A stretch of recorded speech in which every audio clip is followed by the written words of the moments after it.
Hey, what's going on? Chris Warzakowski here. I'm here with my CTO, head of tech, the genius behind everything that we do from a technical software deliverability standpoint at Orzi Media. His name is Matt Spangler, and we are basically we want to film this video to welcome you to double your deliverability. Super excited that you got the course. We just want to take a quick minute and obviously welcome you in, and then unpack the course and show you how it's going to work, how you're going to progress through this, and how you're actually going to get a good result by following what we outline here. So the way the course is outlined, it's kind of like step-by-step process. Like we said, what you're going to want to do is you're going to want to start going through the video, start with the first one, and then actually implement the steps that we show you. So whether you're doing this for your own brand, or maybe you are a marketer or a copywriter or a service provider or an agency owner or whatever, and you're working on the behalf of clients and you're doing this for them, actually take the steps that we show you and implement them and watch what happens to your deliverability. Now, it's a lot of work. This is not a system that's based on hacks or shortcuts or anything. I know there's a lot of stuff out there like that. But what we did with this course, what we tried to do was take every single aspect of the deliverability equation and troubleshoot it with best practices. So when you start with this course, you're going to start with an audit. And the cool thing about the audit is it's going to tell you if you have a problem and how big that problem is. Now, here's the deal. A very small percentage of people who go through this course, they're going to find out that they have no problem. Their deliverability is actually perfect. If that's you, that is awesome. I think that's actually the best outcome you could ever ask for, because you know in your heart, without a shadow of a doubt, you don't have any issue and you can send freely and continue to do what you're doing, and you are optimized in your performance. But if you are one of those people and your deliverability ever dips, you are going to have this system in your back pocket, and you're going to know exactly what you need to do to rescue it and to improve it and get it back to where it was before. Anything else that we should add? We're really just going to be pulling back the covers. This is the same process I go through whenever we do a deliverability audit for our clients. And it's interesting, so often we'll get the question or the statement, my open rates suck. And oftentimes what we'll find is they're not even hitting the inbox and they didn't realize it.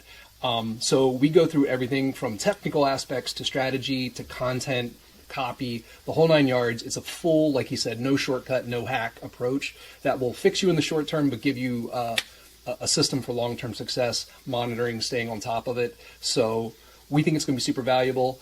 I feel confident it's going to more than pay for itself in the first, I won't commit to a time frame, but in short order. But that is the way we designed this course. Mm-hmm. Yeah, and everyone starts at a different point with your deliverability, depending on what you've been doing in the past, depending on your sender reputation, depending on how often you've been sending, the type of messages you've been sending. We get that everyone is going to start from a different point, so everyone's going to experience a different timeline as you go through this course. But what we like to tell people is if you go through this and follow it, you are going to be in a much better place than when you started, right? And that is the ultimate goal, because any incremental increase you could have with your deliverability is going to translate to more engagement, more opens, more clicks, and ultimately should translate into more sales. We think many multiples of what the investment for this course is, and we think this could be for a lot of brands an absolute game changer, because if you're inboxing better and you're getting better results, you're reaching more people, you're changing more people's lives, you're getting more of your products and services into these people's hands, it's going to produce some good outcomes for you. So that's it. If you have any questions, you could always email Chris at theemailcopywriter.com, but start going through the course, start watching the videos, and then let us know how it goes. All right, good luck, kick some ass, and we'll talk soon. Later.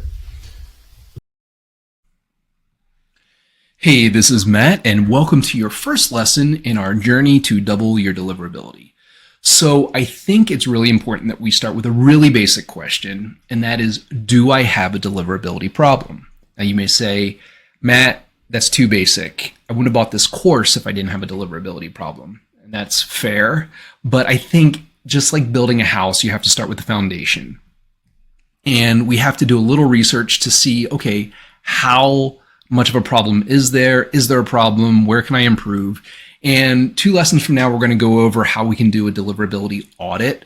But for today, I just want to help you solve the basic question, do I have a deliverability problem? All right.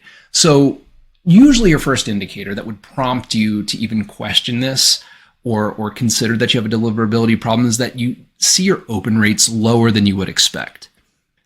And I say it that way as opposed to good or bad because that's really dependent on a lot of things as to what's a good or what's a bad open rate.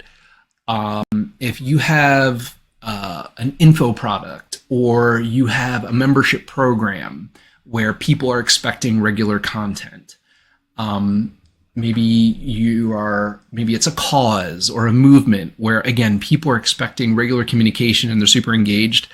You might see higher open rates, like 20s, 30s, and above.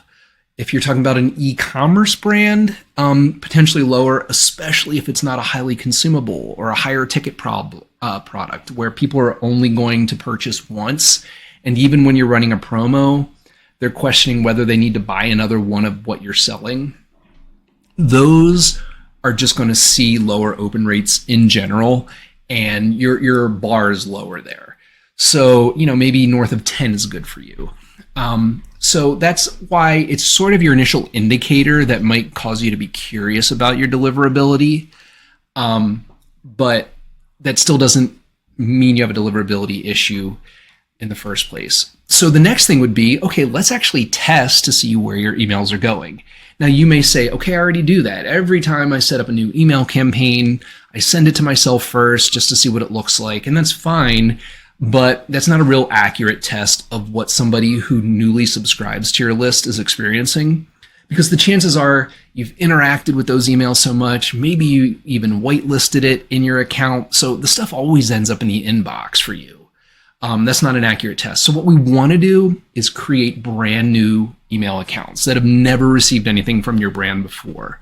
And we want to do it on multiple providers. And the reason for that is there's no universal algorithm or formula for determining how to get inbox. Google has its own rules. Yahoo has its own rules. Your local cable provider or internet provider has rules of their own. Apple has rules. Microsoft has rules. So we want to try to get a sampling of the majority of your list or your biggest providers. So what I would recommend is setting up, if you can, 4 brand new addresses on 4 different accounts. Gmail most likely is your single biggest provider, followed by Yahoo or AOL. They're all under the same umbrella now, so you could set up on Yahoo or AOL. They also cover a handful of like AT&T owned internet providers, things like that. But if you do a Yahoo or an AOL address, that'll give you an idea of what their filters look like.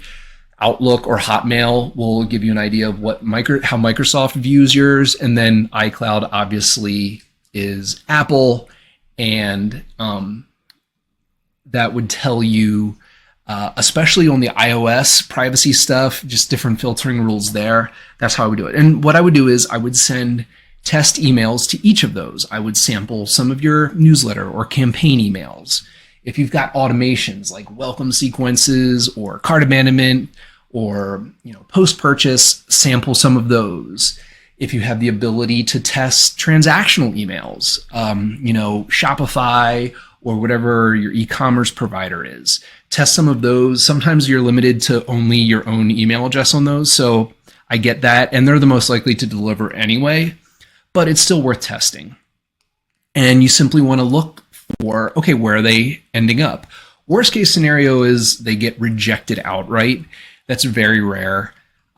They could end up in the spam folder. They could end up with being tagged or in a special folder for promotional emails, or ideally they're ending up in the inbox.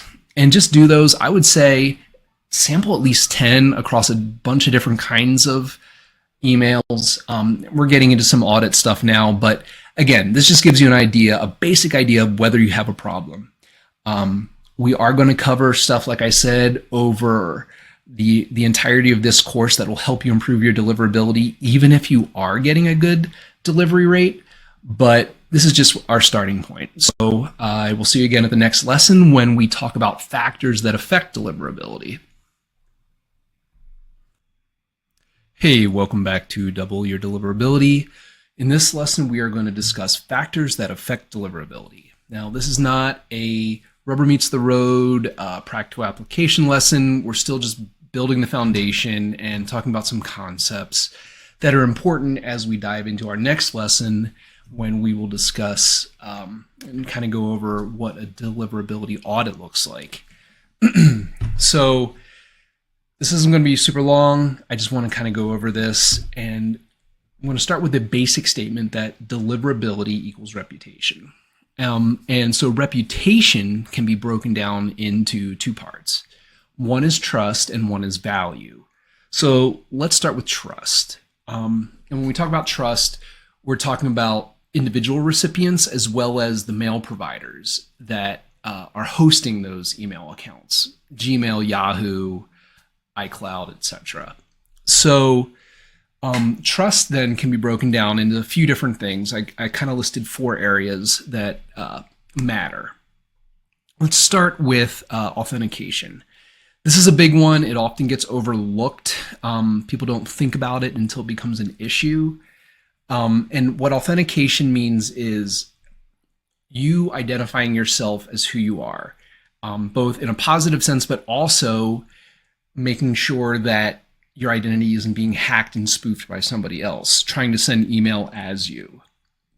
And we'll get into some more detailed practical implementation of this in a later lesson, but this is really important. This is more about the hosting providers, trusting that you are who you are.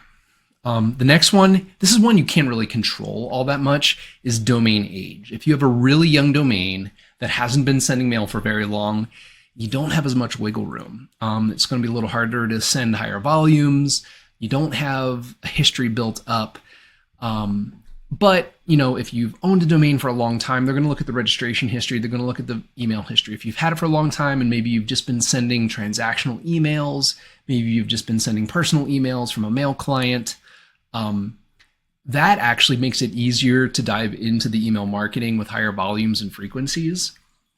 And that leads me to volume. Again, very, very tied to domain age.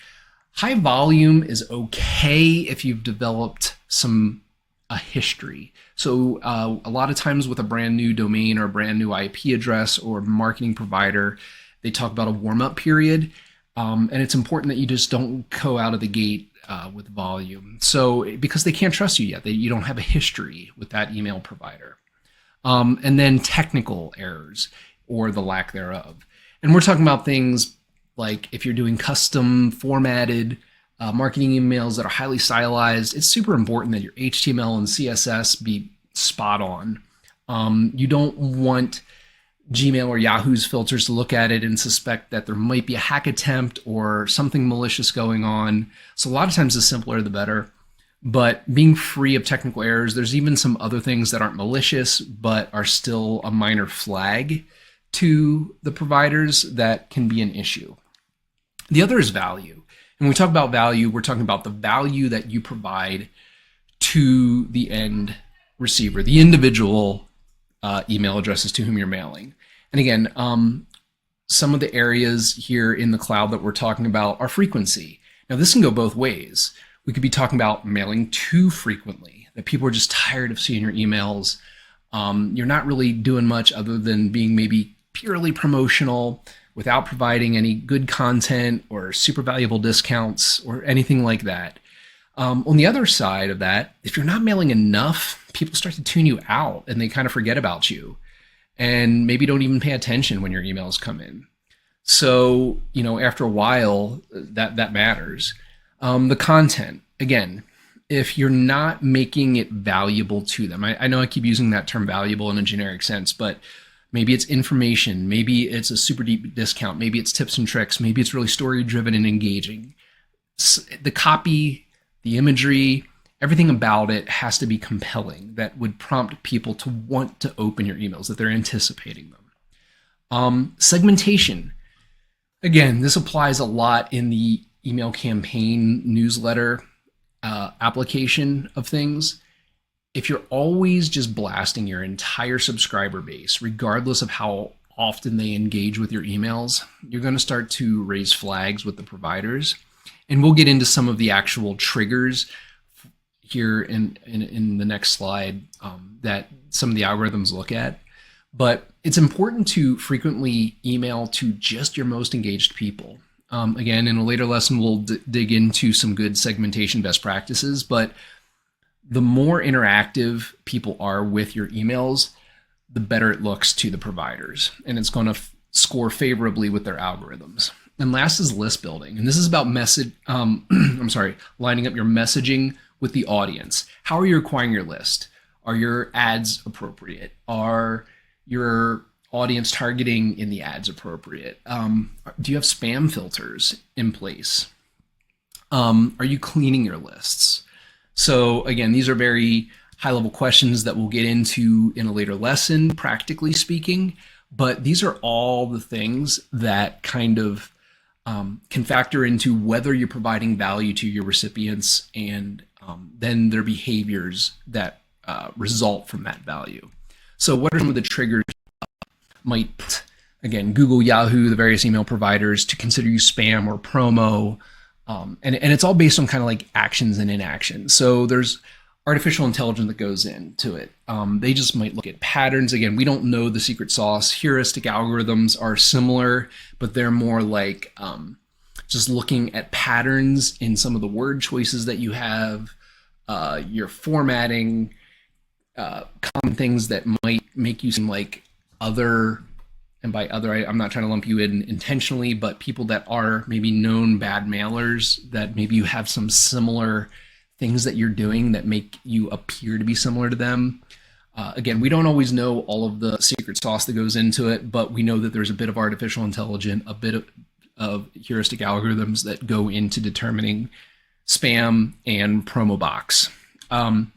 Simple action of people hitting the spam button. It's unfortunate. As long as you have an unsubscribe link in there and it works, you'd like to think that people use it, but sometimes it's just easier for people to hit the spam button. So it's super important that people want to get your emails because you want to avoid that. Spam traps. This can happen from bad opt-in forms that can allow bots and other sorts of traps that can lead to showing up on blacklists. Again, we'll get into some ways around it. Definitely don't ever buy your data. I didn't talk about that in list building. That's a bad one because you could potentially buy a list that has a spam trap in it. And then reported abuse. Again, it's similar to people hitting the spam button. Also, when we look at artificial and heuristic algorithms, back to those top two, we're talking about them looking at how often do people open your emails, how often do they click, how often do they reply to your emails. So they're looking at that and trying to score the engagement that people have with that. So these are all kinds of things, both human and computer algorithm driven, that can lead to a positive or a negative score in terms of how they consider you to be inbox worthy, promo, spam, or in worst case scenario, flat out reject.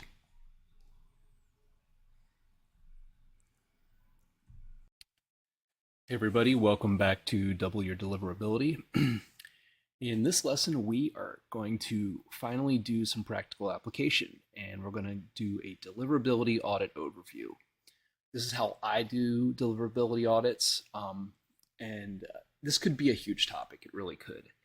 So the way I'm going to make this digestible is the purpose of this lesson is just kind of to run through my standard operating procedure, which I have set up as a checklist, and then also how to fill out the corresponding audit log. By the way, we're going to make these available to you as read-only documents that you can copy and use for yourself. But again, we're going to save the deep dive stuff for later, where we dig into what each of these mean more in depth so you get a better understanding of what they are or what they mean. But for the purpose of this lesson, we're just going to run through this, do the simple tasks, fill out the audit log, and then we'll circle back. I broke them out into separate lessons later, so if you want to focus just on authentication or content or things like that, you can just pull up the corresponding lesson. This, however, like I said, is just how to fill out the audit log, essentially. Okay, so first thing you need to do this once ever. And then you could use these over and over, is you need to create testing accounts with your major email service providers. I selected Gmail, Outlook, Yahoo. Those are the obvious ones. They're going to probably correspond to the vast majority of your mailing list.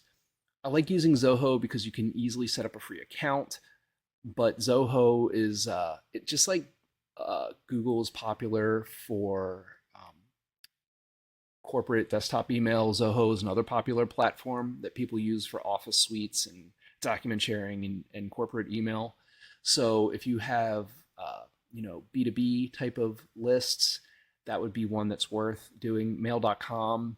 And by the way, so if you do Yahoo, you're also covering AOL and AT&T, broadband provider domains. If you're doing Outlook, that's also Hotmail. If you're doing mail.com, they have a ton of other domains that are under their umbrella. Yahoo also, all right, Ymail. So the point is, these are covering a bunch of other smaller domains that are under their umbrellas that all use the same filters. So, and then iCloud, obviously, for people who are iPhone users that maybe don't use a different mail provider. So first thing you need to do is set up accounts on each of those. I don't have that included in my video. I mean, most of those are pretty self-explanatory. You go to gmail.com, you go to outlook.com, yahoo.com, etc., set up the accounts. You can always send me email if you need help setting up any of those, but these are just standard mail accounts to set up. All right. Also, you really want access to your DNS hosting provider. Oftentimes that'll be whatever your domain registrar is, GoDaddy, Namecheap, etc. I'm going to show you Cloudflare in this one just because I like to host all of my DNS through Cloudflare, regardless of where the domain was registered. But the principles will be the same no matter what you use. Make sure you have access to your email marketing platform that you're going to audit, whether that's MailChimp, ActiveCampaign, Klaviyo, ConvertKit, SendLane, you name it. There's a million out there. Constant Contact. Again, I can't demonstrate how to do some of these tasks on all of them. I am just going to show you, I'm going to use one ActiveCampaign account for the sake of this video to illustrate the principle, and that can be applied to any of these other platforms. It's also important to make sure you get a list of every platform that sends email as whatever your domain is, right? So again, in the example I'm going to show you, we use Google Workspace for our corporate desktop email, whatever you want to call it. We're using ActiveCampaign for our marketing platforms. We have a website that sends transactional emails through SendGrid. So SendGrid is another one that sometimes comes up. Trying to think some others. Socket Labs, Mailgun, they all provide similar services for deliverability for website emails. So you need a listing for all those. Again, I can't cover every single one of these in this video, but you just need to know each of these platforms and then figure out how to do some of these steps for those. All right, so like I said, I'm not going to go through the domain account setups. I have DNS pulled up. By the way, I'm using my nonprofits stuff. It's an account that I have access to and has some really clean setup that I can show you. Here's Cloudflare. Like I said, that's my preference for DNS hosting. You might use GoDaddy, something like that. So access the DNS, ActiveCampaign. So I've got access to my email service provider. Actually, I meant to pull up my Google admin earlier. Just give me a moment. This will be another one that we're going to verify. So that's one that we'll need. And SendGrid, that'll actually be a little bit more difficult to show you. But again, there's so many platforms out there that you could potentially use. You just need to know all of them so that you can figure out specifically for the domain authentication stuff. Okay, and we'll dig into that more on the domain authentication videos. Okay, so, whoops, sorry, that keeps popping down. Okay, so that's what's happening there.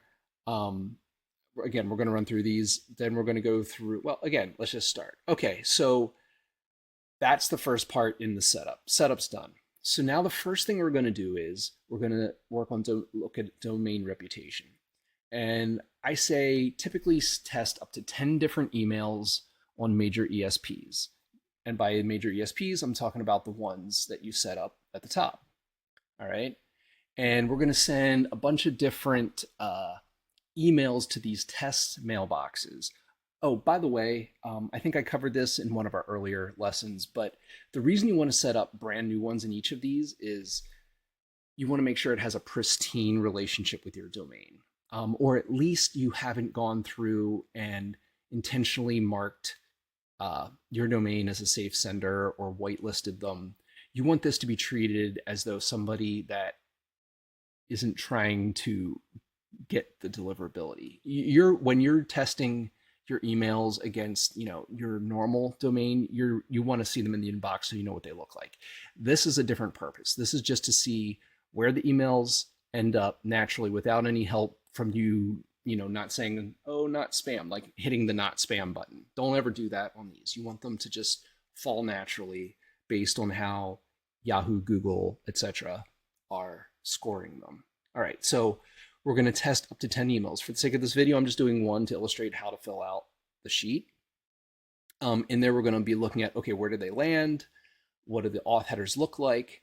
Then we're going to use, and by the way, we're going to be using this tool a lot. It's called MX Toolbox. We're going to be using MX Toolbox just to see what blacklists your domain's on, if any. We're also going to be using it to look at the email authentication validation. Again, we're just going to treat this purely from the SOP standpoint. We'll dig into what the information means and how to correct it in a future lesson. Again, we're going to use those same tests. We don't need to send tests again. We're going to use the same ones with one additional send. I'm going to use Mail Tester for the sake of this video to score it based on spamminess. Again, reconfirming the blacklists, email authentication. We're going to use it to look at, analyze the text to image ratio. Some of this stuff is subjective. We're going to look for alt tags. We're going to analyze link density. Again, we're just counting. We're not scoring anything. We're just creating a raw log of what we saw. We're going to check for click tracking, just whether that's enabled. I'll check for that in the actual inactive campaign. We're going to look for interactivity hooks, invitations to reply, etc. Then we're going to look at the sending strategy. This is going to be a little bit harder since I'm only sending one. But we'll be able to go back into active campaign and look at the general strategy that we have. We're going to look we're going to do sort of a subjective analysis of how promotional the emails are versus being more content heavy, like informational and conversational. We're going to be looking at transactional to broadcast emails. Transactional also meaning like autoresponders. We're also going to be looking at analyzing segmenting whenever an audience targeting when we do broadcast emails. Are we just sending to the whole list or are we targeting specific people? Then we're going to kind of, we don't really have any ads running for this campaign, but I'll show you just how we kind of fill out the sheet for that. Okay, so let's go straight to the audit log. Very first tab, like I said, is the provider tests. So here's how I fill this out. I already have 10 slots here. This would represent 10 different emails. The email that we're going to score is this one that was sent, I think, like last month or 2 months ago. And so I've already gone through and saved us the time, and I've already sent test emails to myself. And I have tabs up here for the different platforms. Oh, I did have Admin Console open earlier. I've got a Gmail, I've got a Yahoo, I've got a mail.com, I've got Zoho, I've got iCloud, and I've got Outlook. All right. I really like using Gmail for a lot of this stuff. The others I pretty much just put in there for the inbox scoring. Looks like it logged me out. All right. So we're going to start here. And so I'll click on it. Now, you can see we're in the inbox, right? We're in the primary. We're not in promotions. Okay. So what I'll do here is I start off by saying, okay, what type of email was it? I know this was a newsletter or a campaign email. Excuse me. So I mark that as campaign as opposed to coming from an automation or something from e-commerce, like a sales receipt or something like that, or a ship notification. So this is a campaign email. Again, this is sort of subjective, but I'm going to look at the body of the email and I'm going to say, all right, to me, this feels very conversational or very storytelling. So not really providing free information per se, not any blatant promotional stuff. It's sort of woven in contextually. So we're going to say that's a conversational email. Just for the sake of recording it, let's put the actual subject line as it appears. Again, I've already done this. And by the way, ActiveCampaign prepends test whenever you're running tests. Okay. So that's in the audit log. The from, again, I am just logging. What does it look like? Both the friendly name and the actual sender email address. Okay. Style. Again, this is somewhat subjective, but when I say plain text, I mean it's formatted like a letter. Okay, we don't have a whole bunch of visual styling going in. Now, this is still HTML behind the scenes, and we did embed some images for my wife's signature, for the logo, for the organization in the back. But for the most part, and we did some bold and italicizing and some underlining. But for the most part, this is just a text-driven email. So I'm going to call this plain text. Maybe you want to call it hybrid. I would say no. Hybrid would be more like if you're doing a abandoned cart or a browse abandonment where you're referencing the specific images that were left in the cart, things like that, because they're not really as conversational. They're not a letter written to the consumer so much. I already filled this out, and this is free form text field for segment. We actually blasted our list. I will say our strategy is a little bit different because normally we don't need to segment for our newsletters. Everybody that is receiving our segment as a nonprofit, they're active donors, so they expect to get our stuff. Sometimes we'll segment if we're trying to maybe elevate one-time givers to monthly givers. So, that can translate into an e-commerce world or even in an info product space where you're trying to move people from a one-time purchaser to a membership continuity program, something like that. So here, but this is just a free form segment. Like you might put in buyers or non-buyers or engaged 30 days, whatever you want to call your segment. If there is any, you put that in. Again, we're not scoring it with this. We're just logging what we observed. All right. So now we've been in Gmail this whole time and it ended up in the Gmail inbox. Let me just go through each of these real quick. Inbox. I know it was inbox before because I was there earlier. Outlook.com is inbox. All right, everything's in the inbox. Great. So let's fill that out.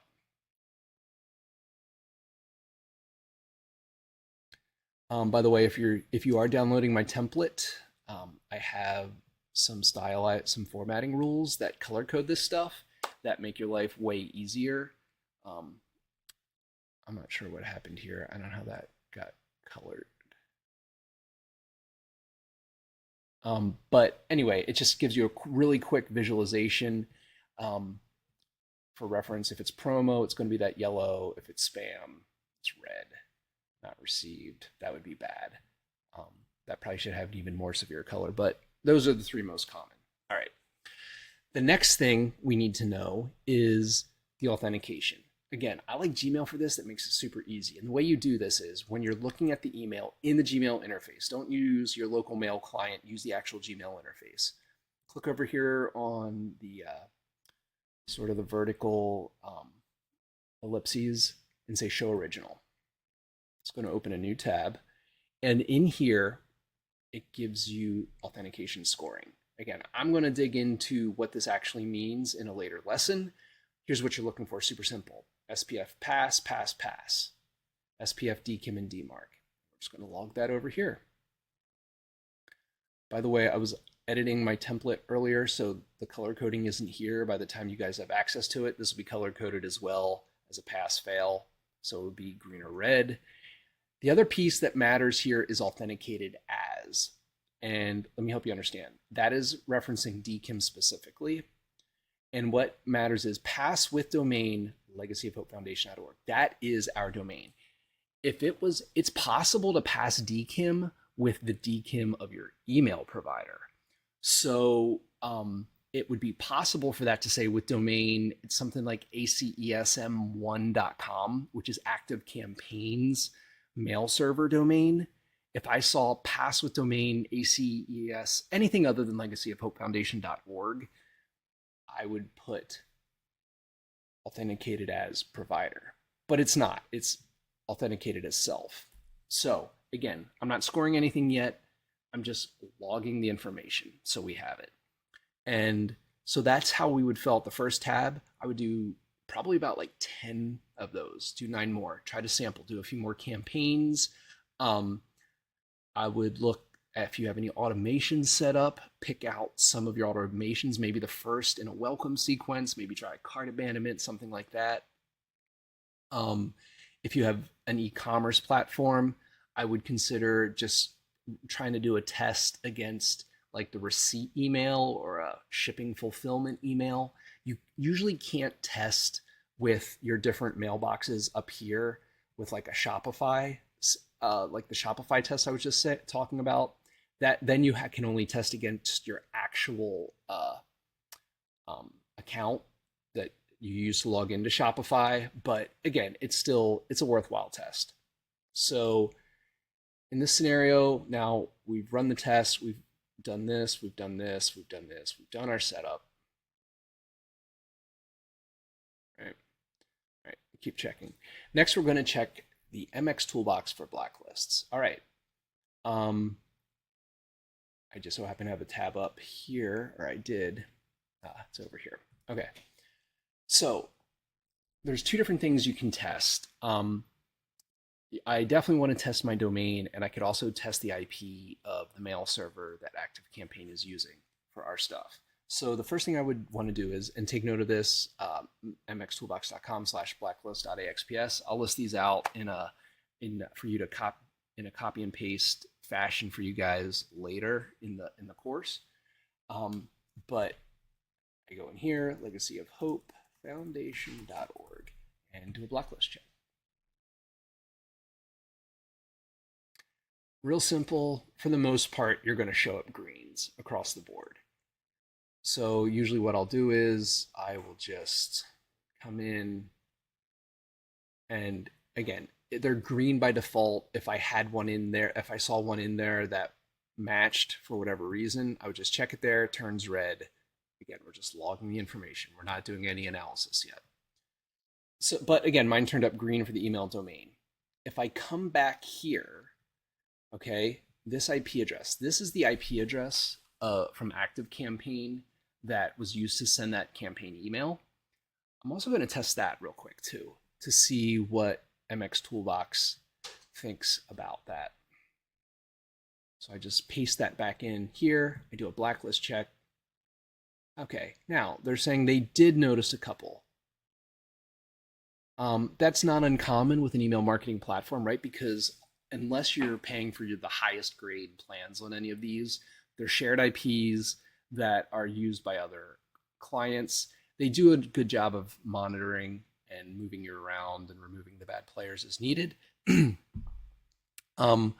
don't think any of these are anything super that I need to worry about. Again, because I know that our domain is fine, but it's just related to the IP address, not super worried. Also, your major providers like Gmail, Yahoo, etc., they're not looking at it super closely. Spam cop would be one that you worry about, probably. That's widely regarded. Let's see. The Sorb's not so bad. There's a ton of these, but a lot of your major providers use their own reputation management and don't lean so heavily on these. But again, it's good to know.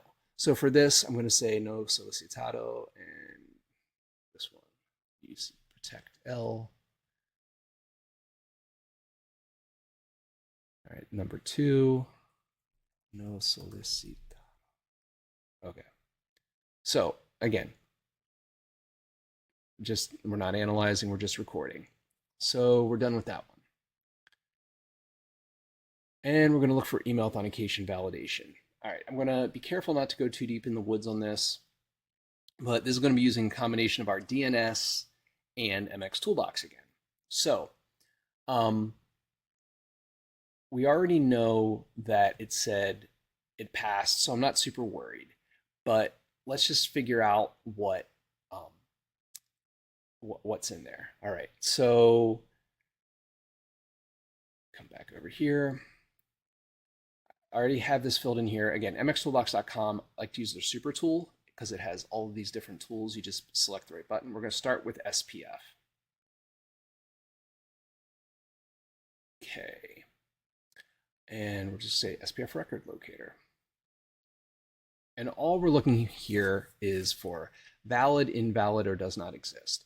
And MX Toolbox will tell you this. If it's green, that means it found an SPF record and it was valid.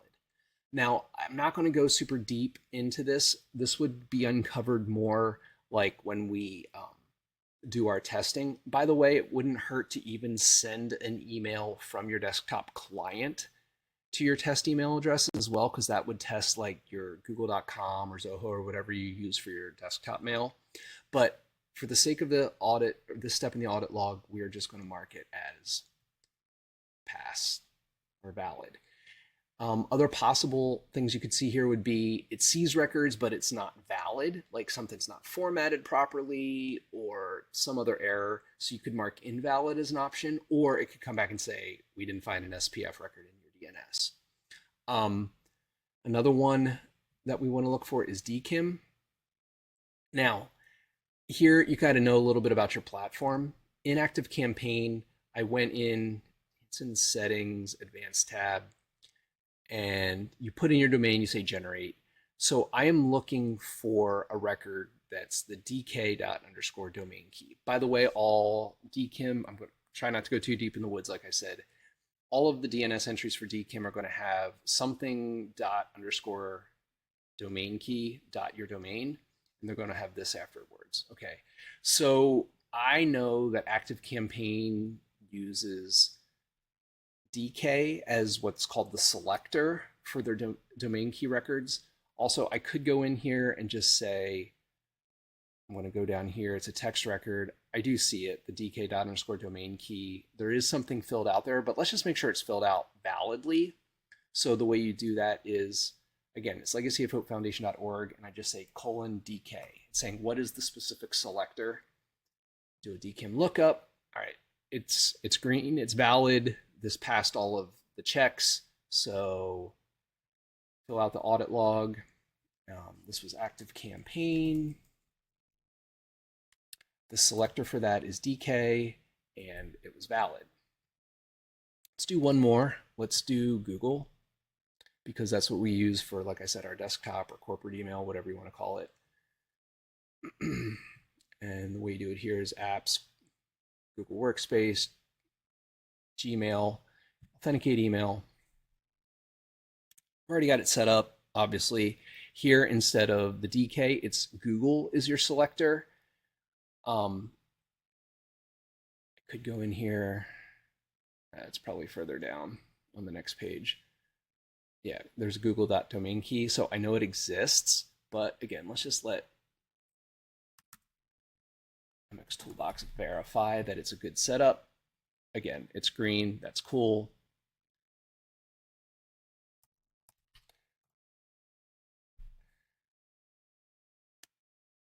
I know that we also use SendGrid, but we're just going to skip that for the sake of this. So you'd fill those out. And then the last one is a DMARC record. Okay. And again, we're just looking for valid, invalid, or DNE, which would mean do not exist. Come back in here again. I'm going to get rid of the selector. I just want the domain name again. Pick DMARC this time. Look, okay, it passed. Again, I'm not going to explain what all of these mean. That'll be for a later lesson. We're just saying, yes, it's valid. Okay, so we're getting pretty far along on this. So we've gotten through the domain reputation stuff. All right, content. This is going to require one additional test. Actually, I'll do that test right now, and then we'll circle back. You could use MailGenius. There's a bunch of different platforms. Some are paid for, some aren't. Mail Tester is good free one. It's not the be all end all, it's not going to tell you your deliverability. It's not going to fix everything, but it's a tool that we use to quickly and easily analyze certain aspects of our emails. So the way this works is they give you this test email. We're going to go and we're going to test against it. Plug that in, send the test. Okay, it says it's sent. Now we're going to say, check your score.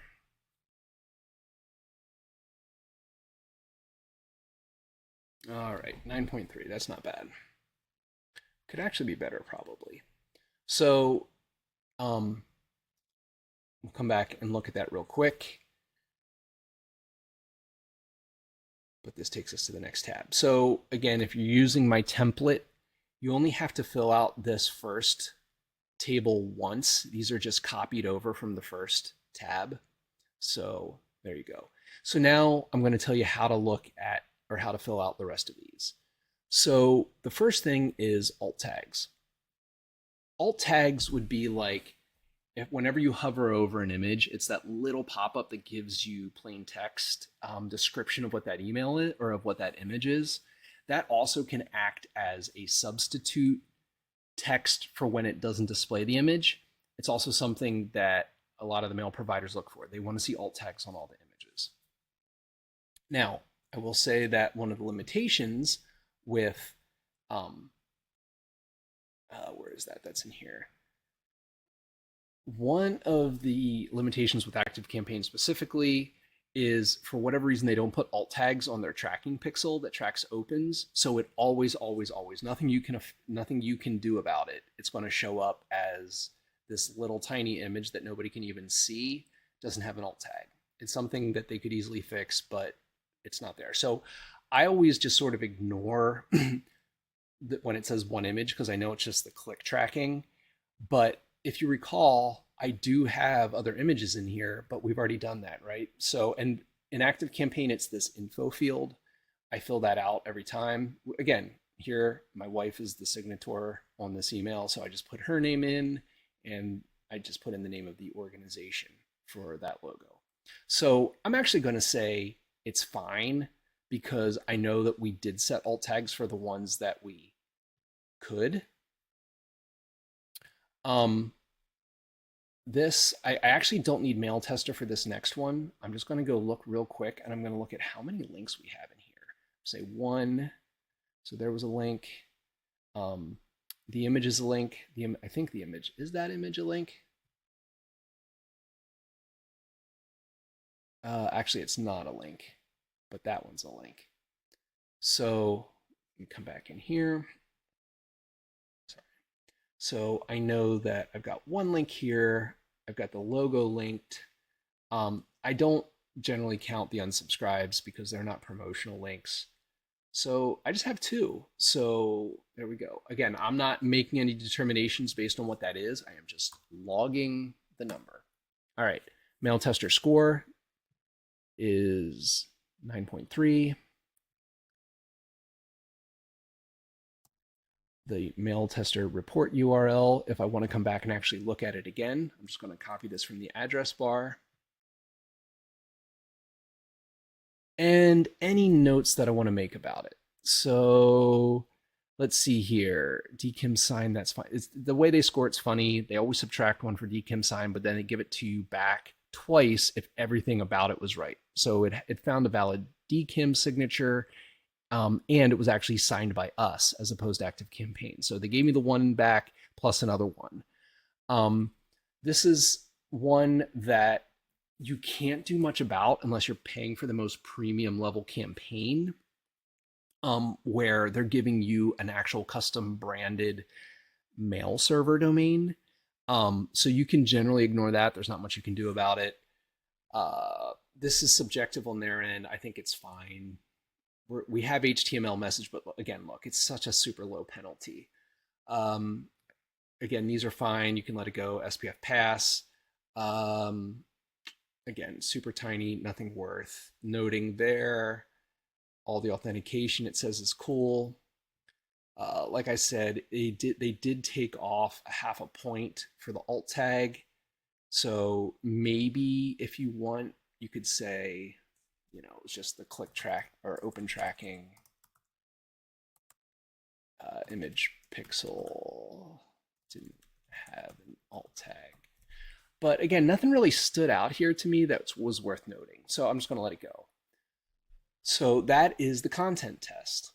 Again, we're some of it is a combination of things that we're just getting by looking at the email itself, which, by the way, we could have done in here too, because they let you see the original message. Text version. Most good email platforms will reformat it as a pure text only. So that did pretty well. All right, yep, that's filled out. So content, we did that. We went through all of that. Some of this we'll do more in a more analytical way later. Again, we're just trying to fill out the sheet. All right. What do we have left on here? So sending strategy. Okay. So this is a good, pull back the covers, do as I say, not as I do thing. We really have done a poor job of setting up automations in this nonprofit account. But what I would be looking for here is things like, okay, welcome sequence emails. We actually don't have a welcome sequence. So I'm going to say 0, but maybe you have a 5 to 7 email welcome sequence. And again, we're just doing, we're filling these out. I don't have an abandoned cart, but it's also not really something I could do that for. But if you've got e-commerce, maybe you want to have like 3 emails in there. Same for browse abandonment. Again, we're just logging this. We're not analyzing it yet. All right, VIP sequence emails. Again, we don't have one. By the way, that should just be 0. I'm just filling out zeros for all these. I don't have a win back. I don't have a sunset. No post purchase. No review gathering. Purely logging it. Campaign frequency. Okay, here I'm going to log how often are we mailing. Well, I do know that roughly speaking, it's not going to be super obvious from looking at this, but we generally try to send 1 email per month from this campaign or from this account. All right. Then this becomes a little more subjective too. So the content balance. And by content balance, I mean how, if you've ever listened or read Kris, you should always be selling. However, I think contextual versus constant nothing but promotional emails can be a problem. If you're not sending emails that are engaging in some way, that becomes a problem and can cause people to not want to receive your emails. Back to when we talked about deliverability is reputation, and reputation is a function of trust and value. You've got to be bringing value, even if that just means that they're engaging. So this is a little bit subjective, the content balance. And by that, I mean, okay, are we educating people? Are we providing good value? Are we just purely blatantly trying to sell, like trying to get more money from them? I mean, you want to do it, but you want to do it in a strategic way. So here I'm saying like, okay, about 50% of the email was spent engaging with the customer, or whereas maybe 50% was trying to sell. If you're doing a browse abandonment or abandoned cart, I mean, it is what it is. You're trying to get them to sell, right? So maybe 90% or 80% if you talk about like costs or benefits of what's in their cart. You get the idea. So you're going to score this. It's a little bit subjective. You're trying to strike a balance, trying to evaluate the balance of how much of it is engaging content versus just blatant attempt to try to make a sale. And actually this should be grayed out. That doesn't apply. All right. Oh, no. Campaign frequency. Again, same sort of thing. What do you do with your campaign emails? What is your balance? And targeting balance, that only applies to it. What percentage of your campaign emails, ours are really low. Like I said, we send to our whole list a lot of the time. In fact, this would probably be a little bit higher. Your targeting balance is what percentage of your campaign emails are segmented as opposed to sending to your entire list. So again, it depends on your platform, but you can sort of get a feel for it based on how many recipients were in the count. This is just an eyeball test. You're just logging the information based on what you're observing in your email marketing platform. All right, then we move on to list building. Again, I don't have any ads to show you for this one, but as you look at whatever you're using, Facebook, YouTube, Google, LinkedIn, like whatever your ad platforms are that you're using, you're going to do an analysis of a few different things, or just scoring it. So paid ad, or not even scoring, but just labeling it. So paid ad audience targeting. So again, maybe it's something like if you're saying all people in the continental United States as your audience, or even if you only narrow it down to like a 3-decade age demographic. I mean, that's still a pretty broad audience targeting. Whereas if you're getting really more refined that helps dial in your audience, then we would say that's targeted. All right. Say now with the copy, we're not looking at targeted versus broad. We're looking at how accurate versus how deceptive. Now I know that's a strong word, but I'm trying to choose words that couldn't be easily confused, right? So when you look at your paid ad copy, how accurate would you say the description of the product or service in the ad is versus what's delivered? Because if people are disappointed, that's because what you promoted didn't match up with what they received.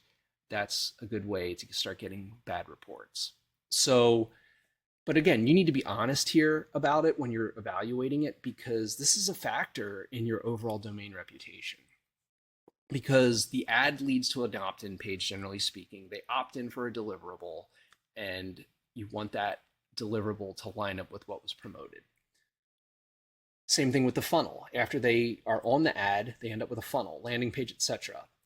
Are we staying consistent with the copy? Is it still describing correctly the thing that you're ultimately going to deliver them?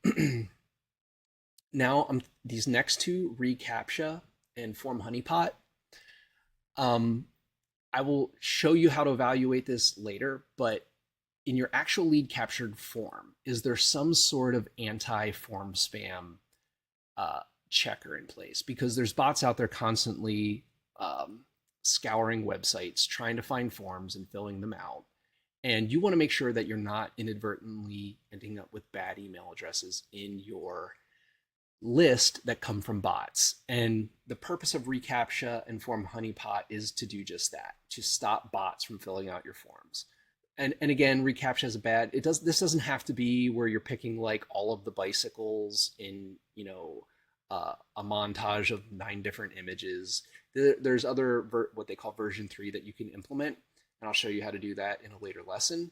So you could do one or the other or both.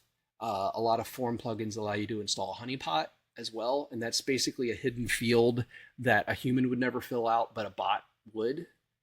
Another thing, again, I'm not telling you whether this is right or wrong, just log whether or not your list has double opt-ins. And the double opt-in, in case you're unfamiliar, is when people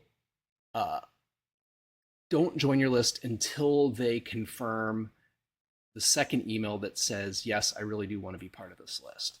So you're just logging that. That's usually a setting in the form. And we'll go into that more in depth, like I said, with the list building lesson later on. So that is that is the high level, going through the standard operating procedure of filling out this form, recording the raw data. And over the course of the rest of our episode or our lessons, we will go over how to analyze that data, as well as recommendations and changes we can make based on that analysis. Hey everybody, and welcome back to Double Your Deliverability. My name is Matt, and in this lesson we're going to do an overview of domain authentication. Now, if you recall from a few lessons ago, we talked about deliverability being a statement of reputation, and reputation was broken down into 2 factors, trust and value, and authentication is part of the trust side of the equation.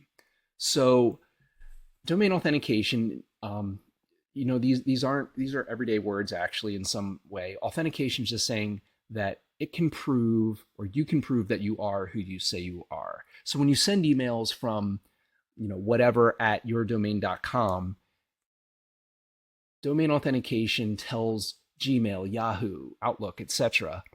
This claims to be coming from this domain, and they can prove that it's really them. And so obviously this isn't a statement about the content that you're sending, but it is a way of identifying yourself, and that nobody is spoofing you or sending spam as you to ruin your reputation. So these are safeguards you can put in place, and the fact that you're taking these steps can actually improve your deliverability. It's a huge one that often gets overlooked, but it's an easy one to fix. And in the next 3 lessons, we're going to get into a deep dive on how to do each of what I call the 3 pillars. So let's get into the 3 pillars. What are they? So each of these pillars are a specific technology or a framework or a protocol that identifies you or authenticates you in a different way. And all of these are going to work together, and I'll explain at the end. So the first one is called SPF. It stands for Sender Policy Framework. And what this does is it tells the world what servers and sites are authorized to send email as you. So your website, for example, or maybe Google Workspace, if that's what you use for your corporate desktop mail, your email marketing platform, if you've got a e-commerce site on Shopify, something like that. All of these different things, platforms, servers, sites, would be listed in a single DNS record. And again, if you've never messed with DNS before, don't worry, we'll get into that in the deep dive. But this single DNS record will list all of the IP addresses, domains, host names that are authorized, that you say, look, you can expect email from me from these different platforms. All right. So then when an email arrives, Gmail, Yahoo, etc., say, oh yeah, I expect it to receive from Shopify, from them. That's fine. Let it in. Again, these are very plain language terms for what's happening with SPF. The next piece, DKIM or DKIM, stands for Domain Keys Identified Mail. So I'll try to not go too in-depth technical with this, but what it is it's a pair of public and private keys that authenticate a sending system. So if you're not familiar with public and private keys, that's actually similar to how SSL authenticates a website's identity. Maybe if you've ever gone to a website and said, stop, maybe Chrome or whatever browser you use says, this website doesn't look to be who it claims it is. That's an SSL or an identity mismatch in SSL. This works the same way with email, where there's a public piece of information, a private piece of information that work together to identify you. Another way of looking at it would be like it acts as your signature on a legal document, or if you need to capture your fingerprints in some sort of an ID database. Very similar thing, whereas SPF is saying these are the places you could expect my email to come from. This is a way of like physically signing or digitally signing your emails. One thing that's important to know about this, so everything is signed with a private key and verified with a public key. Public key by definition is viewable by anybody on the internet, but the private key is secured and it can't be reverse engineered or spoofed. The public key can be used to authenticate that you did sign it properly, but they can't reverse engineer what that key actually is for them to try to sign it as you. One little technical detail here, whereas in SPF I said you have one single DNS entry for all of your systems, DKIM requires separate DNS entry for every system that's going to send email as you. So Google will have a DNS entry. MailChimp, if you use MailChimp, would have a separate DNS entry. If you send via SendGrid, that would have its own. So every platform that you use. And we'll get into that more in the deep dive. The third piece, and this sort of brings everything full circle, is called DMARC. And DMARC stands for Domain-Based Message Authentication Reporting and Conformance. First piece that's important here, you have to have SPF and DKIM completely set up properly, where all of your different systems are identified in SPF and every one of the systems has a DKIM entry. Because what you're essentially doing once you set up a DMARC record is you're telling Gmail, Yahoo, again, whatever the receiving side is, what to do with emails that do not pass SPF and DKIM. And so you're telling them, hey, just reject any emails you get that claim to be from me but don't have valid SPF and SPF DKIM, because I feel confident that I'm doing everything right. So that must be somebody else trying to spoof me or trying to ruin my reputation, right? And so it acts as a statement of good faith. Also, if you want to go further into it, there's tools out there that can get feedback. So you can tell Google, Yahoo, etc., hey, send me a daily report of what you get from me in terms of number of good SPF, number of good DKIM, how many match DMARC.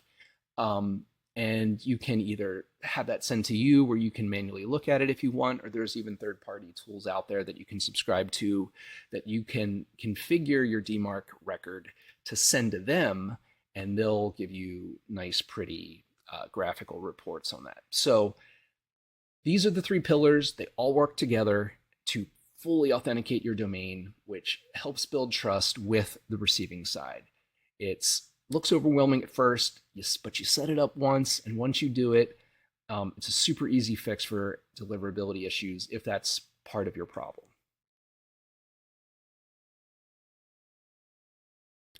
Okay, we're going to keep moving forward with domain authentication and do a deep dive into SPF, which is the first of our three pillars of domain authentication. And if you recall from the overview lesson on this, what SPF does is it tells the world what servers and sites are authorized to send email as you, okay? So this is practical application. We're going to do a deep dive into it. And the way we're going to do that, we're going to utilize, again, my nonprofits because it's been set up. It's an easy example to use. So SPF, the first thing we're going to want to do is check for it. Okay, now I already have it set up, so it comes back green, if you recall from our audit lesson. But let's explain what this means. So this is what's called a text record in DNS. It's informational, and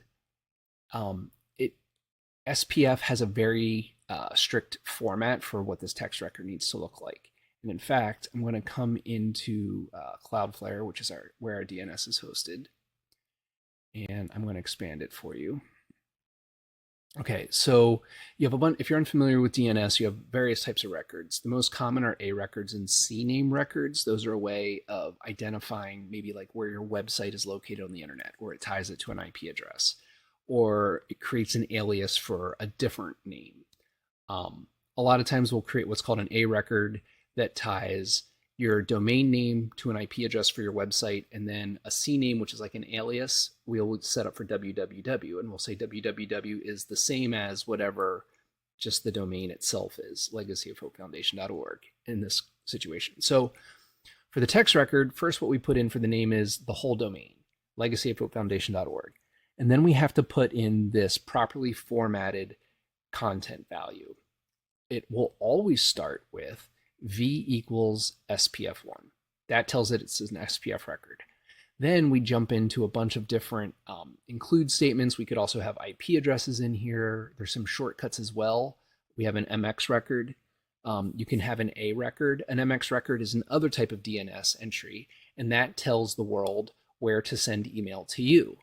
Now, in our situation, that's Google Workspace.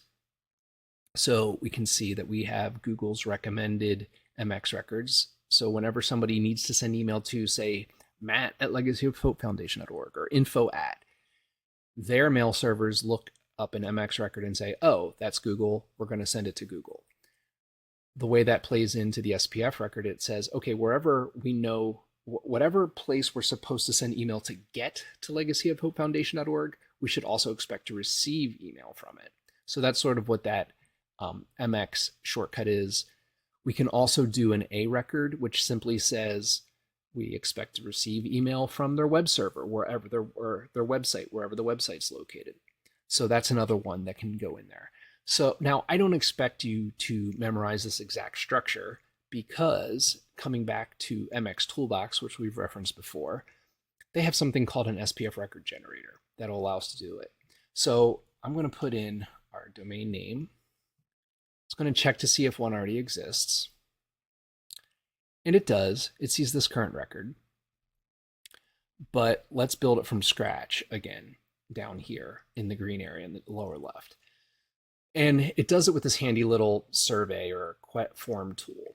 So first it's going to say, do you send email from your web server? We don't, but you could say yes. And now you see it added that A record in the front. That means, again, your website. I do not, because I use SendGrid to improve my deliverability on my website. So I'm going to say no. Do you send email from the same server as your MX records? Well, yeah, we send and receive with Google. So I'm going to say yes. Again, you can see now it added an MX record. The order in which they appear does not matter. They just all have the MX, the includes, the IP addresses. They just have to show up between the V equals SPF1 and the enforcement policy, the policy enforcement tag at the end, which I'll explain. Okay, now I don't want to put in any specific IP addresses, but you could put in an IP address if you needed to. See, it just added, oops, I had an extra character in there. Okay, so you could have an A record for 1.1.1.1. If you knew that was the IP address of something that was going to send email as you could include that there. They allow you to put multiple in any of these, right, by putting in commas up top here, and then they properly format it for you down below. You don't use commas in the actual text record. They're just giving you a nice clean way of doing it up top. But again, for my purposes, I don't use an IP address, or I don't want to put one in.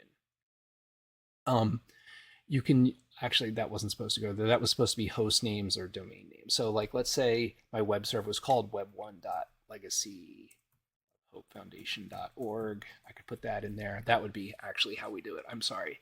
This is where you would put your IP addresses. Okay, and you can include IP4. Also IPv6 addresses, they're formatted differently. Not worried about it because we can accomplish everything with the includes. Okay, so we're talking about third party. I use three third parties again: Google, ActiveCampaign, and SendGrid. We're going to use comma separated. Now, I know that, and I can get this from Google's documentation, that this is the include that you use for Google. emsd1.com is the include for ActiveCampaign, and we can also include SendGrid.net. Okay, great. So now you can see it added them back in, properly formatted. Lastly, we want to look at policy enforcement. I typically go with a soft fail. It's the safest route.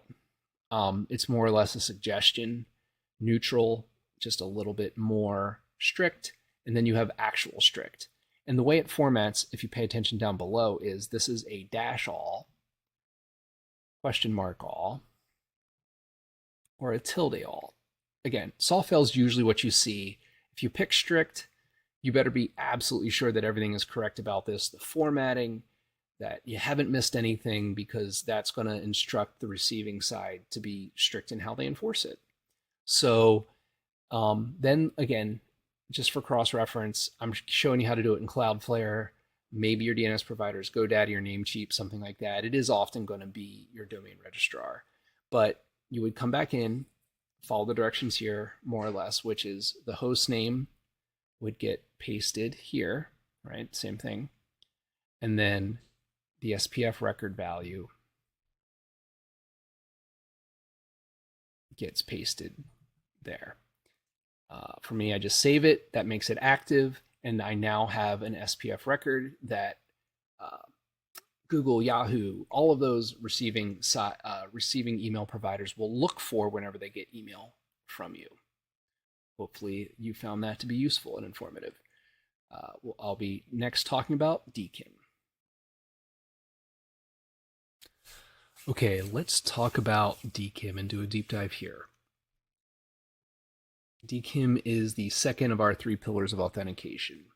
And this functions kind of like a signature or a fingerprint if you want to equate it to something in the physical world.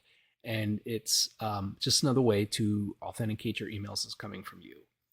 So we talked about this being a public and private key pair, and this requires two pieces of setup. Also remember that per the last bullet, it requires a separate DNS entry per system. So in the same way we set up a single record for SPF, we're going to need to set up a separate text record for each system that's going to be sending email as us.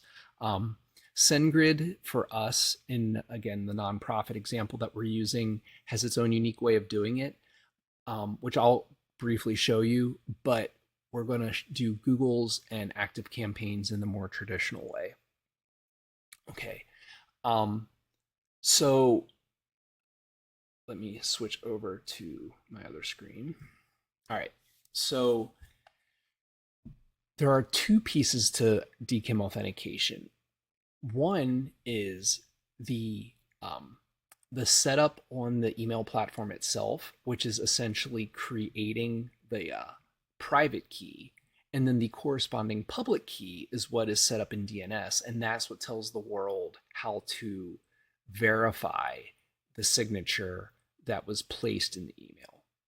All right. So again, I'm going to use Active Campaign as one of our examples here. That exists in the Advanced tab. So the first thing you would do in Active Campaign is, by default, when you first get an account, we manage deliverability and authentication for you. Now, it does have a sent on behalf of header that goes out, which isn't always ideal. It's still a decent deliverability, but we want to try to control it all ourselves.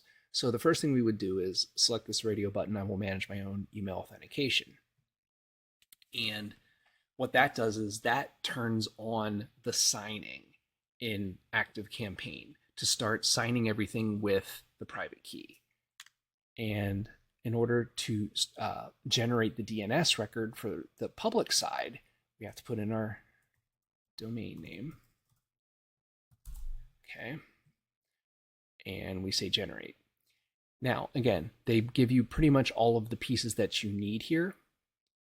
And the way you would set that up is, I'll give you, again, this is already set up, but I'll just verify that it matches what they gave us there. I'm looking for, come back to here. Sometimes the last part is implied. Every DNS hosting provider is different, but a lot of times you're just looking for what's called the host name portion of it, which is this part, everything to the left of the domain name. So in the text record, I would put DK dot, and here's another thing to know. Every DKIM record is going to have this first part, which is called the selector, and then a period, and then underscore domain key. Those pieces are important. That's what tells DNS, tells the other receiving side, okay, this is a domain key record. Okay, so I'm looking for that. All right. Aha, I do have that. DK dot underscore domain key. That's how Active Campaign signs it. So normally I'm editing it to show you in Cloudflare. I would add a new one. So I would set this to TXT. I would put in the DK dot underscore domain key and then the big long piece that it shows here. Okay. And all of this, again, it has to match exactly. No extra spaces, nothing. Just copy and paste that in. I'm actually not going to add a new one, right? Because we already have it. Let's edit the DK underscore. Oh, it is already here. And so that would just get pasted back in here. It's already there, but that's the same value. And then you save it. So again, this, believe it or not, is something that tells the receiving side how to authenticate the signature that is going in the header. All right. And if you want to look at what that header looks like, we come in here. Let's look for the word DKIM. Again, we talked about how it shows pass up here. Here is the signature. Okay, so the signature is this bit. So the DNS record says, okay, I see this in the header, and there's an algorithm, that applies this to it and says, yes, it's valid. Those are the two pieces. the public key and the private key portion. All right. So that would be setting it up for ActiveCampaign. Similar setup in Google. So the way you do it in Google is once you go in, again, this is if you're Google Workspace. You go into your admin.google.com for your domain, go down to Apps, Google Workspace, Gmail. Oh, I got to re-authenticate. And when you're in that, you click on Authenticate Email, pick the domain that you're looking to authenticate, legacyofhopefoundation.org. Again, I already have it. Normally this would be empty and you would say generate new record, and then it puts this in here. So again, google._domain key. Remember, Google is the selector. The ._domain key tells it it's a DKIM record. So google._domain key. I do have one of those, right? And again, it should match google._domain key. Let me just look at a few of those values. Ends in DAAQAB. It starts with MIGFMA. MIGFMA. Okay, so yeah, that's the same record. And again, so this is the public side. The private side happens because I said generate new record. The moment I started doing that, the moment I did that, Google will start signing every email with a domain key, private key. Now I could stop the authentication here if I wanted, but that's obviously going to hurt my deliverability. So now that I've got those two set up, I've got two of my three systems set up. The way SendGrid does it is a little bit different. When you go into their platform, you can authenticate your domain. So you would normally start here and you just step through it. I already have it set up, so I would go into legacyofhopefoundation.org, and they just want you to create what are called CNAME records. And this is just a cool way for them to dynamically move things around between servers, and it will always match up. They could actually change this on their end, and you would just get mapped to it.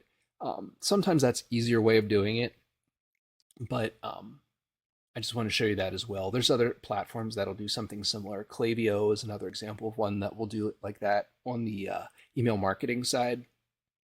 So you just, and by the way, you can Google or go into the help docs for any of your platforms. And you can just usually, or just Google something like SendGrid SPF, SendGrid DKIM, whatever, MailChimp DKIM, MailChimp SPF. And you can pretty quickly find what the setup looks like for each of them, either what the include is to put in a traditional SPF record, or what CNAME values you're putting in if they do it like SendGrid does, or how to turn on DKIM signing in the traditional way like ActiveCampaign and Google were doing.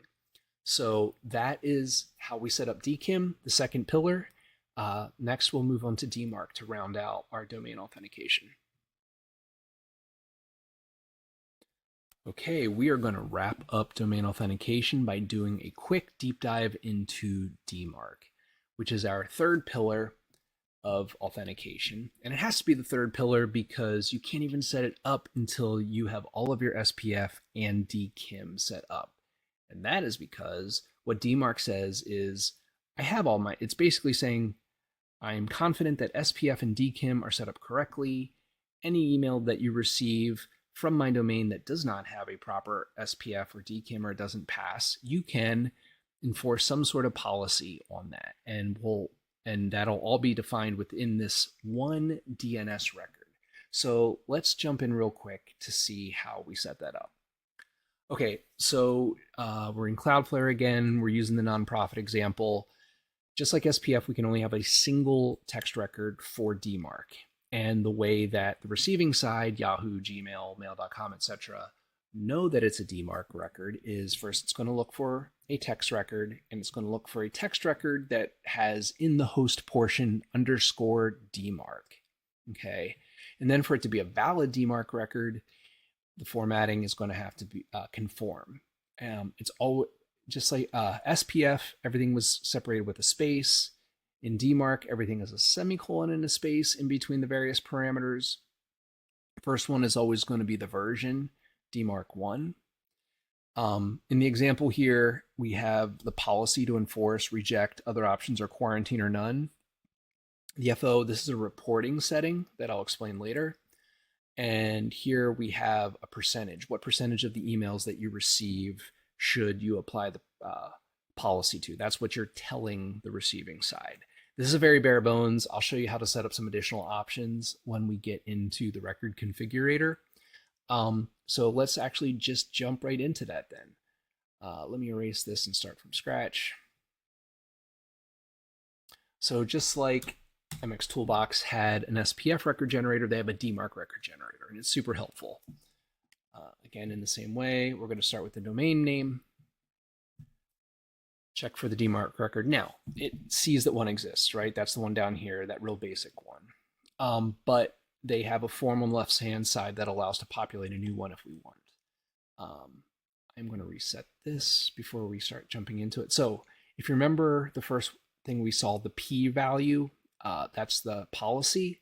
So we can tell it to reject. If anything doesn't pass DKIM and SPF, reject it. Like, don't even put it in spam, just reject it completely. You could quarantine it, which would be like putting it into spam, or you could say none, which is also just known as reporting mode, where you would send it back to an aggregated reporting service like MX Toolbox or something like that, that you can at least see what your SPF and DKIM in alignment. That's not a bad first step if you're not sure if everything's passing, because you can do that. You can put it into reporting mode, have something like MX Toolbox aggregate all of those reports, because it'll be getting one from every receiving domain.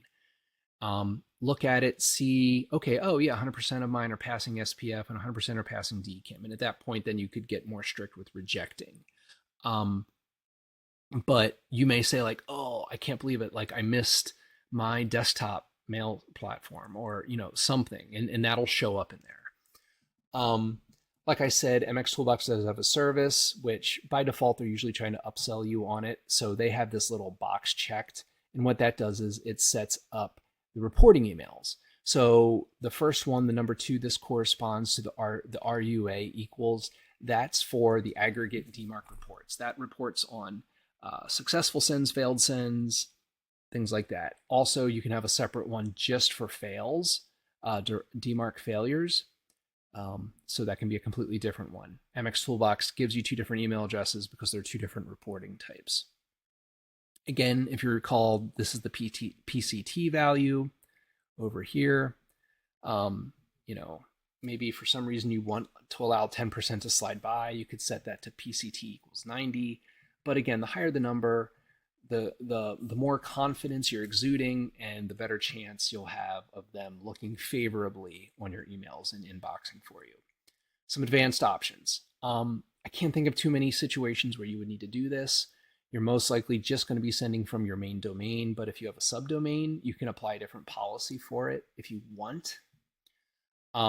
Reporting format, again, unless it's instructed by a processing platform like MX Toolbox, you don't need to mess with that. Here we're looking at this FO equals. Here, let me declutter this, get rid of those. Here we're going to be looking at this FO value, all right? If I checked every reporting option, all right, 0 is report if everything fails, so nothing passes. 1 is report if anything fails, so 1 might pass and 1 might fail. 1 meaning SPF or DKIM. Maybe one or the other fails, but the other's fine. That's a 1. Report if DKIM failed, all right? That's the D. Report if SPF failed, all right? Again, I'm usually fine with just FO equals 1. Most of what you'll find out there recommends that FO equals 1 is fine, which is kind of the most, again, that's if anything fails. SPF or DKIM, if any of that fails, just report on it. Reporting interval, again, the default's usually fine, which is once a day. I can't think of too many scenarios where you would need it more frequent than that. The last piece is something you might want to consider. I don't have it set to relaxed on ours, and it seems to be delivering fine, but I could argue that setting it to relaxed is good unless you have the highest level plans with things like ActiveCampaign and similar mail marketing platforms. And the reason is there's this idea of full alignment. And what that means is you have the envelope. The envelope refers to this from address, right? So what email is in the, or what domain is in the from, or what of the email, okay? However, that doesn't necessarily line up with the domain of the mail server, okay? So if I look further down here, I say it says received from. It was received from s6.acemsrve.com. That's an active campaign name, all right? So if I were to pay for the enterprise version of Active Campaign, I can ask them to set up a custom mail server domain for me. So then this would start coming from something, whatever it is, .legacyofhopefoundation.org. And that is what we call full alignment, where the mail server domain matches up with the envelope domain, and that's optimal. However, that's not true for most people. And so therefore, I sometimes recommend doing a relaxed DKIM and SPF alignment, just because, again, unless you've already gone through those extra steps of making sure even the mail server domain matches, that can help you a little bit. So that is pretty much what you would need to touch in terms of settings. Again, to apply it in DNS, it's a text record. We'll just line up with what's already there. It's a text record. The host name, if you recall, _DMARC. Capitalization does not matter in the DNS world. _DMARC. And the rest of the value, right? I didn't set this. I think actually the default is relaxed anyway. So that value matches up with that value, save it, and now I have a DMARC record. And after we've gone through all of those, if you recall, we pass our SPF, we pass our DKIM, and because both of those pass, and we have a DMARC record, that passes as well. And that does it for domain authentication. Okay, we're going to move into content best practices. And I've split up content best practices into two lessons, one on technical factors and one in copywriting factors. Collectively, you need all of it to work together, but because there's a mindset shift between technical and copywriting, I broke it up into two lessons. So, what are the the technical factors of content? I want to caveat all this right up front. If you're using any of your off-the-shelf ESPs, MailChimp, Klaviyo, ActiveCampaign, ConvertKit, you name it, they typically have pre-built templates or drag and drop, what you see is what you get sort of editors. And if you're using those, a lot of the HTML error stuff that I'm talking about, and some of the more highly technical pieces will be a non-issue because that's done automatically and correctly. It becomes an issue when you're trying to do custom HTML coded campaigns because you want something that's just really unique and different. I'm going to advise that can be super risky, and I'll show you an example later on of a client that attempted that and it generated all sorts of errors and affected deliverability. So let's just talk about it at a high level and then we'll move on to examples. So you want to use HTML and images sparingly. So let me just caveat that everything is going to be HTML encoded that you send from a normal ESP, but you want to limit the HTML to just kind of basic text with a little bit of stylization. You'll see in an example that I give, we will use some images, but not heavily. And it all factors into the AI because, again, if you think about the type of email people would normally expect to receive that isn't promotional, it's coming from a desktop. So believe it or not, it is HTML formatted, but it's usually just text, right? If you're in Gmail or whatever, you might embed an image to show somebody, but for the most part, it's just text. And that's what we're trying to mimic because that's what passes the AI algorithms. And one of the reasons you try to use HTML sparingly is the more HTML you have and the more complex the HTML is, the more prone to errors it is. So that's our second bullet point here. So if you're going to do it, and again, you may have a designer developer that does this for you. You got to make sure that they truly understand HTML email design because code errors can be bad. That's an immediate flag for probably to go right past the promo tab and right into the spam folder, or not delivered at all. Always have a plain text fallback. There actually is such a thing as a non-HTML plain text version of your email. Again, this is always done behind the scenes with your off-the-shelf ESPs, where it takes the text within the HTML and just puts it into an unformatted fallback. Nowadays, nobody ever really sees that, but it's still factored into the AI side of it, where they look for, where the Yahoo, Gmail's algorithms are looking for that. Again, now we're going to get a little bit more tech heavy with these next two, and I'll give you an illustration of what I mean by that, but anybody who's ever done HTML coding will know what these are. You want to only use inline CSS. You don't want to include external CSS. You don't want to put a lot of CSS in the head of the HTML document. That's how you would often do it for a web page, but it's a no-no when you're sending HTML email. And even worse than not using inline CSS is JavaScript. You want to avoid it completely. It may be completely harmless, but JavaScript is actual code that does stuff. It doesn't just format your email. It actually does stuff. It interfaces with the browser. And when Gmail, Yahoo, etc. see that JavaScript in your email, you run the risk that they're going to treat it as potentially malicious. And so, again, they may quarantine it, put it in the spam folder, reject it outright. Not a guarantee, but it's definitely a flag, and I would avoid using it at all. Always use alt tags with images. So, I said use images sparingly, but, it's appropriate to use images maybe in your signature. You have a really great image of your product, or just something that's relevant to the content that you're putting in the email. That's cool, but make sure you use alt tags. If you're unfamiliar with alt tags, if you've ever hovered over an image on a website or anything like that, alt tags are that little pop-up tag that gives you a description of what the image is when you hover over it. In the email world, if for whatever reason the recipient is not displaying images, they'll see the alt tag instead. So you want it to be very descriptive of what the image is. That usually is only an issue if you're already in the spam folder, which we're trying to get out of. But it also factors into the AI algorithm side of things, where Google, Yahoo, etc. will look unfavorably on emails that have images but no alt tags.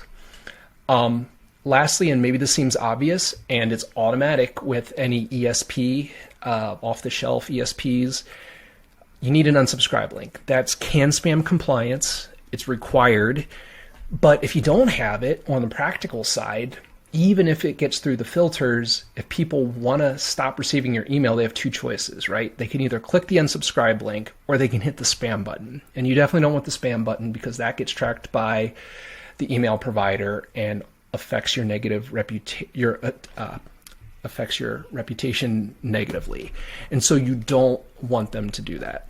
So now that we've gone over that at the high level, let's jump into some actual practical examples of some of this.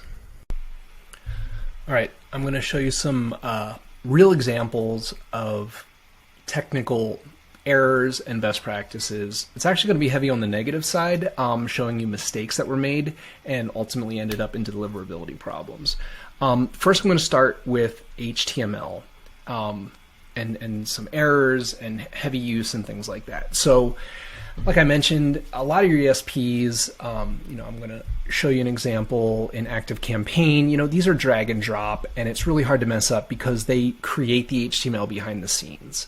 Now, ActiveCampaign, Klaviyo, they all have ways of doing custom coded HTML, but I'm going to show you a real client example. They are using a platform called Socket Labs, and Socket Labs actually is great for deliverability. It's definitely geared toward having a technician on your staff to really kind of work through it. It's not as user friendly, but it's good for doing HTML emails. Their focus is on deliverability, but again, they can't do much if you're messing up the HTML. And here's an example of one. Again, you can see it's a lot of code. And I'm going to show you a few things that they did right and did wrong in this. First of all, I'm going to highlight this. So I talked about inline CSS. They're actually doing this right. This is called inline CSS, where you have an object, in this case it's a div tag, and they use the style parameter in the tag, and that's where you define inline CSS. This is the proper way to do CSS for in an email. It would be very appropriate if it was a web page to up in what's called the head here to have CSS up top, or to include an external CSS file. Not appropriate for HTML. While we're up in the head, something they did that's a no-no. Their delivery wasn't terrible. Unfortunately, Socket Labs wasn't really tracking bot opens on mobile, and so their open rate was looking artificially high. But they had JavaScript in this, and that's generally bad. What their actual JavaScript itself is benign, but Google, Yahoo, etc. are going to see the presence of JavaScript and flag you for that. That's going to affect your deliverability. So definitely, when you're working with an email designer, if you're doing custom coded HTML, please ask them to not do any JavaScript. If you go with our best practice of very simple, copy-heavy emails, you don't need a lot of CSS and JavaScript anyway, because you don't need a lot of formatting and special imagery or effects. So again, I just want to show you that would be an example of something you don't want. And again, their deliverability wasn't fantastic when we did an audit. Also, it was pretty error heavy. So I took that same HTML I showed you on the other screen, I put it into this HTML validator. And again, I'm not going to dwell on all of them, but you see a lot of warnings and a lot of errors. Deprecated concepts that are just dated ways of coding things. But this is bad. It's not a good way to deliver email. And again, keep highlighting it. You can see a lot of highlighted yellow.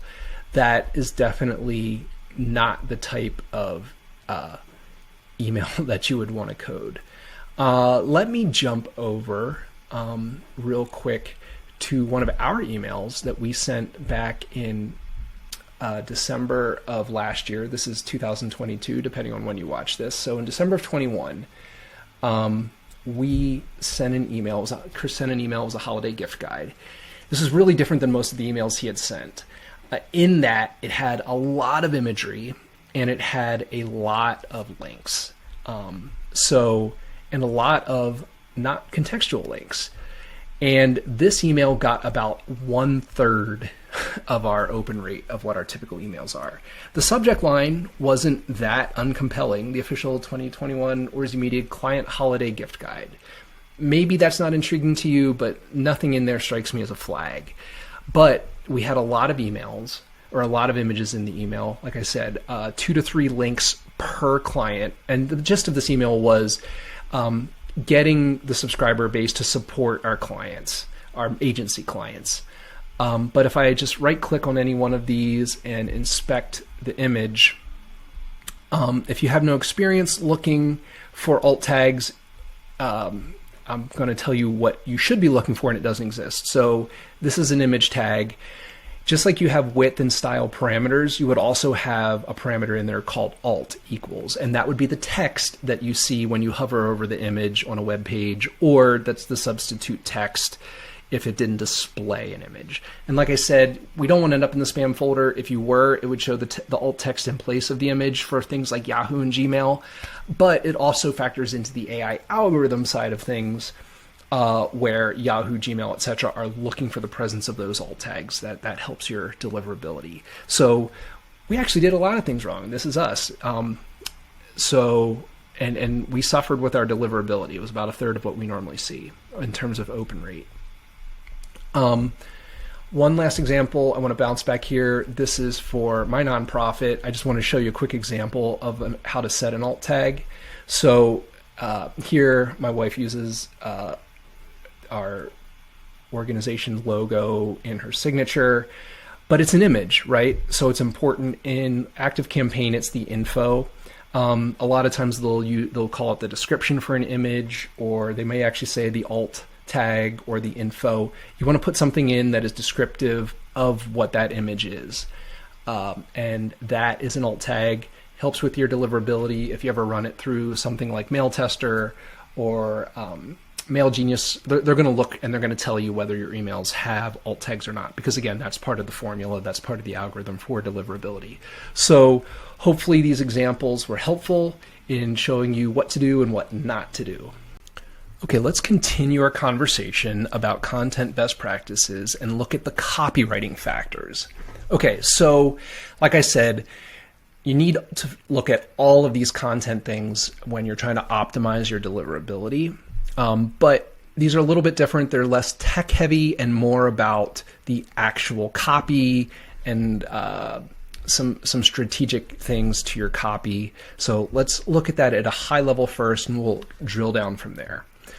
Okay, so at the very high level, and some of this may sound obvious, but it has to be stated. The first thing that you need to focus on is that you want to make it something they want to receive. All right, so this factors into both. You hear me talk a lot about the AI algorithm side of it, as well as like the human engineering side of things, and both of those things matter. If you make it something they want to receive, A, they're less likely to hit the spam button.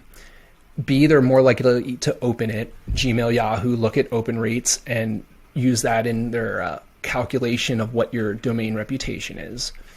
And so that it factors right there into the human and the AI side of it.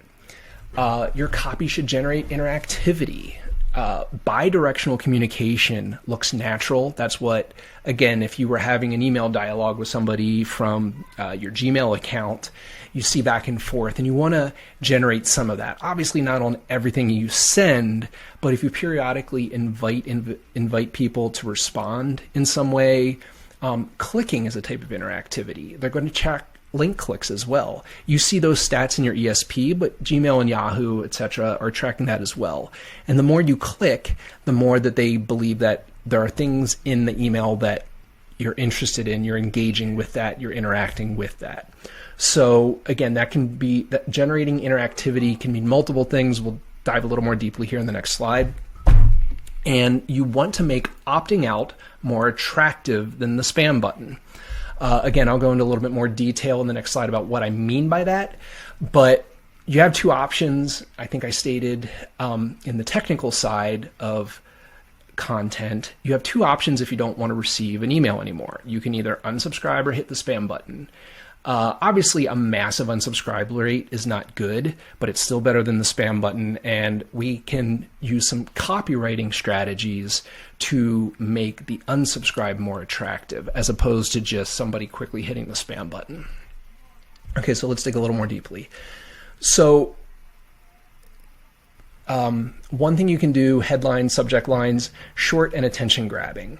Again, if you've been through any of our other courses, you've already been schooled on subject lines. If you subscribe to our newsletters, you've been educated on some of that, and you're probably already doing this. Short matters though, and this goes hand in hand with the next one, because even visually that can stand out in an inbox.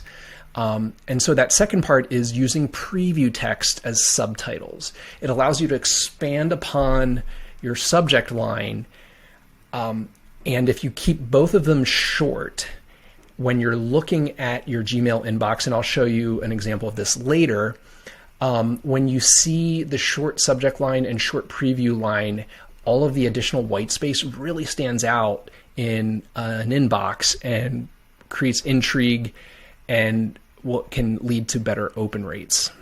Avoiding spammy keywords.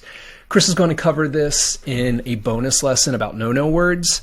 In this lesson, I'm going to focus less on specific words and more on categories of words.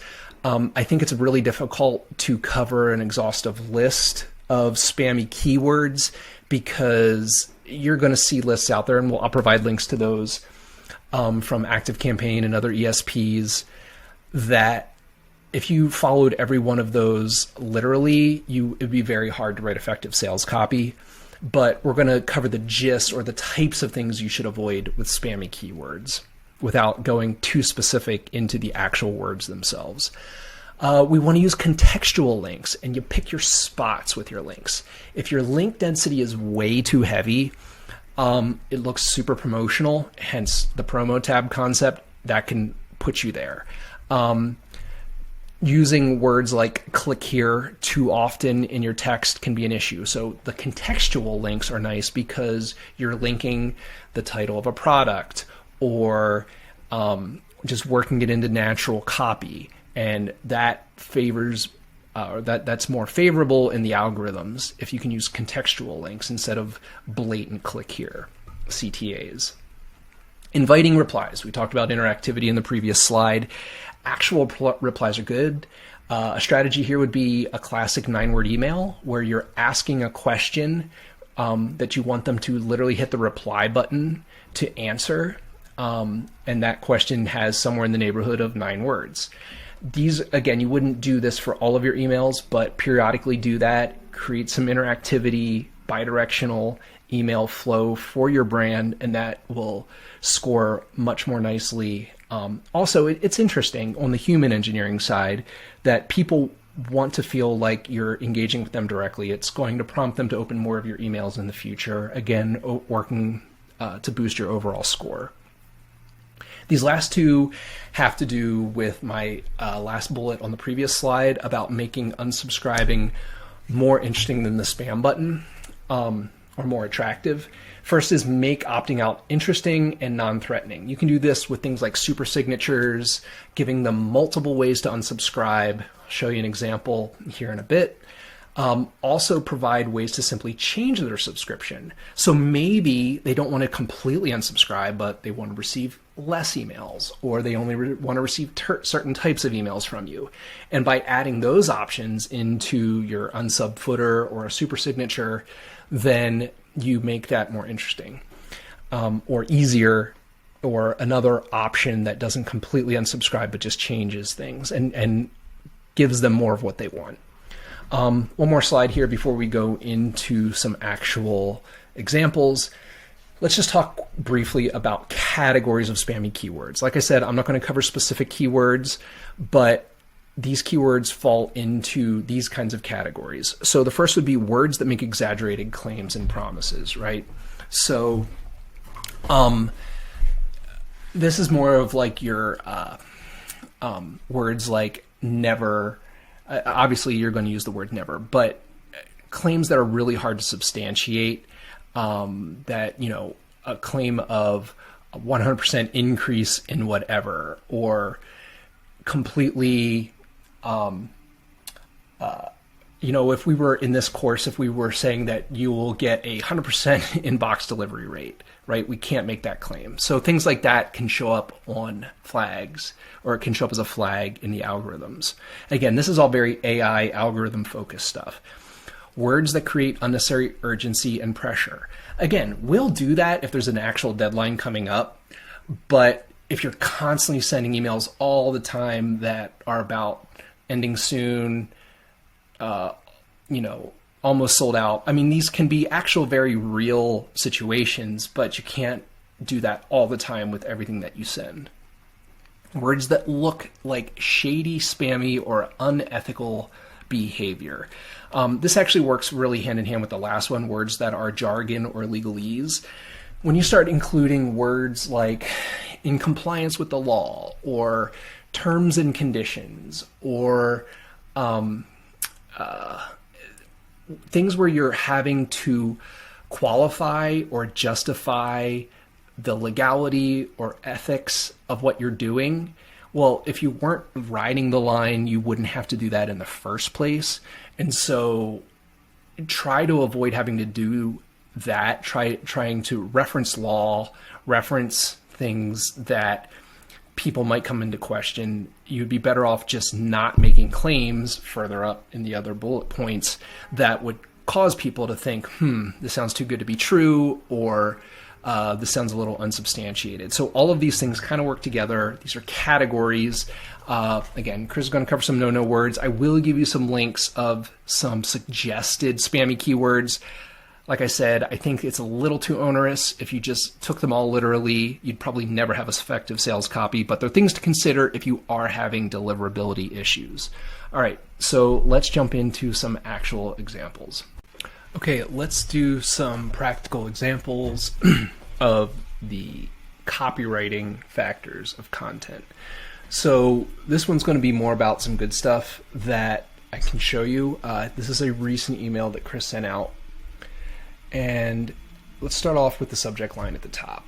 So it says, is it ethical to sell hard during a recession? Intriguing, it's in the form of a question, something that would prompt you to open the email. So you're already starting to increase your open rates. It's a human engineering component, right? Actually gets people to open it, but then that in turn factors into the AI algorithms.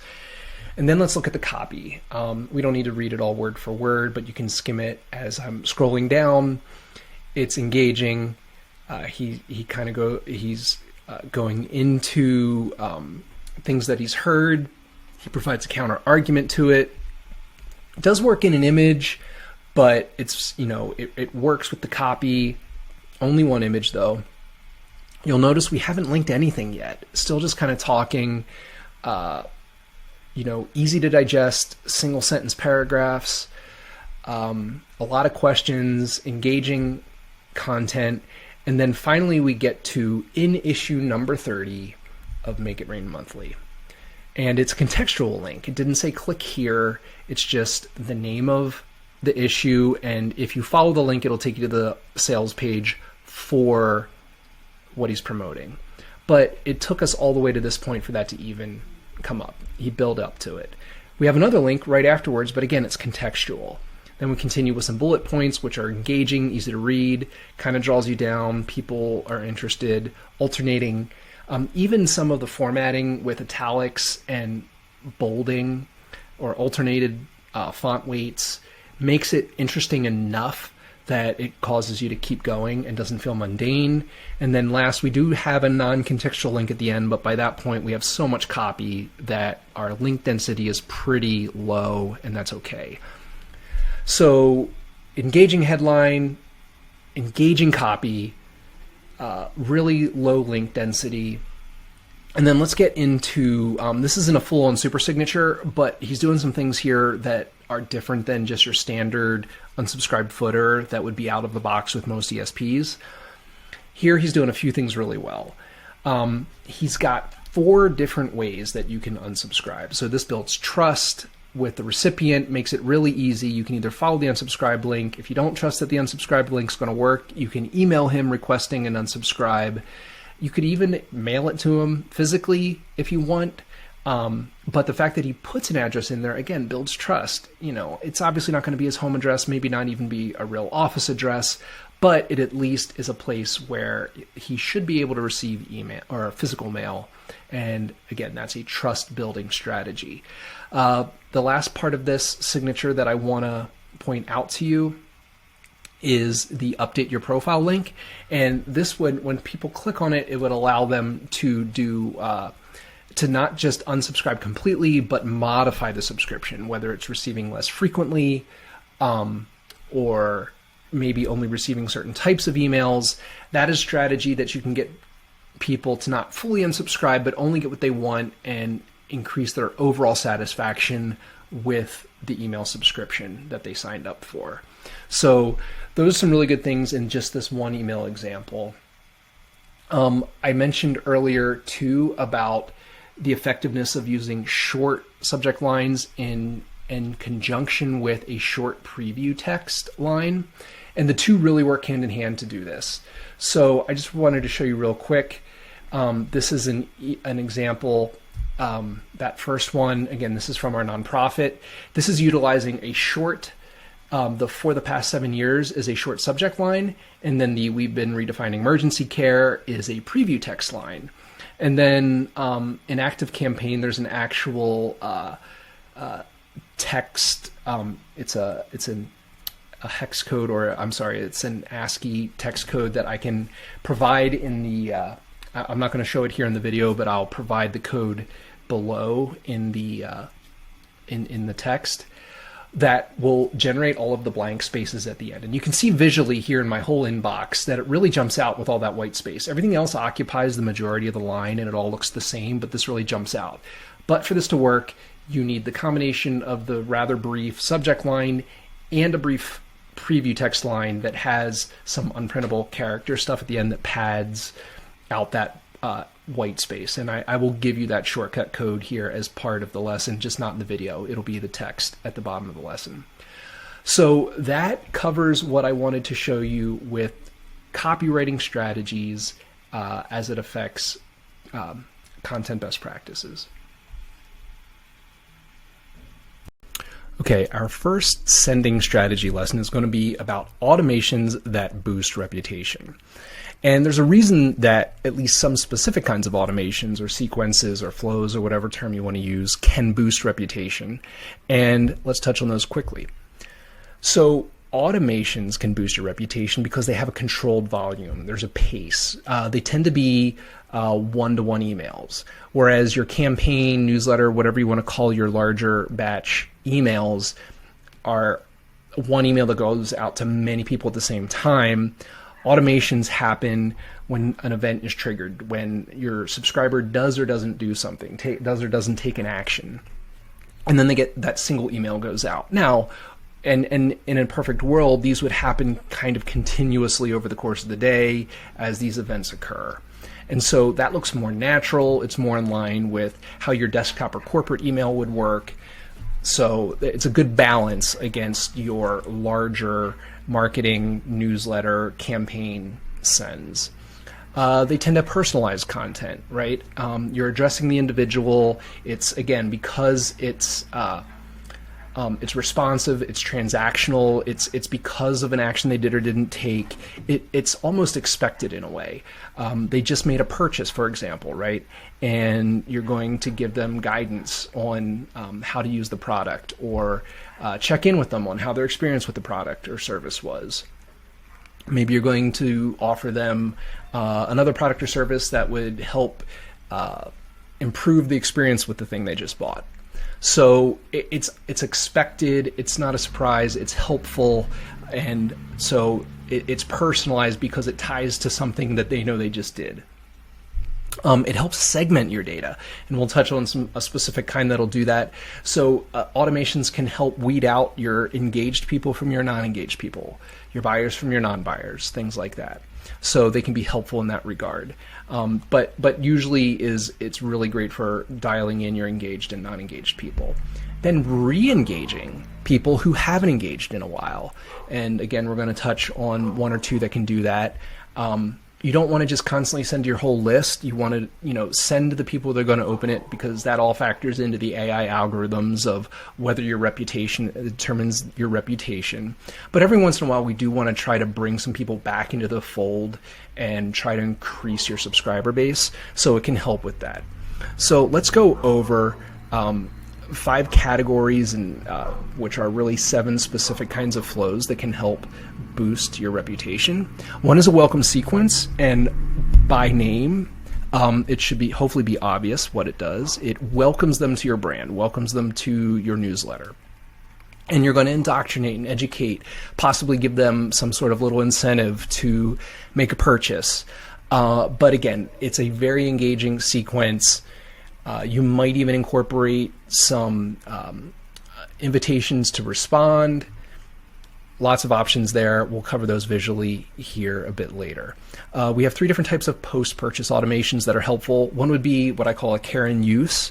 So again, just made a purchase, and you want to know how to use it, maybe before it ships, sort of an email, like what to expect, how to prepare. Cross-selling. So again, whatever it is they just purchased, you may have another complementary product or service that would help augment or improve the experience with the thing they just bought. And you're obviously trying to make a sale, but you're offering it up as a way to improve their experience. Product reviews. These are great because they're interactive. You often will incentivize them to leave a review. So, they want to open that. And you could invite them to reply with a testimonial. Obviously, that helps with that whole 2-directional communication, but at the very least, there's going to be a link to leave a testimonial on the website, something like that. Again, it's interactive. There's an enticement to open the email that helps with the overall algorithm for reputation. VIPs, again, this is something people are going to want to open. They're already probably engaged people, or else they wouldn't have hit the VIP status. Usually it's based on a dollar amount spent over time, number of products spent, something like that, or number of orders or products purchased over time. So these are your premium people. It's going to be a smaller segment, but you're going to get a very high open rate on those because these people are going to be incentivized to possibly want to purchase. You're usually offering them a deep discount, something like that. Win back. This is a re-engagement sequence. These are people that haven't engaged in some period of time. We'll touch on segmentation in a later lesson, but you're going to take that group of people that haven't really been engaging, whether they haven't been opening, clicking, visiting your site, whatever your metrics are, and you're going to try to re-invite them back into be engaged people. That's super helpful. You want to be careful how often you do it. But again, it's a one-to-one, so you're not doing a large drop of a bunch of people that want to open. You're not expecting a huge open rate because, again, these people are already disengaged, but you're going to try to invite them back into the fold and improve the overall size of engagement of your list. And then the extreme would be a sunset, where you're looking to segment people who are already highly unengaged, and you're going to either re-engage them or allow them to ride off into the sunset, hence a sunset automation. And it will be people that you either unsubscribe or flag them in some way to not try to send to again. Because if you send to too many people who just will never open your email, that factors negatively into the algorithms used by Gmail, Yahoo, etc. So now that we've gone over that in theory, let's move on to some actual examples. I think I said I'm going to use Klaviyo to demonstrate them. It would be a little too much to cover every ESP under the sun, but this will allow us to at least show you the concepts of how to build these flows out or automations. All right, let's take a look at some automations, the ones we discussed in the previous slide, and I'm going to show you how to actually set them up with a best practice. You've probably heard of most of these before, you've maybe even set them up before, but I think it's important that you understand the triggers, filters, everything that goes into it so that they really do what they're supposed to do. And I'm even going to cover some specific circumstances and things you might not be thinking about when setting them up. I'm going to use Klaviyo to demo this because I believe it's visually really easy to represent the flows. I can account for everyone that we're talking about, and it's pretty easy to set up. It's really easy to follow. That also means it's going to be more of an e-commerce focus, but for the most part, you can map these concepts to whatever you're using.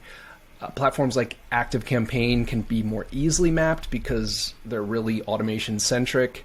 Others might be a little harder, but I just wanted you to get the gist of what's important in each of these flows.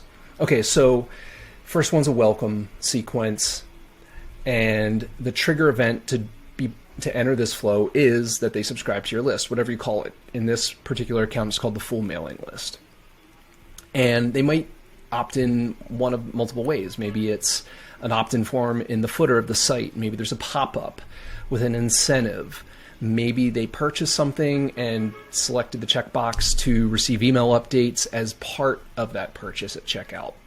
All of these things get them into the full mailing list.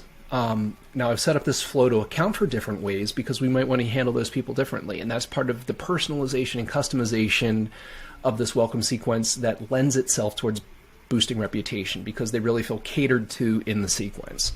All right. Next thing I have here is waiting 10 minutes. You could argue that there should be no wait in there. I have that just in case this is coming off a purchase and give it a little bit of space from the receipt email that they get from the purchase.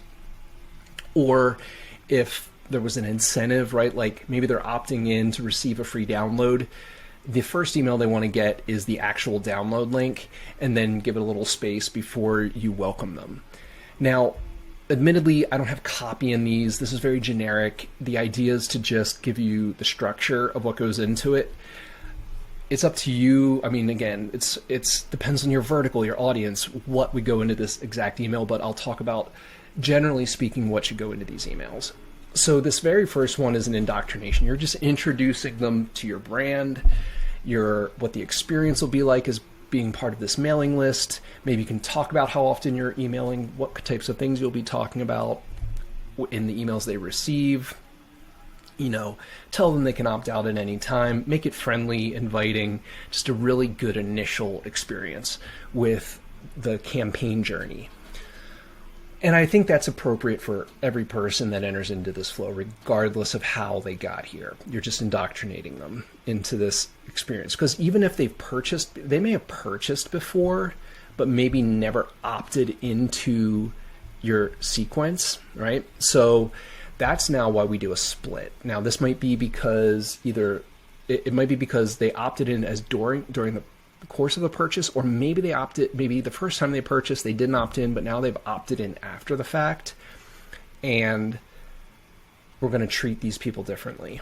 So what I'm saying here is down the left hand side, and actually I should probably move this over here, so I'll actually play with this as we're doing this. So what this says is, in Klaviyo conditional split, they've placed an order at least once over all time. Yes means they're an existing buyer, either because they opted in as part of a purchase to enter this flow in the first place, or they purchased in the past, didn't opt in, now they're opting in. All right, so that means down this left-hand side is going to be the buyer version, if you will, right? So, and actually let me add some time delays in here. Again, it's up to you. I think for welcome sequences, daily sequences is really good. So I'm going to put in a bunch of one-day delays here. And by the way, I would typically not recommend welcome sequences that are this short, but for the sake of efficiency in the course, I've just put, 3-4 email sequences. I would say 5 to 7 is really ideal. Just really take time adjusting to all the aspects of your mailing list experience, your brand, the products, services, etc. And anyway, so chat while I'm trying to walk and chew gum, explain what I'm doing while I'm doing this. So left-hand side would be buyers. Right-hand side would be non-buyers. So let's actually talk about the non-buyers first. These would be people who opted into your list but haven't purchased yet. That's why in this description said at least once over all time. So these people have never purchased ever in the history of their relationship with you. So on this right-hand side, you're going to be indoctrinating them to the brand, but you're also going to get a chance to talk about the benefits and features of the products or services that you're selling. All right. So the main difference between that and the left side would be on the left side, the buyer side, you don't have to educate them so much about the products and services because they've already purchased from you, right? So they're kind of sold already on the product or service. There you can talk about the brand. Maybe there's certain features they don't know about. Maybe you have an affiliate program available to them and you can talk about that there.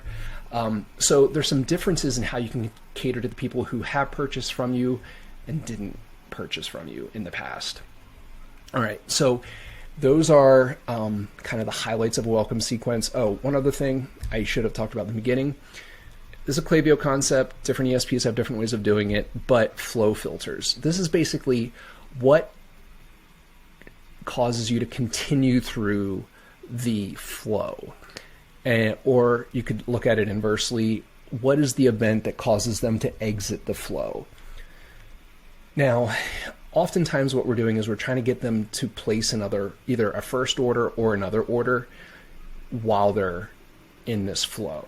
So again, you might give them, a sign-up bonus for joining your mailing list where you give them a discount coupon code, something like that. So my flow filter here is placed an order 0 times since starting the flow. So they're saying from the moment they opted in, keep going as long as they haven't placed any orders just during the time period while they're in this flow or this automation. It doesn't matter what happened before they entered into here, only during the period of time that they're in here. So that filter, that's what that means. If they make a purchase after email number 1, we're going to bow out because there's also a pretty good chance you're trying to entice them further down to make a purchase. And we want to make sure that we're not beating them over the head with that. Another thing you could do is, actually, we're just going to leave it at that. Okay, so that's an important thing, having proper filters that you're not annoying people. Next, let's move on to post-purchase. And actually, I'm going to break up post-purchase into 2 different automations I'm going to show you here. This is how I like to do it for e-commerce. So it is very specific. It's very specific to e-commerce because this applies to product fulfillment. However, I think it's still worth noting. So here I break up my post-purchase, and again, I'm also differentiating post-purchase, which in the previous slide I called like a care and use sequence. That's different from a cross-sell and from a review. Those are all things that happen post-purchase, but I like to break them out into different automations because they have different purposes and potentially different triggers for exiting. All right, so post-purchase demo. So the trigger for this is they've placed an order. All right, the moment they hit checkout, that starts this event. Okay, now in this one, I actually added some additional filters because I may not need a post-purchase flow after every order they place. This is going to be more for like your first-time buyers, maybe people who are in their first 3 purchases ever with you, something like that. Again, you're just trying to give them a good initial experience with your brand. Because from that point forward, they're kind of loyal and you don't need to keep up with this. So I have a flow filter that says placed at least 1 order overall time, but at most 3. You could even drop that to 2 if you want. All right. But I think somewhere in that 1 to 2, 1 to 3 range is good. Right away though, I go into a conditional split. And this is simply differentiating my first time buyers where it says equals 1 overall time versus, and then everybody else would fall into the right side. So your second and third time buyers. And the difference is how you address that. So, in the first one, you're going to have a celebratory email. This is the very first purchase. You're celebrating that. Over here, it's still a celebratory email, but you're thanking them for the coming back and being a loyal customer. Different messaging. It identifies that you recognize they've been there before. That's important. All right. Wait a couple days. This is my preference. You could argue for waiting 1 day. It all depends, again, on the type of product or service that you're offering. Also, you got to think through the timing in terms of how it lines up with post-fulfillment, which we'll get to in a moment. And then you're just going to continue on. So first is a celebratory. I like, as a follow-up, why did you purchase? Just get a little feedback, wait a couple days, maybe 1 day would be appropriate there. But again, I'll talk about post-fulfillment and how these work together. And so 2 things that you can do right after, okay? Post-fulfillment, it's a slightly different trigger event. In Klaviyo, this is really nice if you're working with WooCommerce, Shopify, Magento, BigCommerce, etc., that integrate nicely. Klaviyo knows when the order was placed, but then also when it was fulfilled on those larger e-commerce platforms. And so I really like this because it's a different trigger event. Instead of trying to guess from the number of days after the order was placed until you shipped it, this, right away, this sequence doesn't even start until it ships. And so that's what fulfilled order means. And so right away you can say your order is shipped. Now again, maybe you want to put a delay in there if your e-commerce platform is also sending a shipment notification. But again, that depends on how the interactivity is working between Klaviyo and your platform, your e-commerce platform. Again, in your order shipped, it's kind of celebratory again. You're telling them to get ready, to get excited, generate excitement for the arrival of their product. Okay. And then after that, I put in a conditional split. This is just a way of saying only continue if they've only placed 1 order overall time. So this is just for first-time buyers. And so I'm going to wait a day and then I'm going to educate them on the product, like how to prepare for it, the care and use of the product, things like that. You could even break that out into 2 different things. Maybe you have a prepare for the arrival of your product and then maybe a care and use a day after that.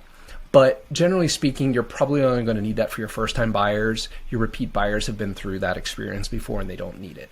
But you got to look at the timing of, okay, When do they get this initial email shipped email? When do they get their educational emails?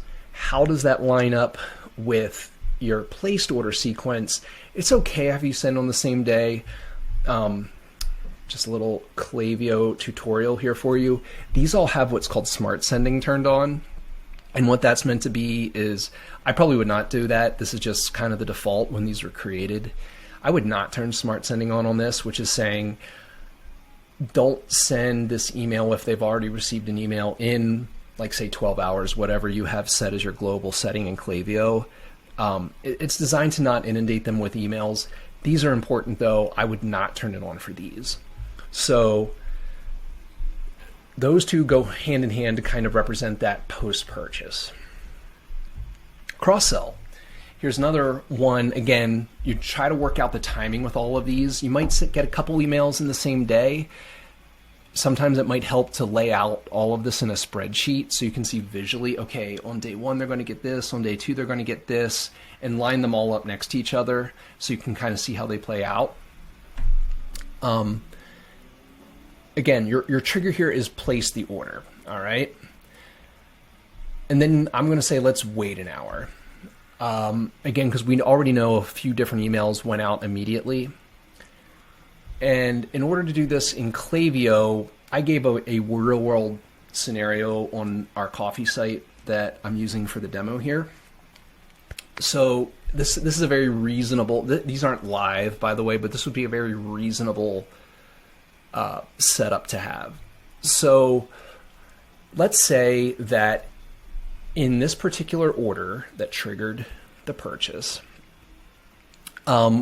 they purchased 12-ounce ground coffee, but they didn't purchase 12-ounce whole bean. Okay, so if that is true, then we're going to go down this first column. And what we're going to take time to in this email sequence is talk about, okay, you purchased the ground, but you can actually have a fresher cup of coffee if you purchase the whole bean. All you have to do is get a grinder, educate them on the value of whole bean coffee as a way of cross-selling them and maybe trying that as well. So you start it on the first day while they're still excited about their purchase, and then spend a couple days trying to see if they want to try to cross-sell them. Maybe you even put another one in here that's like wait 7 days, give them, because maybe it was too soon, maybe need it to arrive and to try the coffee, and then they'd be interested in trying the whole bean as well. Okay, let's say that's not true. But what if the reverse was true? They bought whole bean but didn't buy ground coffee. Well, you could take a different tact on this. Well, there's the convenience of ground coffee, you know, if you're in a rush in the morning and you don't want to take the time to grind your beans. So again, you could have a different vertical sequence here talking about that feature benefit proposition. So that would be, now let's say neither of those case situations are true. Well, I know we also have this coffee membership. It's a club program that we offer where people can pay a flat fee per month where they're going to get a fixed number of coffees auto-delivered and some other benefits and exclusive access to things. So let's say that their order did not have either of these continuity products.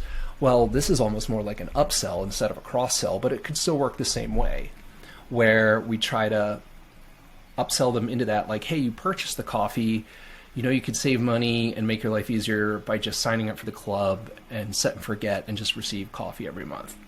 So these are 3 examples using splits, thinking through the scenarios, and then having very different experiences in terms of the email copy based on what they purchased. Again, it feels catered to, personalized. That helps with unsubscribes, open rates, keeps your reputation solid with the providers. All right, another type of flow or automation that would occur after a purchase would be review gathering. All right. Oh, by the way, on these same flow filter, play 0 times since starting the flow. Obviously, we don't need to beat them up with additional emails if they took you up on the cross-sell right away. Okay, review gathering. This particular account does not have any third-party review gathering plugins connected, but things like Stamp.io, Yotpo, there's some others that tie in nicely with Klaviyo and will actually, in the same way we can trigger for events like, clicked, opened, placed in order, etc., etc., you'll also see left a review or placed a review or left a review as a flow filter, and that would be when you want to exit when you're doing a review, right? We're asking for a review, and once they do, we don't need to keep asking them that. Again, same sort of thing here. Let's wait enough time. I think fulfilled order is the proper trigger for this. Rather than guessing when it's going to ship, let's start from the point we know it's shipped, and then give them a sufficient amount of time to receive it, use it, evaluate it. I'm going to say 21 days for our coffee. That could be whatever is most appropriate for the product or service that you are promoting. All right, then we need to go into all these splits, and these could go forever. So first I'm saying, well, let's see if in their order they have the 12-ounce dark roast whole bean. If that was in there, I'm going to have an email that is very specific to that asks them how it was and send a link specifically to that product's page on the site. And we keep doing that. Obviously, that could be tedious if you have a ton of products. So maybe you want to just feature like your highest end or your flagship products and just not worry so much about the lower end products. But again, this is important because it's highlighting what they purchased, feels catered to. The email has the appropriate link where they're going to review that product and not just a general review for the brand. So super important there. All right. That would be a review gathering. Again, this account doesn't have the review, third-party review app configured, but that would show up in the flow filter. All right. The next three are not triggered by a purchase, but they're triggered by segmentation. All right. And again, this is important for keeping your list healthy and re-engaging people, all which help keep your open rates up and your list health and reputation stellar. So the first one we're going to do is a VIP flow. And like I said, these next three are all triggered by a segment. And so what you have to do is first define what a segment looks like. All right. So on this one, let's look at VIP customers. We determined in this account that if somebody once a person has placed their 5th order, they're now a VIP customer and they'll go into that segment. The way the VIP flows is the moment they join that segment, this flow starts. All right. Now, I'm going to say for a VIP, I'm going to wait a few minutes, 5 minutes in this situation. And that's because typically their membership into the VIP segment is because they just took an action, like made their 5th purchase just then. So I want to give it a little bit of space from the receipt email that they would have placed. Also, I know they're not going to get the post-purchase emails because if you recall, we said that was for at most 3 purchases at all time. So we're not competing with that for the inbox attention. But so I think 5 minutes is a good amount of space there. And then we jump right into it. Again, I can't tell you exactly what to say in here, but you're going to describe, now that they're VIP, what are their benefits? Maybe it's just a one-time use code. Maybe they have access to future discounts and promotions that the lower tier non-VIP people have access to. But again, typically there's going to be some sort of a discount code that you're encouraging them to take advantage of, and spend a few emails trying to do that. All right. Again, because this is the sort of flow where you're trying to get them to make a purchase, you're going to use this placed order 0 times and starting this flow as a filter. Because again, that's really important. That's part of what makes these automations great for reputation building, because they have the ability to bail out once people have taken the desired action. All right. Again, pretty straightforward. I think that's self-explanatory. A win back. So in a win back, we're we're targeting people who we're going to call disengaged. They're not completely inactive, but they haven't done anything. They haven't interacted with you in quite a while. Again, this is segment based. So let's look at the definition that I came up with here. And we're going to be talking disengaged and inactive. One is for win back, that's the disengaged. The inactive is going to be for sunset, which I'll talk about next. So real quick, when I look at the definition, I'm going to say people that haven't clicked an email in 14 days, they also haven't opened an email in 30 days, and they haven't been active on the site in 21 days. I'm also going to say that they have not placed an order in 45 days. And the reason for that, again, in this particular situation is I know we have our coffee club program. It's very possible that people are just getting their coffee every month. They're happy with it. They don't feel like they need to engage with anything. They get their coffee, they're content. And so they haven't really clicked any of our emails lately. They haven't needed to go on the site because they didn't need to cancel their subscription or anything like that. So I'm going to disregard people who have purchased within the last 45 days. That gives me a little extra space to cover the monthly renewal people. All right. So again, win back, super simple, not much to explain here. Same kind of flow filter. We're trying to win them back, right? So we're most likely going to be giving them a discount code in each of the emails. We're going to bow out once they've placed an order. No sense in continuing to hit them with it once they've placed an order. So you're going to offer it. You might even get more aggressive with the discount as you go down here. So give a different code in each of the emails. This requires no delay initially because it's not tied to a purchase. It's tied to a lack of activity. So you're definitely not worried about inundating them. So I would send it right away as soon as they hit that 14, 21, 30-day mark. Wait a couple days to follow up. Maybe give it a little more space to the next one. Maybe go one more if you feel you have enough content or enough room to escalate your discount codes. We've gone, I think, as high as 5 on win backs. But that's it. Like once you get to the end of it, you don't hit them up anymore. And then until they hit the point of becoming inactive, which is very similar definition. For the sake of simplicity, I simply doubled each of those numbers.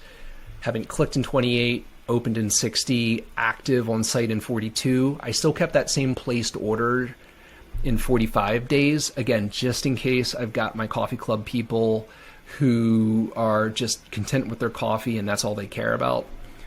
There's no sense in trying to remove them. These are the people who trigger my sunset. And I would say once somebody is in the inactive segment, I would use that as a negative suppression or an exclusion segment for when you send your email campaigns. Never send to your inactives. And I'll show you that real quickly in Klaviyo, how you can do that. But once they're in here, so again, same motivation. You're trying to get them out of inactive. So we're going to keep doing it until they place an order. All right. Obviously, if they click, that's fine. But and that will ultimately remove them from inactive. But we're still going to try to get them to make a purchase while they're in here. But the moment they open an email, the moment they click an email, they're now going to be no longer in the inactive and back into your normal campaign rotation. So you would at least get that benefit from it. But ultimately, while you're at it, you're trying to get an order, make some revenue. So again, go through here. I think this is probably, if you can, as you can see, I'm going with bigger spacing because again, they've already shown a propensity to not be super engaged. So I'm going to take my time, just hit them with a few emails as reminders. If they get to the end of this sequence, they're just going to stay in inactive. I mean, you're just basically never going to email them to them again if you use the exclusion list when you set a campaign. And so let me do that real quick, show you how that works. All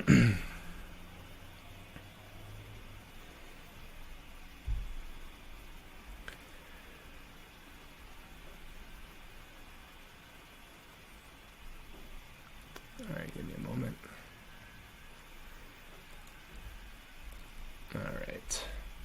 So when I create a campaign, it's an email campaign.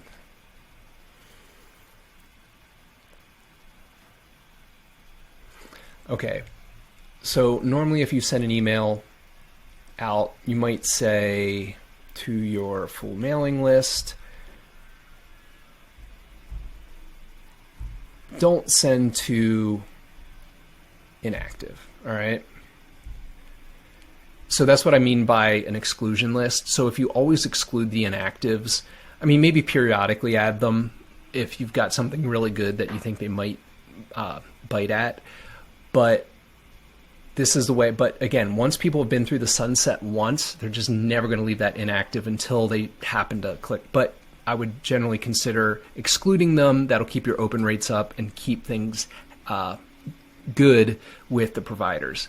So there you go. That is how we use automations to clean up your list, to keep people engaged, and just overall boost your reputation with the providers. Hopefully you guys found that helpful. Okay, so in our next sending strategy lesson, we're going to talk about segmentation. And I'm just going to give you examples of how to create segments, and more specifically engaged, disengaged, and inactive segments in ActiveCampaign and Klaviyo, and then how to utilize those in your audience targeting when you send your broadcast emails. So we're just going to jump right into that. Okay, so let's start with creating those 3 segments in ActiveCampaign. And we're actually going to go with kind of the more complicated and then go to the easier one with Klaviyo. Obviously, it's different in all the other platforms, but these are 2 really different approaches to doing it, so it covers a nice broad base. ActiveCampaign is very automation focused, so they do a lot of things like you can use automations to create the tagging, and it gives you a little more control, but maybe not quite as intuitive until you fully familiarize yourself with the platform. So interestingly enough, they have a couple of canned automations out of the box with ActiveCampaign that you just need to enable. They call them Part 1 and Part 2 engagement tagging.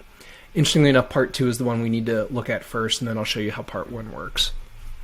And the way it works is this.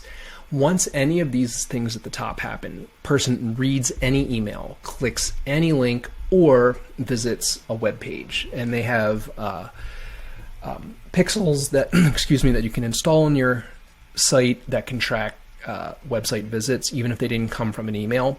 But those 3 things together can work, can define somebody who's engaged. And so the way it works is it says, if any of those things happen, exit the Part 1 automation. Now, they may not already be in there, but that's fine. But if they are, exit out and then enter back in again. And that's it. That's what Part 2 is. So let's go to Part 1. What does it mean when you exit Part 1 or enter Part 1? Okay, this is what Part 1 looks like. The first thing that happens when they enter Part 1 is they get the tag engaged, they get the tag recent activity, disengaged, inactive. You may not need the recent activity tagging, but out of the box they do that, and that basically represents anybody that's done anything within 7 days. Okay? So it adds those tags, then it waits 7 days. If it hasn't exited the automation, which, if you recall, would happen from Part 2. So up this first step in Part 2, if somebody were to click an email before the 7 days were up, it would exit and then enter again. And so it would just keep adding those first 4 tags that we see here in the top of Part 1. So if people click, open, visit the website within the 7 days, you'll never lose these tags. They'll just stay added. Now, if 7 days elapse, then it removes that recent activity tag. Now, you may say, I don't care about recent activity, I just want engaged. Well, you could remove these steps with the trash can. The next mile marker is 21 days. Again, if somebody clicks inside of 21 days, opens an email, visits the site, they'll come back and get these again, because it'll exit and re-enter before the 21-day mark. But if 21 days go by and they haven't done any of that, now it adds a new tag called disengaged and removes the tag called engaged. Again, same thing happens if they were to click or open or visit the site, even after they get those tags applied, now they become engaged again, back up at the top. 30 days is the demarc for moving from disengaged to inactive. So I'm going to make the argument that those 3 levels are probably sufficient: engaged, disengaged, and inactive. Now you may determine that you don't like these breakpoints. You may want to change 21 days to be 30 days possibly, and maybe 30 days you want to move to like 60 or 90. That's up to you. That's whatever makes sense for your brand and for the type of audience you have or the type of product or service. That's flexible. But this is how the tagging occurs. Tagging's half the equation for segmentation in ActiveCampaign. Then what we do is we come in to our lists and we go click on that little down caret, click on segments, and then we can create segments. And the segments are real simple. We simply say, all right, I created a segment called Engaged Subscribers, and those are simply people that have the tag engaged. All right, let me go back to where we were before.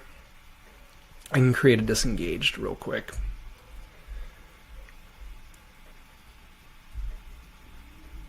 Segments, new segment. Oops. Parent click. Disengaged subscribers. Create the campaign, and we just set the condition tag exists disengaged, and we can save that, and we could then do the same for inactive. So now at this point we've done the tagging, which is automated. We've done the segment definition, which counts on the automated tagging, and that's calculated dynamically. Then the last bit would be to target them when we create a campaign. So when I create a brand new campaign, Matt's test campaign, let's go next. And that was the supporters list. And then down here they say select a segment. I'm going to pick just my engaged people for this one. It would allow me to create a new one if I want, but let's just go with the engaged subscribers from now. And then it would move into the email design piece of it. But we're not worried about that. I just wanted to show you how to create segments in ActiveCampaign, and more specifically the engaged, disengaged, inactives, and then how to utilize them in an email. Let's move to Klaviyo. Different approach. Instead of using the tagging, they just do it straight from on the left side, listen segments, do a create, and we're going to create a segment. And let's just call this engaged.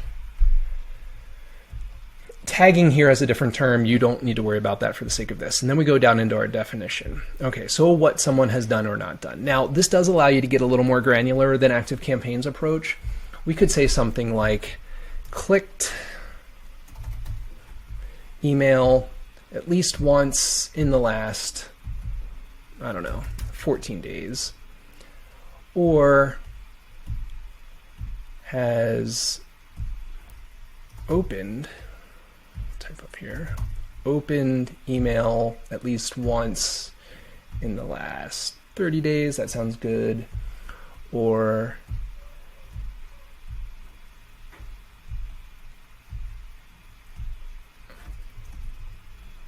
active on site at least once, maybe in the last, 21 days. I'm just kind of making up some values. Whatever makes sense for your definition. Then you simply create the segment. It calculates the people. All right. Now we've created a segment. Now let's create a campaign. We're going to create an email campaign real quick.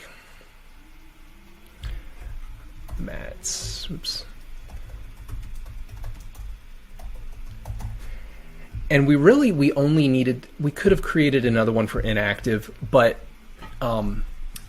if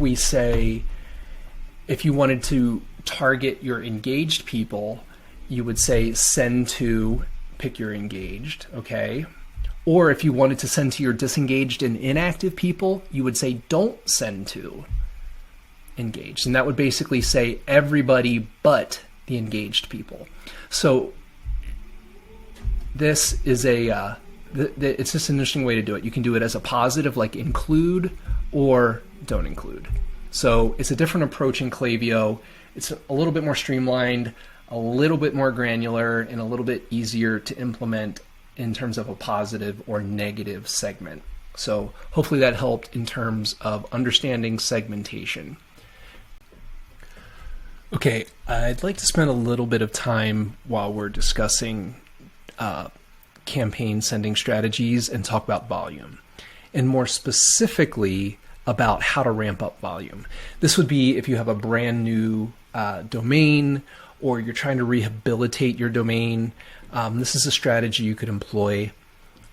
So the cue that I'm taking here actually comes from a list from SendGrid. And if you've never used SendGrid, they're kind of like socket labs that I covered in another lesson.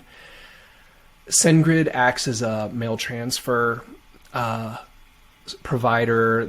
You also can use it as an ESP. Great deliverability. But they have a recommendation for warming up a brand new IP address. Now, you'll see if you look at this that it gets to some really large numbers. This would be for an existing domain that has a pretty solid reputation, but it's adding an additional IP, moving to a new IP address, and their recommendation for warming up that brand new IP address, because the world isn't used to seeing email coming from that IP for that domain. Again, the assumption is all of the domain authentication is correct. I'm going to take some I have my own formula that I'm going to give you for the domain ramp up volume that's kind of based on this, but with some modifications. So here's my formula. And again, keep in mind, this is if it's a brand new domain, or you're going to try to hit the reset button and kind of go back from scratch, take 30 days to try to rehabilitate. It could even go longer if you want, but I'm going to say at least 30 days. Maybe you even are really hitting the panic button and want to start with a new domain, which is something we can talk about, which we will talk about in a later lesson. So this is what you would do. Take your engaged recipients. If you didn't watch the previous lesson on segmentation, do so. Identify your engaged segment. Then start a new list in whatever ESP you're using. And you're going to start importing records from that exported engaged recipient. Open it up in Excel, whatever you need to do, and you're going to insert or import records from that file a little bit at a time into this new list. So yeah, you're going to import records from your engaged export list or file to the new list each day, and you send an email to that list. So this is going to require some planning as well, and we'll talk about content calendars in the next lesson. You're going to send an email to that list, and you're going to start on your first import day, just 50 records. Keep it really small. And again, these are only your engaged recipients. Then what you're going to do is every day, and we're going to do this for up to 30 days, well, at least 30 days, you're going to double the import size. So if I imported 50 records on day 1, I'm going to import 100 records on day 2. And now I'm going to send another email to those 150 people, because now we have the 50 from the first day and the 100 from the second day. And we're going to keep repeating that. We're going to import 200 on day 3. So now do the math. We've got 350 recipients, and we're going to send yet another email on day 3 to those 350 recipients. So again, you're going to want to calendar out what that content looks like. It's probably not going to be super onerous because, again, you're sending email every day, but that's okay. If you want, you could also send the same email each day, but if your ESP allows you to suppress people that received the email the previous day, you could do so. Different strategies you could do there, but you're trying to gradually increase the amount that you're sending each day, and you're targeting your engaged people because you know that they already have a propensity to open your emails. Again, I'm saying do this for at least 30 days. If you do the math, and importing double the amount each day is going to get you to your total engaged recipients faster than 30 days, then slow down your doubling. Do 50 on the first day. Maybe you import 50, 50, 50, or maybe you don't import any the next day. You might have to do a little bit of math to figure out how slow you need to do your import so that it drags out to at least 30 days before you hit your engaged count cap. But that is how you would gradually increase that. And it's super important. You can have automations running during this time, but do not send any other campaigns during this time. Again, you're doing this because either you are starting super small, in which case this would, if you're brand new domain, the chances that you even have thousands of records are pretty small anyway. But so this would be more for a domain with a bad reputation, not getting great deliverability.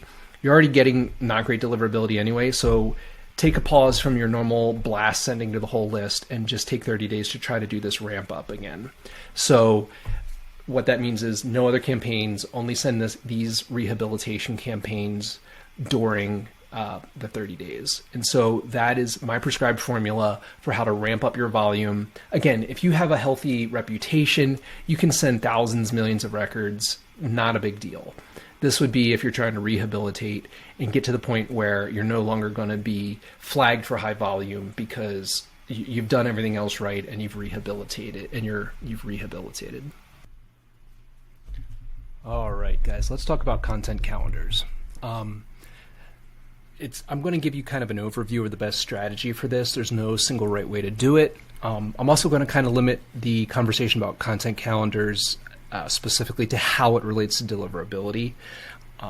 So let's get started with that. So two good tools you could possibly use for this that I've used in the past. You got a free and a paid option. Lots of other tools out there, but I like these two. One, if you're just getting started, you don't want to invest some money in this strategy, is just set up a dedicated Google Calendar. The important thing is that you want something that allows you to visualize what your content calendar looks like, so you can see the frequency, how often emails are going out, what types of emails are going out, create a color coding strategy so you get an idea for content-oriented emails versus promotional emails, etc. And you could do that in Google Calendar if you take some time up front to build that structure. Another one that I love, and again, I'm not really going to spend time going through all of these in depth, just two recommendations that I can make for you. The other would be CoSchedule. I believe they do have a free tier, but ultimately it's paid. I love this if it's a team-based content approach, just because you can hand off steps of each content phase to each person. It also allows you to line up not just your email content calendar, but see how that aligns with your blog posting, social, etc. So those are two really good strategies or two tools that you can use. I'll show you the site for CoSchedule here in a bit. You have two main goals with your content calendar. One is to establish consistency and the other is balance. So what I mean by that, consistency in terms of what it looks like week to week or month to month. Again, it depends on the frequency with which you email. I'm not saying there is a one right frequency, but let's say, for example, you have, maybe it's an e-commerce brand that is perhaps fresh food, right? So every week you're trying to promote something different, maybe because your inventory is high and because it's fresh food, you need to move it. So you start each Monday with the promotions of the week. You might have something a day or two later that reminds them of the promotions. So like Tuesday or Wednesday. Thursday, maybe you always send out a recipe of the week. Maybe it's related to the promotional items of that week, maybe just in general. Maybe you intentionally put out a recipe for something that's not in the promotions to try to also get a full price sale. That's one example. I'll show you another example of an info product that's very rhythmic, once a week, which also leads me into setting expectations. Now, this ties in nicely with the welcome sequences that I discussed in the automations lesson. In order to set expectations properly, you need a really good welcome sequence. Maybe it's a single email. Generally speaking, welcome sequences are longer, but you want to establish what the experience is going to be like when they register for your list. So with that being said, let's jump into some websites here real quick. Google Calendar, if you've never used it before, it's pretty easy, but I imagine most people have used it, or an Apple Calendar if you're very into the Mac ecosystem. There's all different kinds of calendaring out there. You probably have one that's tied into your corporate mail. Again, maybe it's Google-based, maybe it's Exchange-based if you're on Outlook.com or a corporate Exchange account. Zoho has a great suite of tools that includes email and calendaring. Like I said, CoSchedule was designed specifically for marketing teams and allows you to lay out a schedule. So as I mentioned earlier, they do have a free tier. It does limit what you can do, but you could dip your toe in the water with it, see how you like it. Then it goes up to like $29 per user per month for the next level. I love it. It's a great tool, especially for collaboration. As you can see from the home screen, I talked about color coding, so you can really visualize what your content strategy looks like. You can find holes in your rhythm where maybe you can plug in. Maybe you can see where things are too bunched up. What you're trying to do is avoid the pattern where you only send emails like on holidays or whenever you're trying to run a sale. That's a huge flag for Promo Tab. If you're only sending infrequent emails whenever you need to move product or you're running a sale. And this will help you visualize what that looks like. So I mentioned having a really good example of something that both sets expectations and having a consistent rhythm. I love James Clear's 3-2-1 list. So in his list, and this is the welcome email you get when you sign up, he tells you what you're going to get every week. I want to tell you 3 things. He gives you one helpful reminder. How does it work? Yeah, so he says it's the 3-2-1. Each message includes 3 short ideas from him, 2 quotes from others, and 1 question for you to ponder. That's what it's like every single week. It's very content oriented. He does some very light selling actually down in his footer. That's a different topic for a different lesson, but he lays out what it's going to look like. He even does some light selling here. Then right away, the following Wednesday, and I believe it is every Wednesday that he sends these out, you get your first one. And it's exactly what he says it's going to be.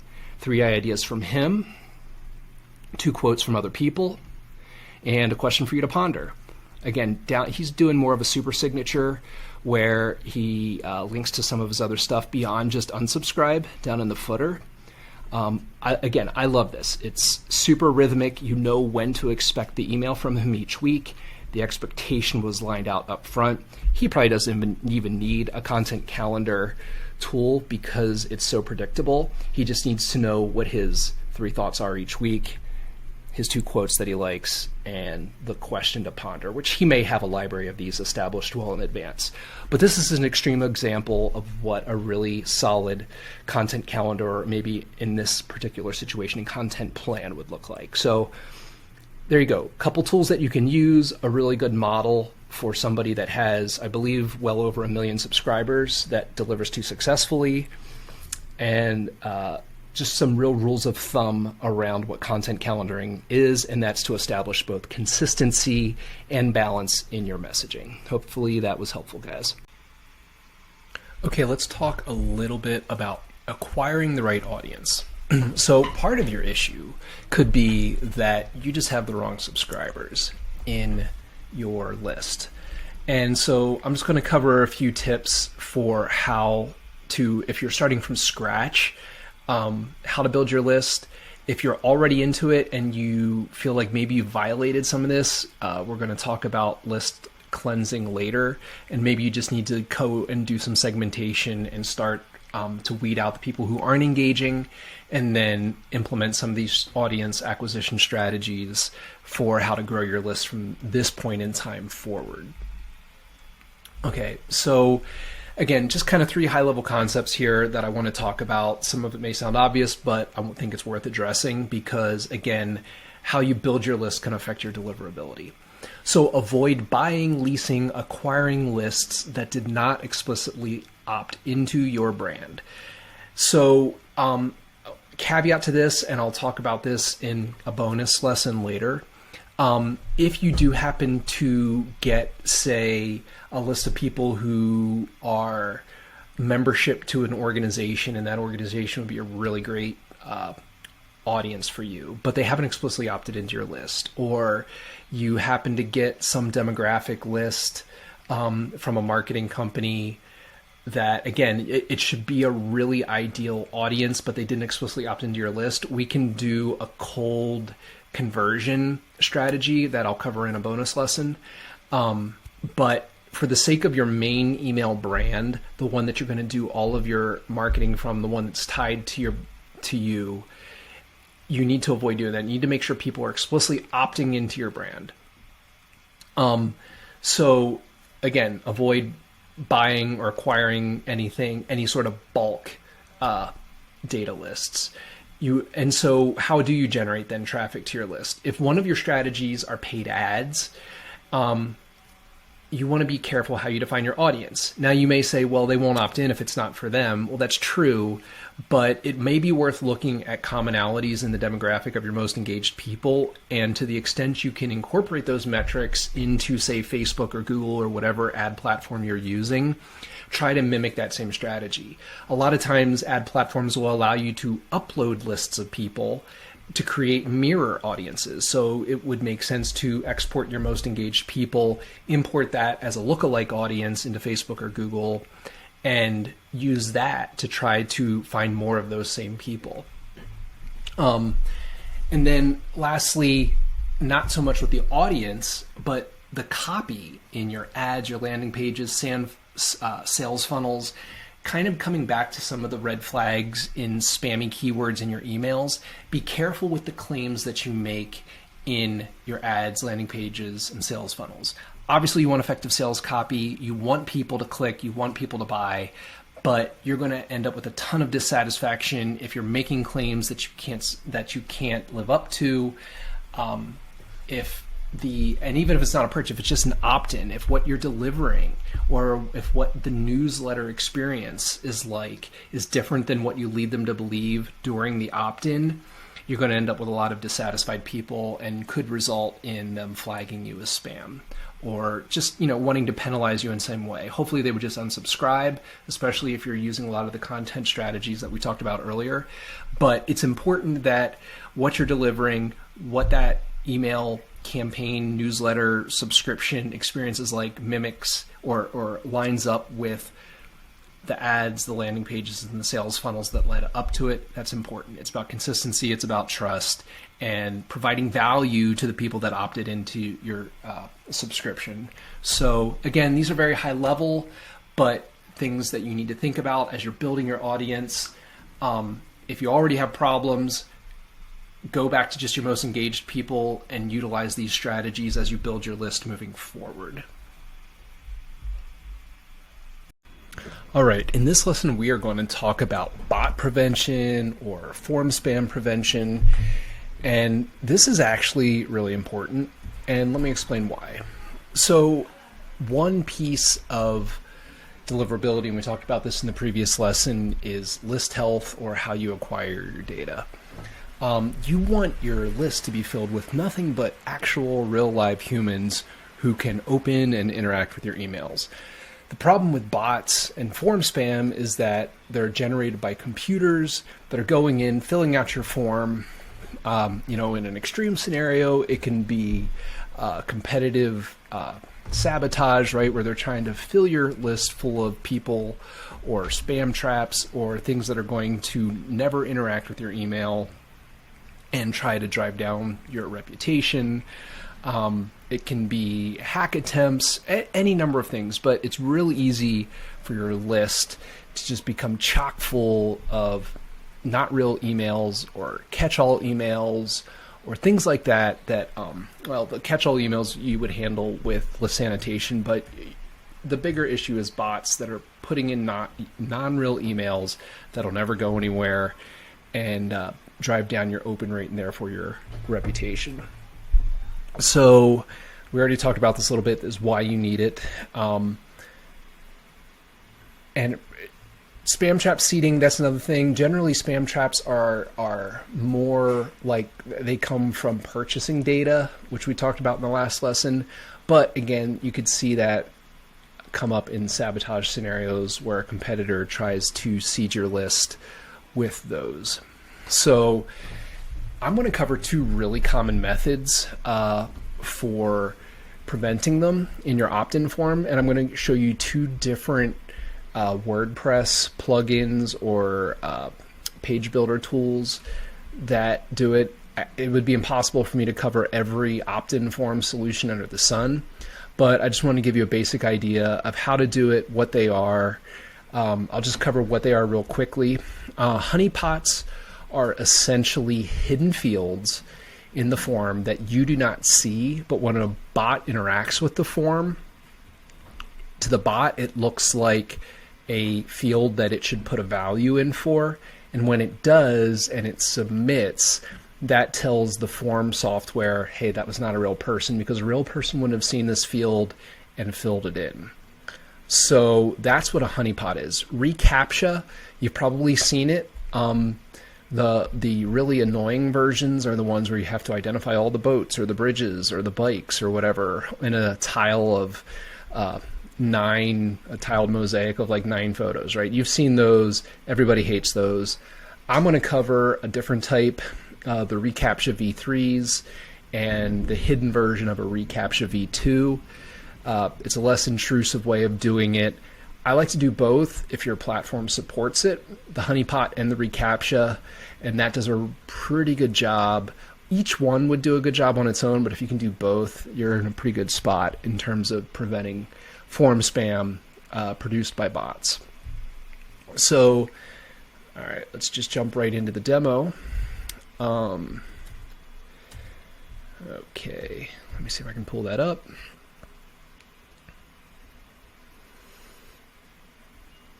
There we go.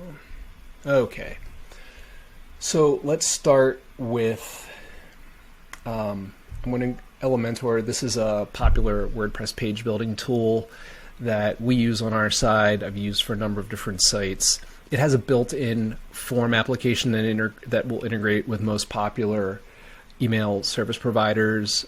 We use it with ActiveCampaign, ConvertKit, etc. And so the way it works, first what you have to do is you have to get it connected to reCAPTCHA. I'm already logged in here into our email copywriter Google reCAPTCHA site. If you just Google reCAPTCHA, you have to log in with Gmail credentials, whether it's actual gmail.com or if you have a Google Workspace account. You can log in. It's free to use, no issues. And for email copywriter, we do a reCAPTCHA v3. And so what you do is you would just go in, you would create a new site, fill out a few things. Are you doing a v3 or a v2? The domain that it'll be installed in, who the owners are, you accept the terms of service, real easy. And then once you have that, all you need are, it'll generate these reCAPTCHA keys that you can always come back and get them later. You just copy those. You can see I have those here, right? Those match what we have here and here. Score threshold, again, the higher the score threshold, the more stringent it is. I'm usually comfortable with the 0.5. You don't want to go too crazy or you might start losing actual opt-ins. I'm comfortable with the 0.5. So in Elementor, I just add that in the settings under integration. So you see Elementor settings, integrations, put those in, save it, and there we go. Now, when I go to actually create a form, and here I've got a pop-up form. If you've ever been to our website, you've probably encountered this pop-up form. When I edit the form fields, I come in. So all of these different things, item 1 is your first name, item 2, blah, blah, blah. We have some UTM fields that we're using. We've got a refer. We don't need to talk about those, but item number 8 is of type honeypot. We already explained what a honeypot is. All you have to do is add a form field, add an item, set it to a honeypot. That one's good to go. Then item number 9, because we already connected reCAPTCHA v3 as an option, it shows up here for us. So I added one more item, item number 9, reCAPTCHA v3. What that does is, if you look down here in the lower right corner, this is all it is. It just tells you that it's protected by reCAPTCHA. And I mean, I can move that around in the setting. I can set it to, bottom left. I could set it inline. Don't love that as much. Bottom right's usually pretty good. It's kind of discreet. Hover over it. It tells you what it is. And that is how you set that up in Elementor. Update that. Save and close. So that form field, or that form, is now protected. Let's go with another example. This is for our nonprofit. Again, I'm logged into a different reCAPTCHA account for the nonprofit. See the keys again like we showed before. I'm using a different page builder here, and I'm using Gravity Forms, which is an awesome third-party plugin for WordPress that you can do all kinds of forms. I mapped them here as well. Now it only lets me do V2, but an invisible V2 functions a lot like a V3. So it lets me do a checkbox, which is more invasive, and you've seen those before, right? I'm not a robot, or I'm a human, is what it'll say. We're going to do the invisible, and I save that setting. That's a global setting for all of my forms in Gravity Forms. And then when I come in here, I just I need to do two things. This is just our newsletter opt-in form. It's down in the footer. It's connected to our Active Campaign account. I'm not going to go over that for the sake of this lesson, but I need to do two things here. One is in my advanced fields, and I've already done this, I can drag in a reCAPTCHA. Don't need a second one, right? Only one can be added. That's already there. Not much to set up there. It's a field. I can change, the appearance of it. I can, again, like we talked about before, bottom right, bottom left, inline in terms of where that badge is going to show up. So that's already set. So the honeypot, it's not an actual field I need to add. I'm going to leave it. Didn't actually make any changes to it. I go into the setting, and edit allows me to edit all the fields, the look and feel, the settings for this particular form. Then are here, and I just scroll down, simple little checkbox. It says to enable the anti-spam honeypot, save those settings, and I'm good to go. Actually, I already had that tab over here. And then when I preview that, same type of thing, right? It doesn't really look like this. This is just the unformatted version of the form. We have it embedded in a footer on our site. But when I just preview the form itself, same thing, right? It's adding the little protected by reCAPTCHA. We used to have a problem with getting form spam all the time. We don't anymore. And it's because of these. So we know that when people are opting in, it's real people trying to receive our newsletter, and that has kept our delivery rate quite good. So that is the quick overview. Again, 2 examples. And any decent opt-in form, whether, again, you're using like a Klaviyo form or an Active Campaign form that you want to embed, that's good. There's one other setting we're not really talking about here, but the double opt-in. I'm not making that recommendation because I think you can lose a lot of opt-ins that way. But in an extreme scenario, you can enable double opt-in. That's done at the ESP level, whether it's an Active Campaign, Klaviyo, etc. Usually it's tied to a particular list setting or a form setting. That would be an extreme setting. We'll talk about that in one of our later lessons called If All Else Fails. But I'm saving that as sort of an escalated tactic, not something I'm recommending up front because I want to get everybody on the list right away without requiring that second action to double opt-in. So hopefully you guys found this useful. Enjoy. Hey, what's going on? Chris Rizikowski here. So in this lesson, what I wanted to do was go over how to clean your list. So obviously talked a lot about deliverability deliverability, list health, list hygiene, all those things in this course.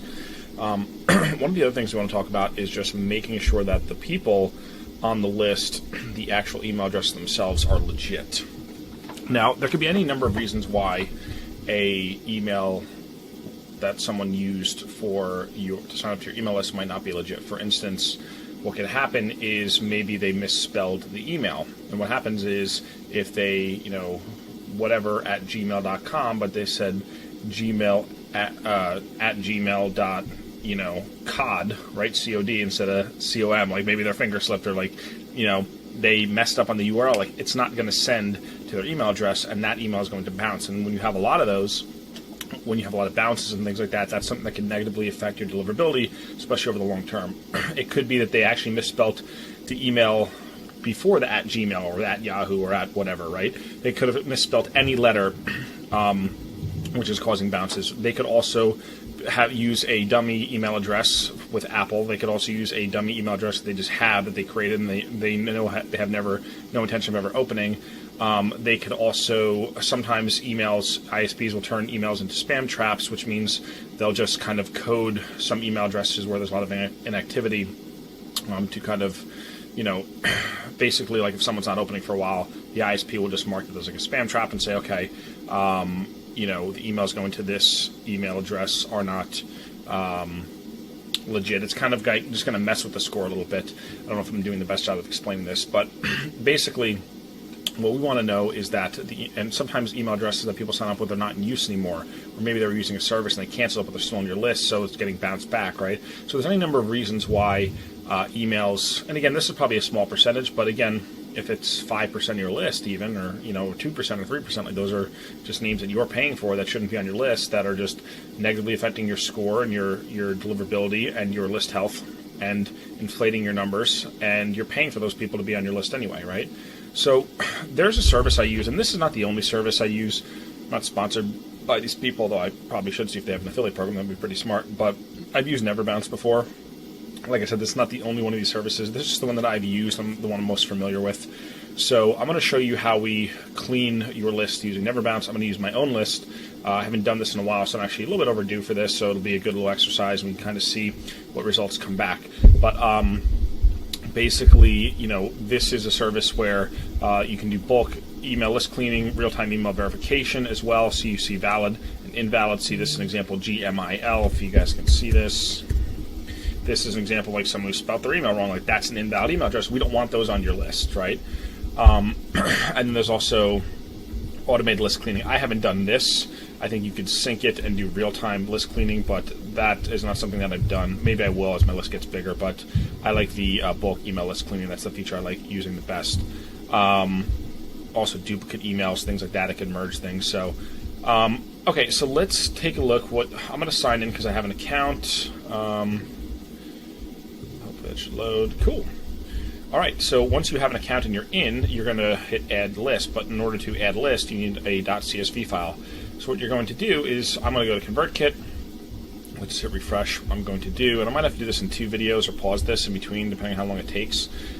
So if we need to split into 2, we'll just split into 2. But what I'm going to do is do bulk actions. Sorry, I'm going to hit select all. So in ConvertKit, it says all 30 subscribers on this page are selected. Select all 9,538. So I'm going to do that. And bulk actions, I'm going to do export.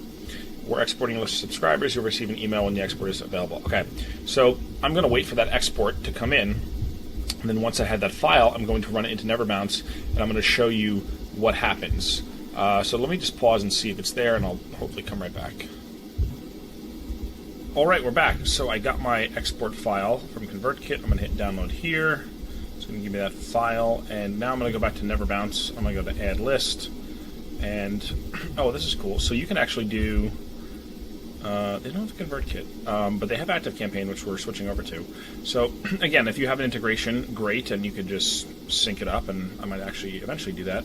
But you could just take, if you don't have an integration, if you're not using Drip or HubSpot or ActiveCampaign or Aweber or whatever, Constant Contact, you could just take the .csv, drag it right there. It's going to upload. Excuse me. And let's see what happens.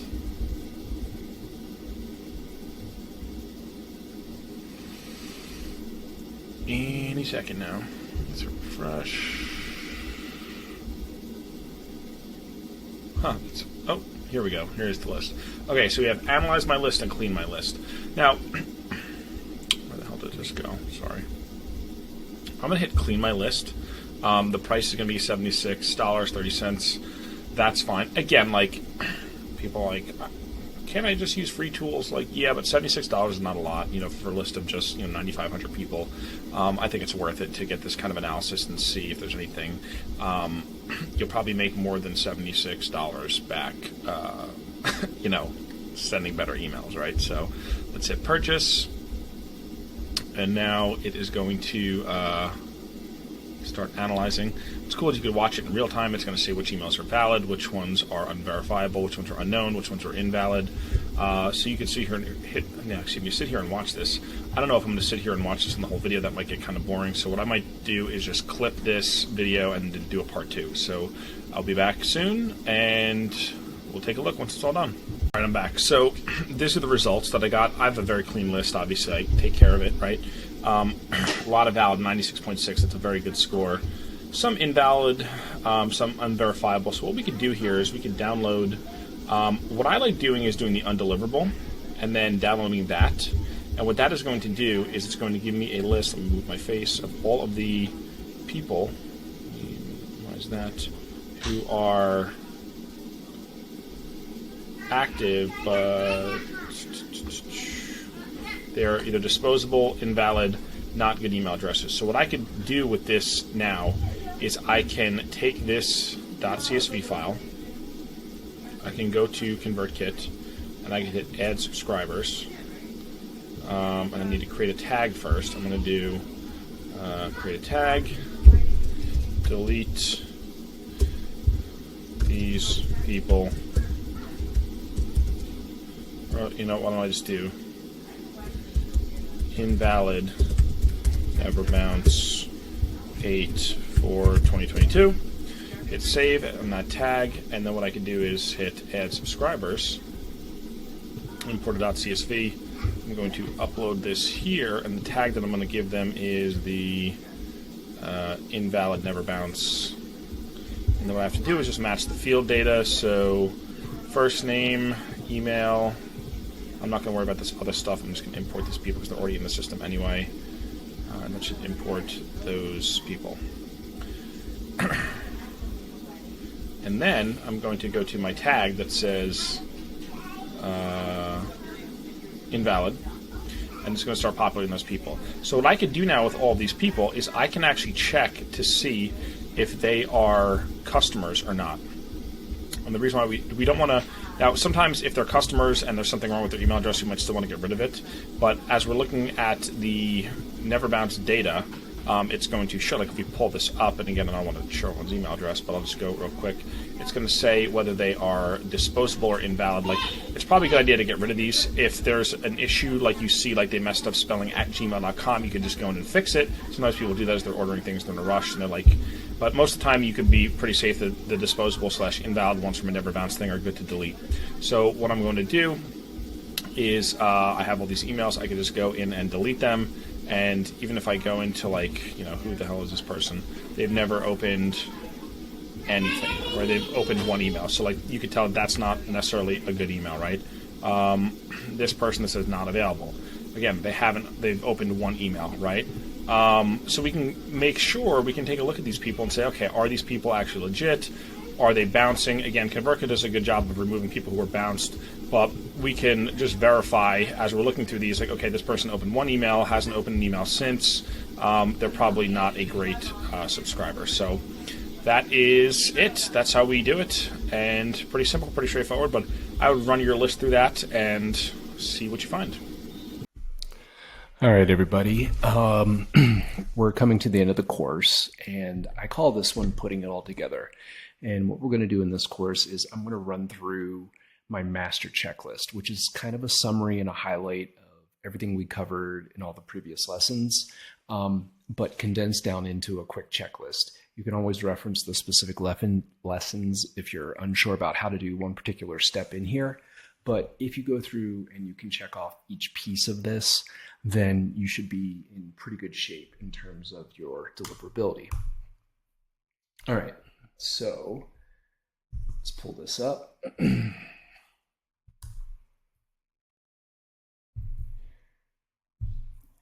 again, this is linked down below in the lesson. So if you recall, we start off with performing a deliverability audit.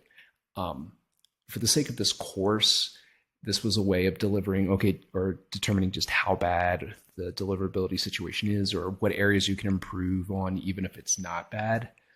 Also, a side benefit of the deliverability audit is it's a tool that you can use if you want to offer this as a service to your clients.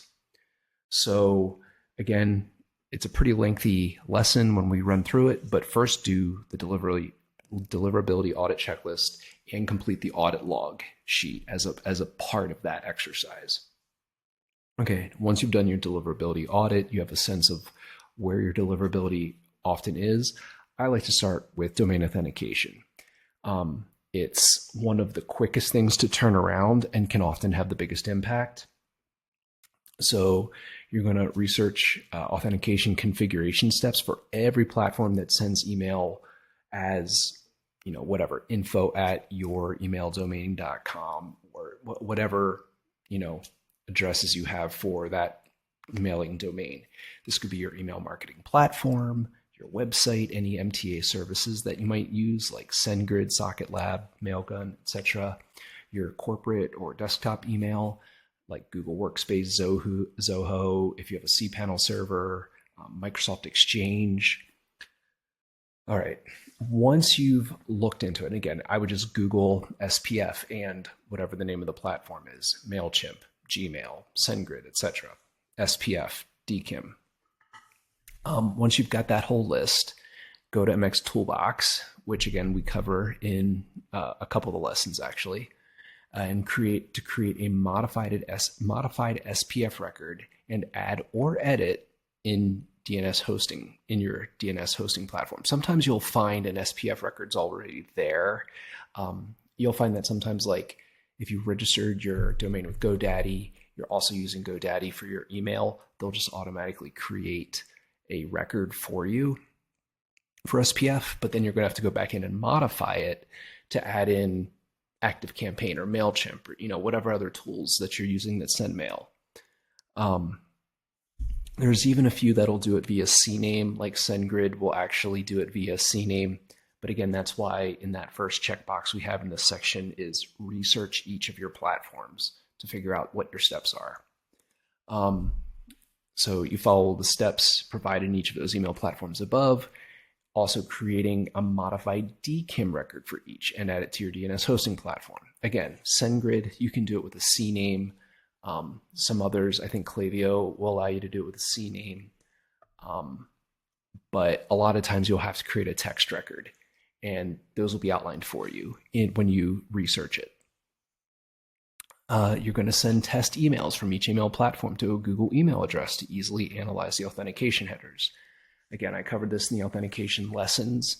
When you send yourself and then you do the view original, it'll show you the email headers, and it'll show either SPF pass or fail, DKIM pass or fail. It'll also say it passed as either your domain, or it could have passed, like DKIM could have passed as your mailing platform, which is technically a pass, but not ideal because you're just inheriting the authentication of your mailing platform, and it's not really authenticating you.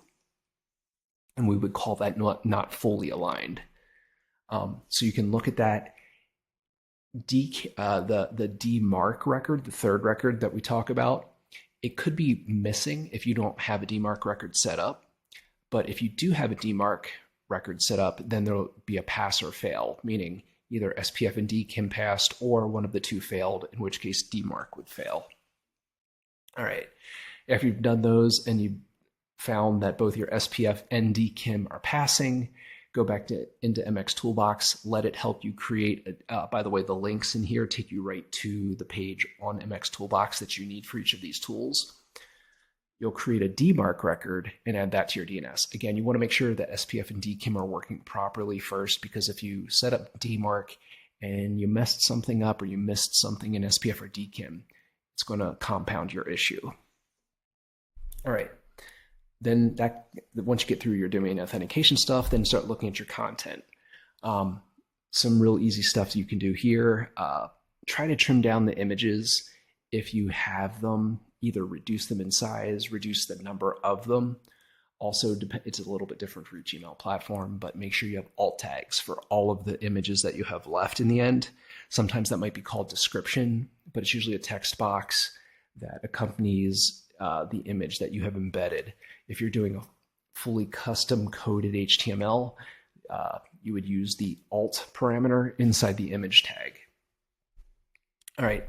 If using custom HTML templates, again, I would guess this doesn't apply to most of you, but remove any JavaScript if you can, remove any linked CSS files or style sections in the head, and move all of that to inline CSS where you're using the style attribute inside of each of your HTML tags, and paste it into an HTML validator to make sure everything's properly formatted and right to a T. That's really important. And again, I have there's a bunch of HTML validators out there in the world. I linked to one that's pretty good.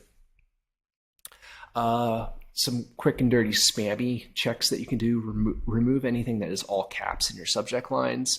Look for spammy keywords and phrases. We did link to some lists that are out there, but if you recall, I have more of a categorical approach and a general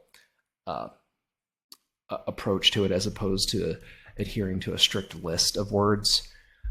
You can have a few instances, but I would try to say to keep it under 5%. That's actually pretty generous. Ideally, you'd want to shoot for less than that, but I do recognize that a lot of times we are trying to sell, and some of the words that create urgency and things like that would fall into some of these spam lists, but we know that to not be 100% true. So just keep the density of those words down. I like 5% as a threshold. Remove any claims that are difficult or impossible to substantiate. Again, this falls into like categorical spammy stuff and not so much a hard and fast list of words or phrases to avoid. Add a short preview text line as a subtitle to your subject line. I love this approach. If you recall from one of the content lessons, you can utilize it as sort of a subheading, if you will. If you consider your subject line your heading, this can kind of serve as a subheading. Keeping it short allows it to stand out in your inbox and can lead to better open rates because of the intrigue that it generates by standing out visually. Try to trim your links under 5% of total text. Again, 5% is semi-arbitrary, but it's just kind of a threshold that tells you, that kind of gives you an idea. And I'm looking at the number of words that are linked. I would recommend having fewer links, but longer links, if you will, as in link more consecutive words in a phrase as opposed to one word links here and there. Also try to be more contextual with it as opposed to blatant click here all the time. It's okay, but try to be more contextual with your linking. Also considering adding in 9-word emails to your campaigns and automation strategies because they invite responses and show interactivity. All right, moving to strategy. Review existing or create new automations. We go through a whole list of really good automations to have in your arsenal, but when you do that, make sure if they're there or if you're creating from scratch, make sure you have proper triggers so all the right people are getting the automations. Make sure you have proper exit filters so people are exiting at the right time and you're not beating them up and causing fatigue. Ensure proper email spacing. Again, there's no hard and fast rule, but try to visualize how all of these emails line up and how often people are getting them. So you have responsive automations like welcome and post-purchase. They should be frequent. Segmentation sequences like win back and sunset should have larger gaps between emails. You're targeting people who already are very responsive, so there's no sense in sending them a ton of email that they're not opening. Using splits. Again, this concept is different for each ESP and not everyone supports it, but it allows you to create customized paths within your automation. Fallback option is to create a separate automation for each path with proper trigger filters. And again, just a quick example, if you recall from an automation, that would be like treating first-time buyers in a post-purchase differently than second or third-time buyers. That could be done as a split, where it's one automation with different paths and a split. Or if you can't do that, you might literally have a first-time buyer automation, post-purchase automation, and a second/third-time post-purchase automation. And you just have different triggers or filters to even enter the flow in the first place, or the automation. Create segments to use in campaign targeting. Just some recommendations here: engaged subscribers, disengaged, inactive. Disengaged are people who are obviously not in the engaged people, but not completely, but haven't gone as long without activity, which would be the inactive subscribers. Again, I can't tell you the absolute hard and fast rule for what those should be, because it's going to be different for different types of industries and audiences. But it's good to segment into those 3 different levels of engagement. Identify your buyers, identify your non-buyers. Those are subscribers who have never spent a dime. Continuity products/service subscribers, if you have something like that, differentiating between just your one-time purchase buyers or people that are on sort of monthly recurring or of some other continuity product buyers, but not continuity subscribers. So that would be the inverse of that. So the people who have only purchased one time, VIP. I like to identify the top 10% of your buyers, and whatever that threshold is, whether it's a number of orders placed over time or a total dollars spent over time, and use that as a segment that you can target for VIP sequences, and then any affiliates if you have a way of tracking that, and if you have an affiliate program. If you're rehabilitating a domain, scale back to your most engaged people, and then gradually increase over the next 30 to 90 days. Develop a content calendar. So plan a month in advance. Establish a balance between promotional, informational, and conversational email.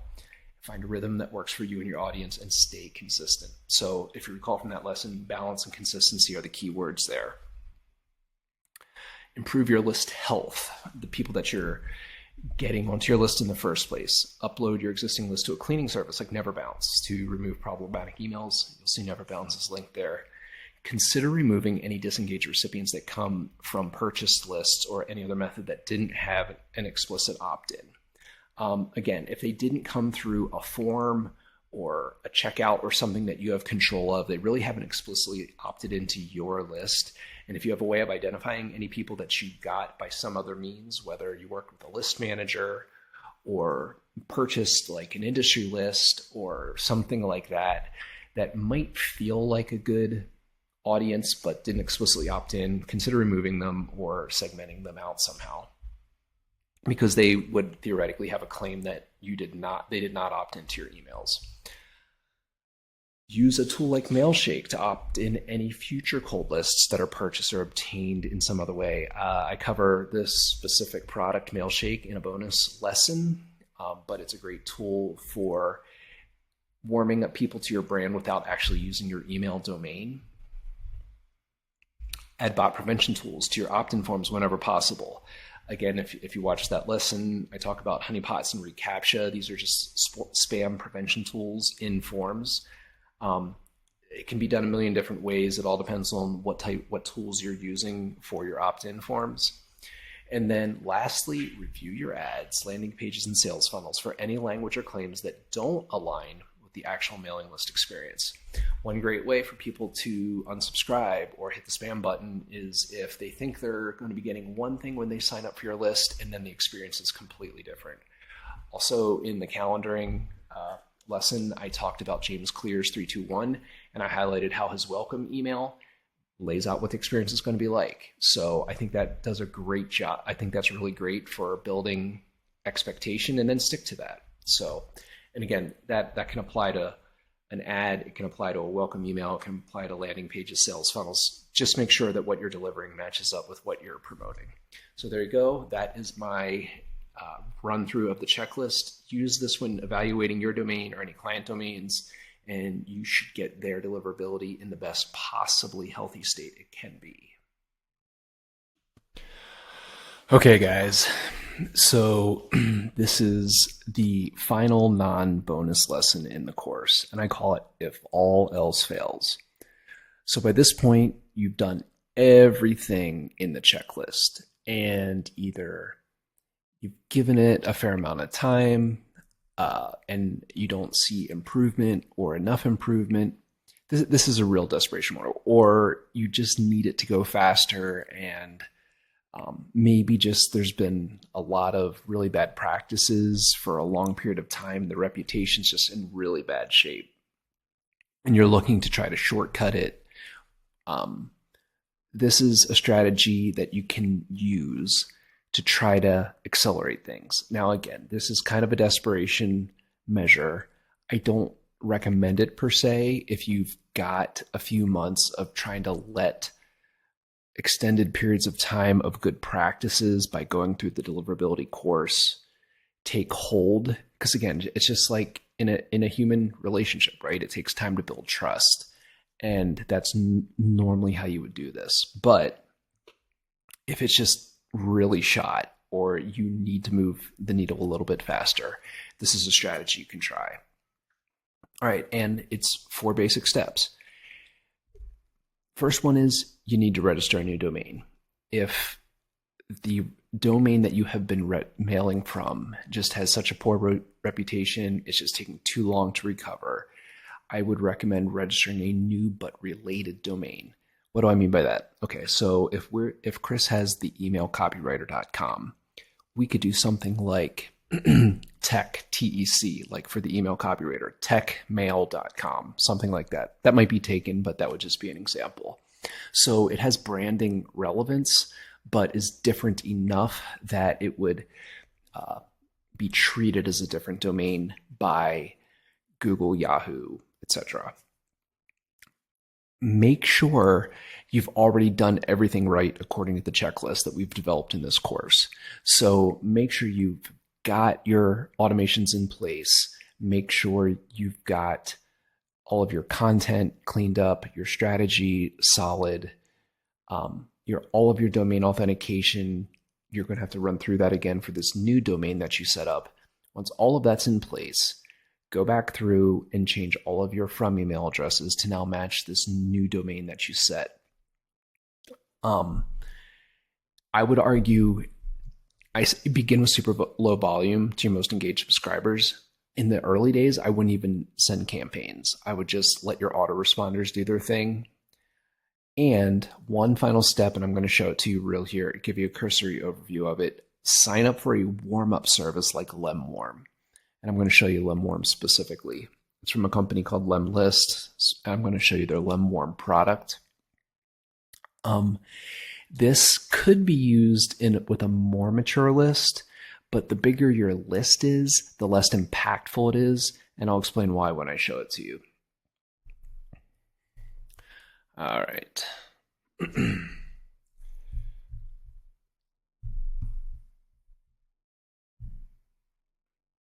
just give me a moment.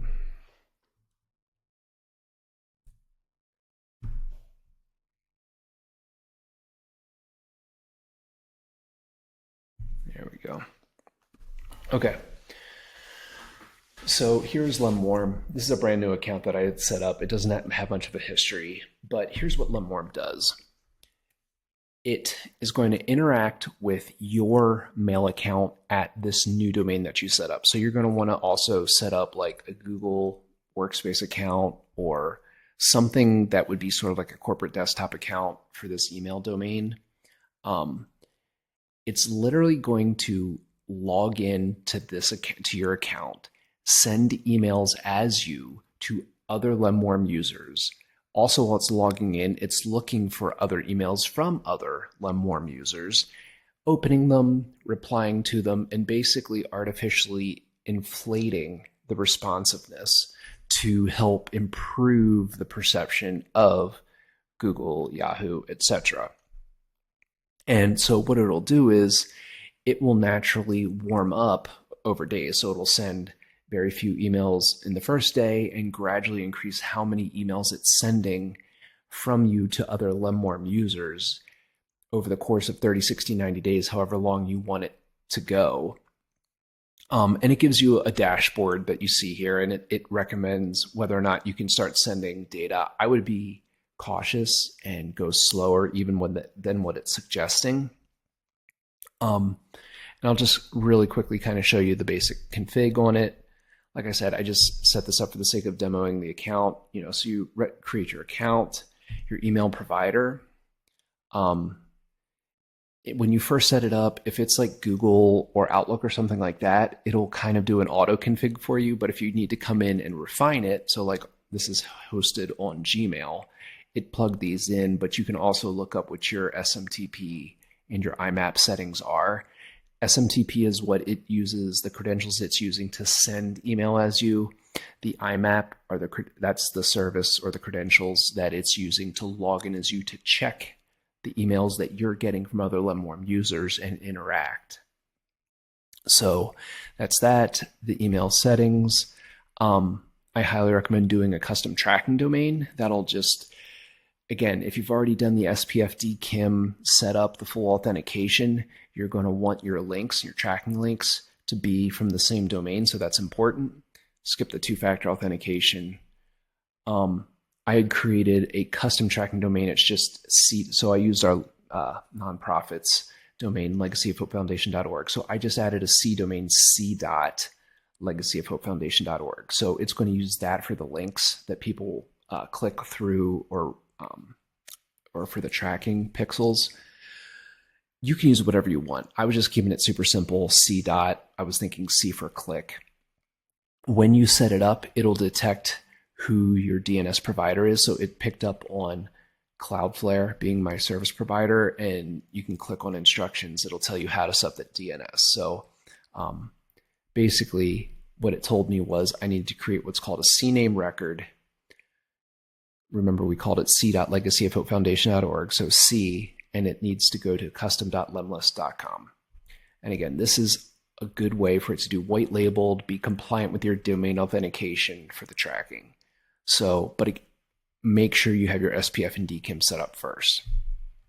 So you let this ride for 30, 60, 90 days, however much time you feel you can tolerate to really warm up your list, build your reputation. It's going to send more and more each day to inflate, like I said, the interactive stats on your list. It's more effective with the less emails that you're sending early in the game. That's why this is a great tool to use if you hit that reset button and want to do the if all else fails routine. So I think the base rate is $30 a month. You can bump it up to $40 a month and do some more customization with their smart cluster. But even just the basic $30 a month can be a great tool to supplement hitting that reset button and using all of the tools from scratch on a brand new email domain. So hopefully that helps. Hey, just wanted to give you a run through of the audit, the findings, even dig into the log a little bit to give you some of the more raw data. I've also got your active campaign up here and a couple of Google mailboxes to show you how things arrived. I tested against multiple providers, but I just like using Google as sort of the illustration because of how it presents things, makes it super easy to look at the headers, things like that. Anyway, so as you know, you've got two different email domains. You and I have already chatted since the fact of which direction you'd like to go in terms of unifying email towards .com. But as it existed at the time of the audit, you've got two going, which, okay, it is what it is. So what I did was, we checked blacklists for both domains as well as the IP for Active Campaign. It was good. I mean, even the one minor listing for .com, it didn't pertain to Active Campaign itself. So it was really the A record for .com, which would probably have to do with wherever .com is hosted. I'm guessing that's not a Shopify domain. So it's probably a shared host, something related to that. Not a big deal at all. Company.com came up clean, and the IP that Active Campaign is assigning to also came up clean. So not too much to elaborate on there. Domain authentication, and I think this is where you're going to get your most immediate short-term impact if we can fix this. Wasn't great, but I'm guessing you suspected that since you reached out to us to do the audit, or rather responded to the invitation. So I did not see an SPF record for ActiveCampaign in either domain. That right there might be a massive fix. Super fast one to do. .com, again, let's just go over it, even though I know you want to move toward the .com. So I marked SPF and DKIM incomplete for .com because email authentication is not set up in Shopify. Now, again, I know you already talked about maybe migrating towards .com, so that'll just apply to that moving forward. So when you look at them, even though they're delivering, they show up as via shopifyemail.com, and actually they're showing up in the promo box. Probably, so you get the via shopifyemail.com because the DKIM doesn't exist, but that's probably also affecting the promo box. And additionally, there's no DKIM record for .com and ActiveCampaign. I noticed in ActiveCampaign, let me exit out of here. So when I look at your domains, you have both email domain verification. It says it's verified, but I could not find a DKIM record for ActiveCampaign for .com. So maybe it was verified at one point and then the record got removed, but it's definitely not currently verified. So that is causing things to show up as via ace.com, which is the mail, the SMTP relay that ActiveCampaign is using, similar to the via Shopify email.com. ActiveCampaign is verified, but the .com is not working. All right, and so lastly, I couldn't find a DKIM record for either of the domains as they pertain to your MX provider. So I think we talked about this before. One I think is called .com, which you said might be. You need to verify for sure what you guys are using for corporate mail in either of those domains. Like, for example, we use Google Workspace. Google has a whole process to run through where you can add DKIM, where they start signing it on the outbound, and we add the record in DNS for DKIM. I would do the same thing for whatever you guys are using, whether that's Zoho, some webmail that is provided by your hosting provider, Outlook.com, so whatever that is, you need to go through the DKIM authentication process, and usually there's a verification process that makes that they check for the DNS record before they start signing. You want to do that for both, unless CRInaturals.com is just going away, but I'm guessing it'll live on in some capacity where it needs to send email. And then lastly, there's no DMARC record. Again, that's a trust building thing that can help you with inboxing, but you can't set that up until SPF and DKIM are fixed, or else it's just going to start rejecting emails outright, like even worse than getting into the promo box. All right, digging into content and then sending strategy. This is a little more subjective, but let me go through this. So, we'll test up to 10 different. You guys didn't have a real deep history. I got to 9. It gave me enough diversity to get a pretty good feel for what was going on. So again, some of this is subjective in terms of how I categorize things. So promotional, transactional, informational, that's actually pretty straightforward. Transactional would be like from Shopify. Promotional would be like pretty much blatant. You're trying to generate a sale. Informational would be like maybe you do a PS at the end, or kind of work in subtly a promotion, but it's more or less providing valuable content. It came from 2 different platforms, primarily Shopify and ActiveCampaign. In fact, exclusively it was Shopify and ActiveCampaign that I tested. And in ActiveCampaign, I sampled both your campaigns and your automation emails. So I don't really bother analyzing Shopify for content because it is what it is. You're not really overriding anything, just pretty much standard transactional emails. However, so when we look at the automation campaign emails in ActiveCampaign, we do look at content, right? Because you got full flexibility in terms of how you want to set that up. So we're looking at spamminess of copy, text to image ratios, link density, existence of alt tags, density of non-promotional content, which is kind of, a subjective thing, and invitations for interactivity. Again, that's not a requirement, but it is a way that you can improve your reputation. So I would say, generally speaking, copy itself has no red flags. Not a surprise, you've been following Chris. So you had a conversational style, that's good. You didn't have any keywords that were going to set off triggers.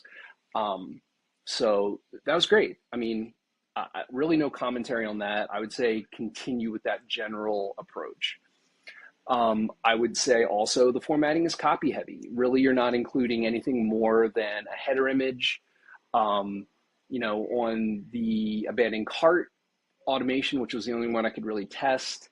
Obviously, there are some additional images in there. That's the nature of the beast. Not a major red flag for me. The only issue I really saw was missing alt tags where you could add them. A little caveat to the abandoned cart widget in ActiveCampaign is that you can't, what am I trying to say? You can't set alt tags. However, in all of the embedded images, you can do it. And I do show you down below in the recommendation how to do it. I would recommend you always do that. Sending strategy. Again, you know what? Let me dive into this super quick. So in the provider tests, just so you understand how the audit log works. So again, I tag what is the type of campaign, whether it's promotional, informational, transactional. The transactional ones are really cut and dry. So I would qualify a abandoned cart as transactional because it is in response to something they did or didn't do. Where it gets a little more subjective is promotional versus informational. And really, I'm just sort of looking at the overall copy that you put in there. How informational heavy was it versus how blatant was it about just generating a sale? And again, it's fine, obviously, like on a holiday or whatever, you're going to have a blatant promotional email. So that don't take that as a knock if you see promotional. I'm just identifying it. But when we get into strategy, we can talk about balance. And again, just for reference, you can see the from address. And this is where I talked about, so you can see the first two came from .com.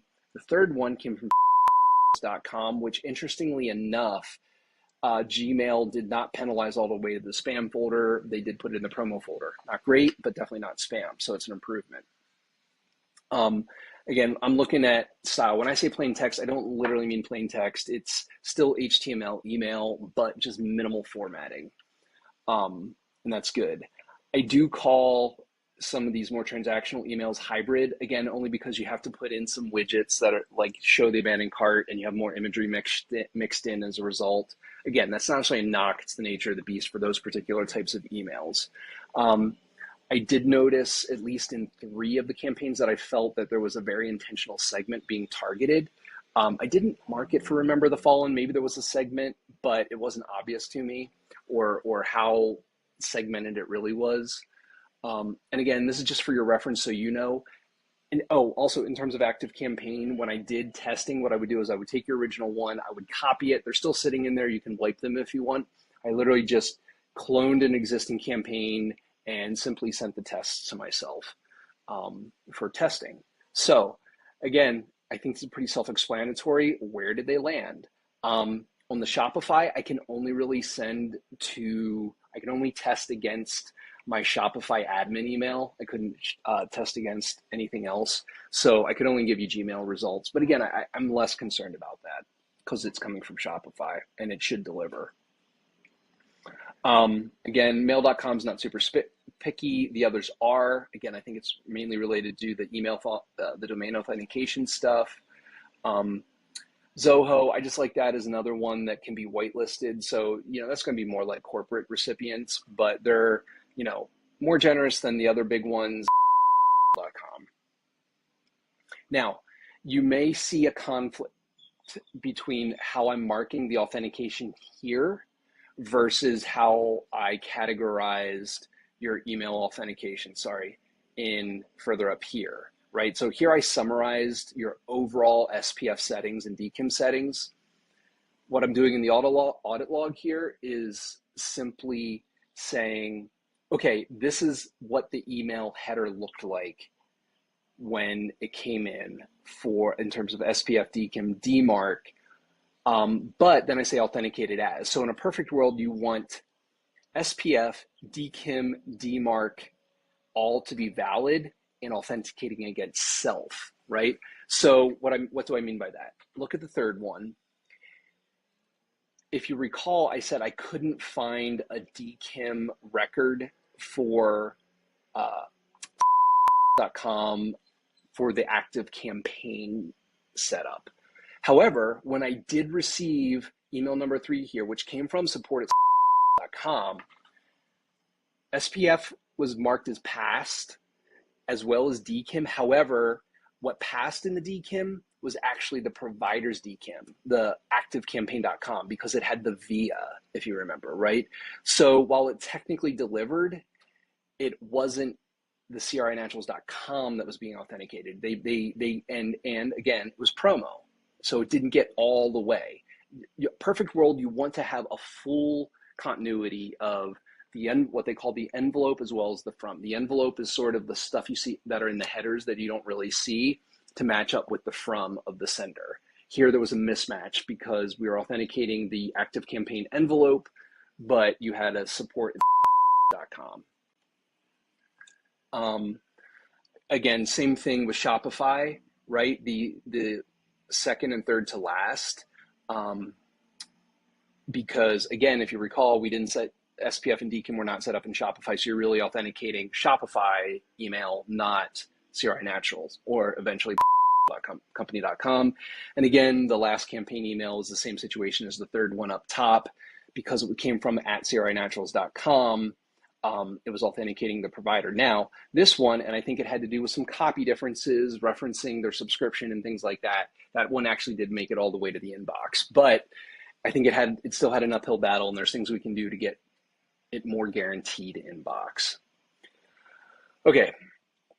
You know what? Just while I'm in the audit log real quick, here's a real thorough listing of the blacklists. I know I said you're generally clean, kind of reiterating what I said in the summary. One listing for .com, and I said, why that really was a mitigated thing.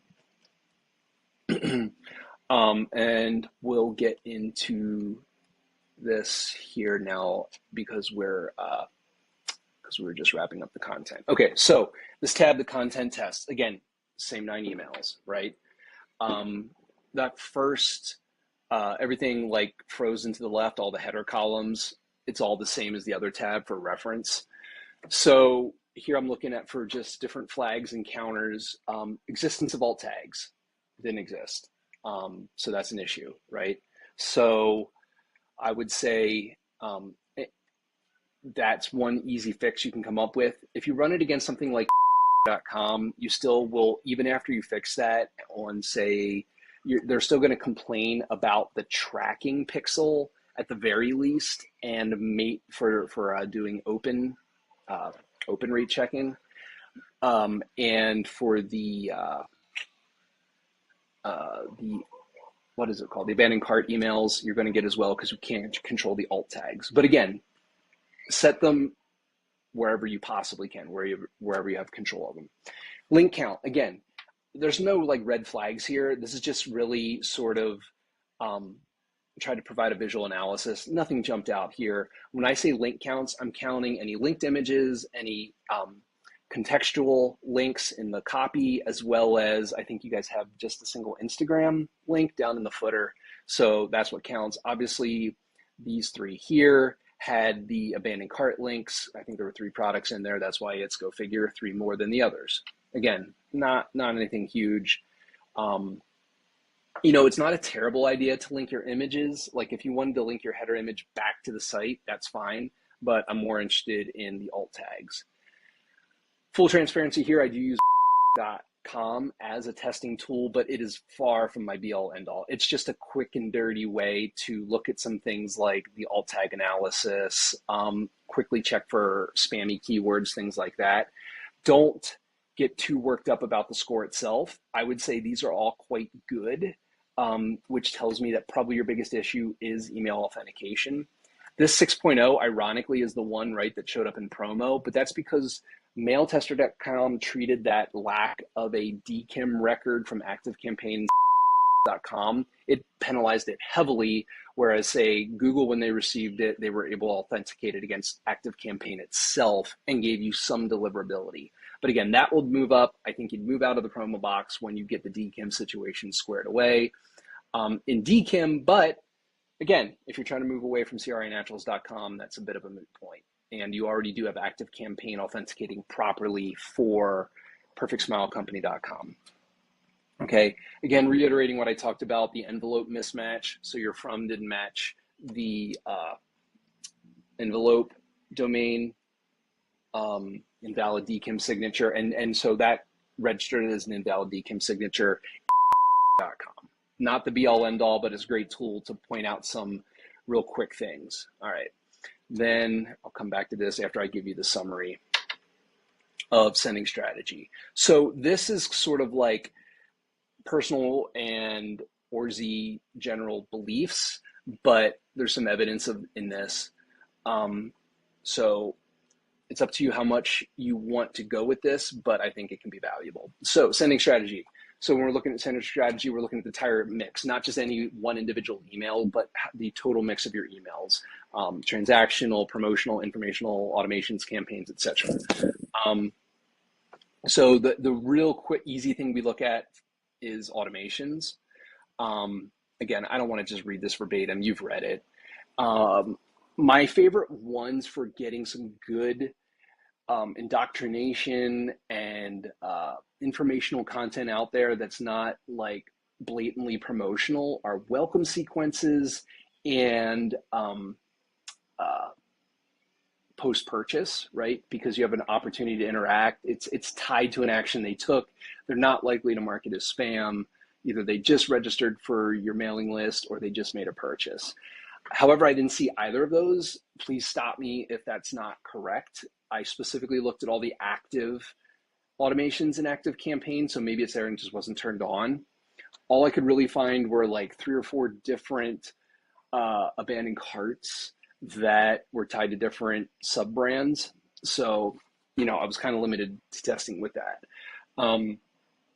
So the issue with that is that's actually, the abandoned carts are a little more prone to getting marked as spam because they weren't really requested, right, by the consumer, the potential consumer. They're kind of you just deciding to email them and bring them back in. It's a little more blatantly, you know, trying to get them to make a sale.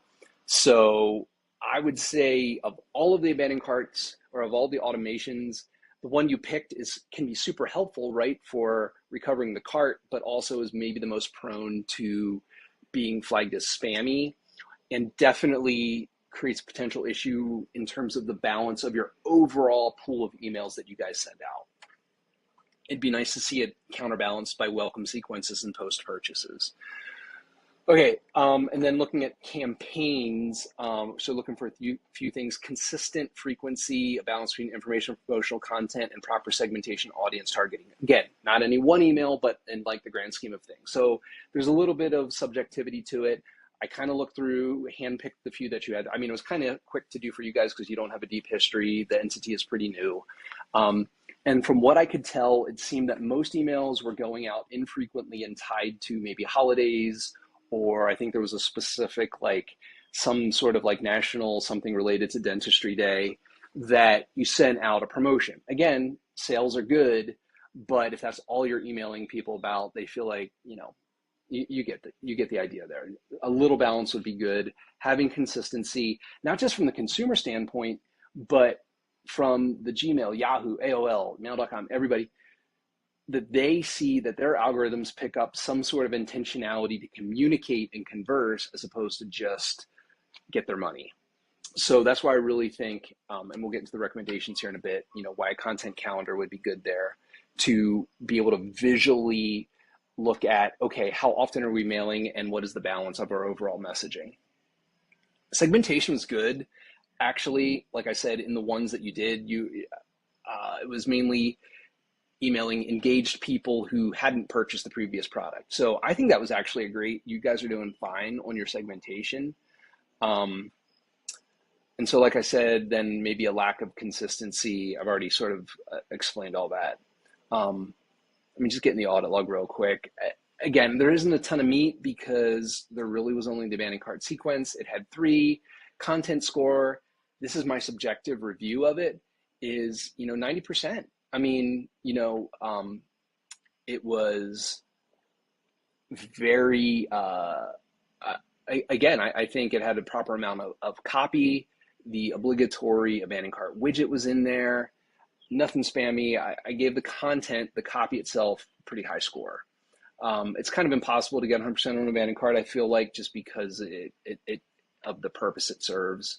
Campaign frequency, again, I already kind of touched on this. I felt like because it was always tied to like a holiday or something and kind of a blatant approach to generate a sale, there wasn't as much balance in the copy, although there were a couple that did a really nice lead up. In fact, even remember the Fallen, I felt like had a nice lead up to it. And then the count, like I couldn't really score it, like, because again, not a super deep history, but what was there seemed to be inconsistent, not like a nice rhythmic pattern that I'd want to see there. I mean, it doesn't have to be daily like Chris sends, but you get the idea. But again, I touched on this also, targeting score, like really high. You guys are doing a good job. You're being intentional about not just blasting the newsletter, your entire mailing list every time. So high marks there.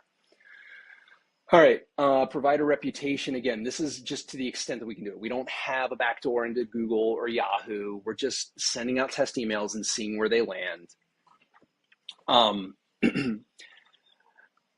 But so again, I explain all that, and it's not just in the same way we get a good idea of like Google's algorithms as it pertains to SEO. It's the same thing with marking things as spam. There's proprietary algorithms there that they don't publicly put out there, but things that we do know can go into them are things simple as, hey, did previous recipients click on your emails in the past?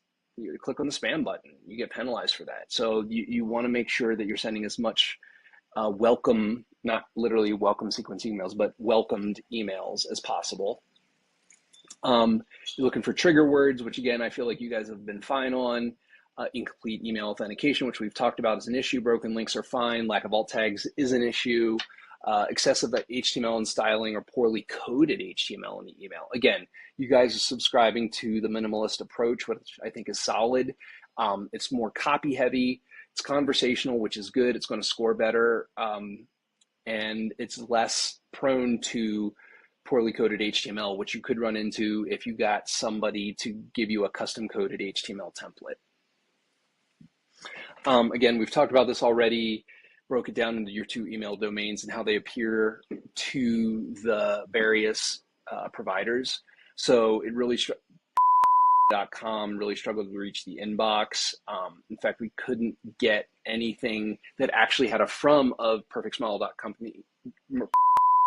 to even reach promotional folder. Like literally it was all spam. So I think that's suffering from the fact that it's only used in ActiveCampaign and not Shopify. So you're not getting the benefit of transactional emails from the store site.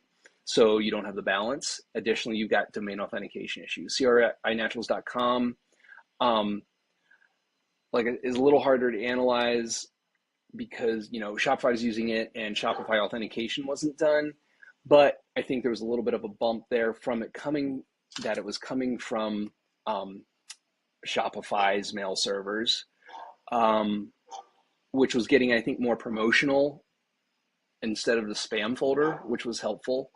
Although Yahoo and AOL were still flagging it as spam. I'm just using Gmail because it had the best diversity of where things were landing. But in general, it's still struggling, and I think that may have to do with the incomplete domain authentication, which fortunately are really quick fixes. And I said, getting the reputation boost from Shopify emails, but you and I have already talked about this post-fact, and you're going to switch that emphasis towards .com. Okay, recommendations. Now I just get into the nitty-gritty, man. I mean, fix your domain authentication. Here's the steps to do it. This will change.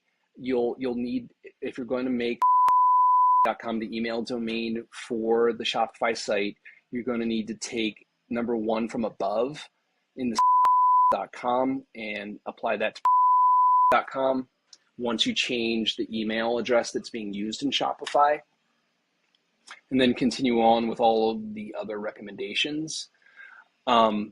Set up Postmaster tool accounts with the major providers. This is not like a quick fix. This is going to be more, okay, look, this gives you the tools to monitor your reputation later.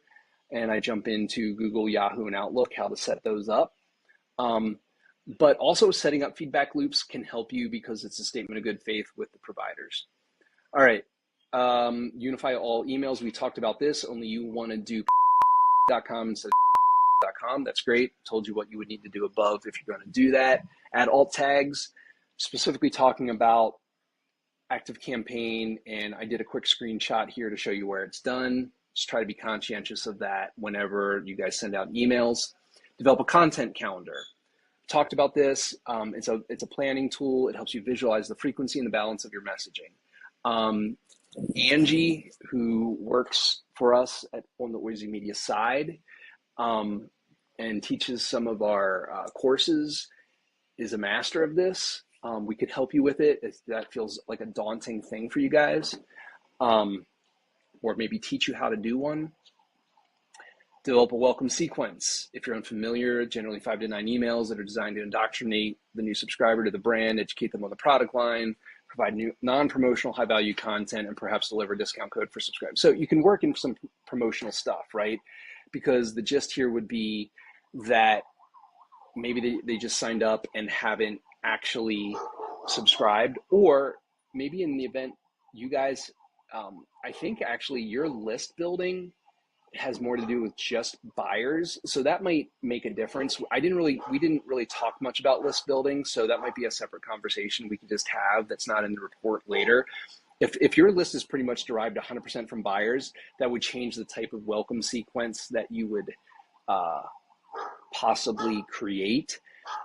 But if not, if you're just getting a lot of opt-ins before they purchase, a lot of times you want to do indoctrination, subtly nudge them towards a sale, and then bail out of the welcome sequence once they've become a customer. Developing a post-purchase sequence, again, this is another opportunity. If, again, your primary list building strategy is just buying customers, then your post-purchase would have a different tone from the welcome sequence, and you'd want to stagger them so they're not interfering with one another. The welcome sequence might be indoctrinating them to the brand, whereas the post-purchase would be specific to the thing they bought, maybe care and use, things like that. But those two things can be very helpful because they're tied directly to an action that they took, a purchase, opting into the mailing list, etc. So there you go, man. I mean, that is the long and the short of it. Hopefully this video provided some additional value and clarification, but let me know where you want to go next with this. Take care.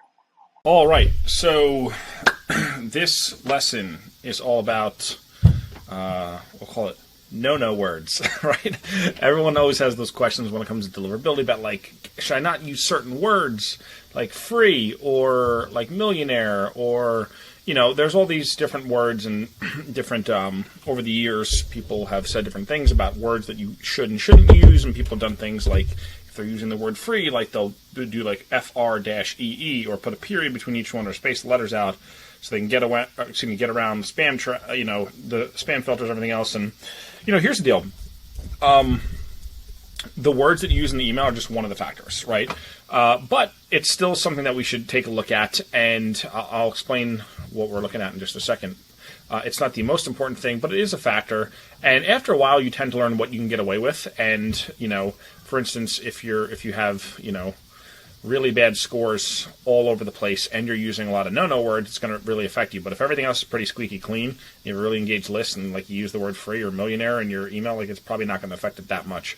But that being said, like if you want to get definitive data on how all these things are being affected, this is a software that I've used extensively in the past. I don't use it as much anymore, and the reason why is because I use this so much early in my career that I have a pretty good idea of what I can and can't say.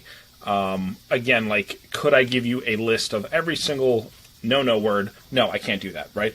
Because I don't have access to the algorithmic data from the ISPs, but maybe that exists out there. I don't know. But what I've always done is, like, if you're worried and you want to get really good at understanding like what you can and can't get away with, just start running a lot of your emails through the software. This is called Send Forensics. And again, it's not the only one out there. It's just the one that I've used and I'm most familiar with. And they've, definitely redesigned their stuff since I've last used it. But this is a really good tool if you really want to monitor, and like if deliverability is a big issue. Like, I had a client where we had huge deliverability issues, and this was like a multi-million-dollar a year business, actually like an 8-figure a year business, but they had a big list and a lot of deliverability issues. So for years, I ran every single email through this software before we hit send. I had to manually go out and test and send it. And I'm going to show you what that looks like in a second.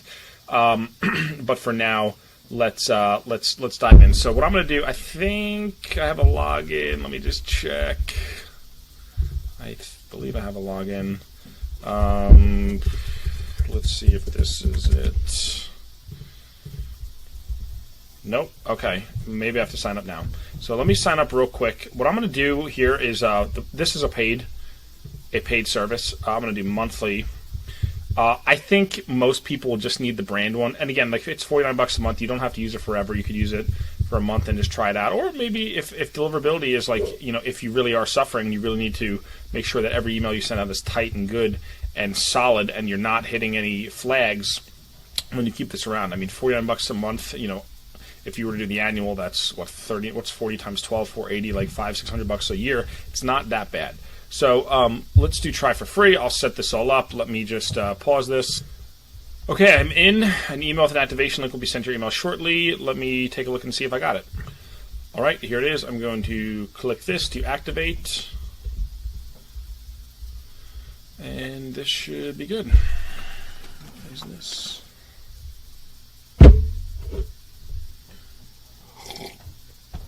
Cool, log in to begin.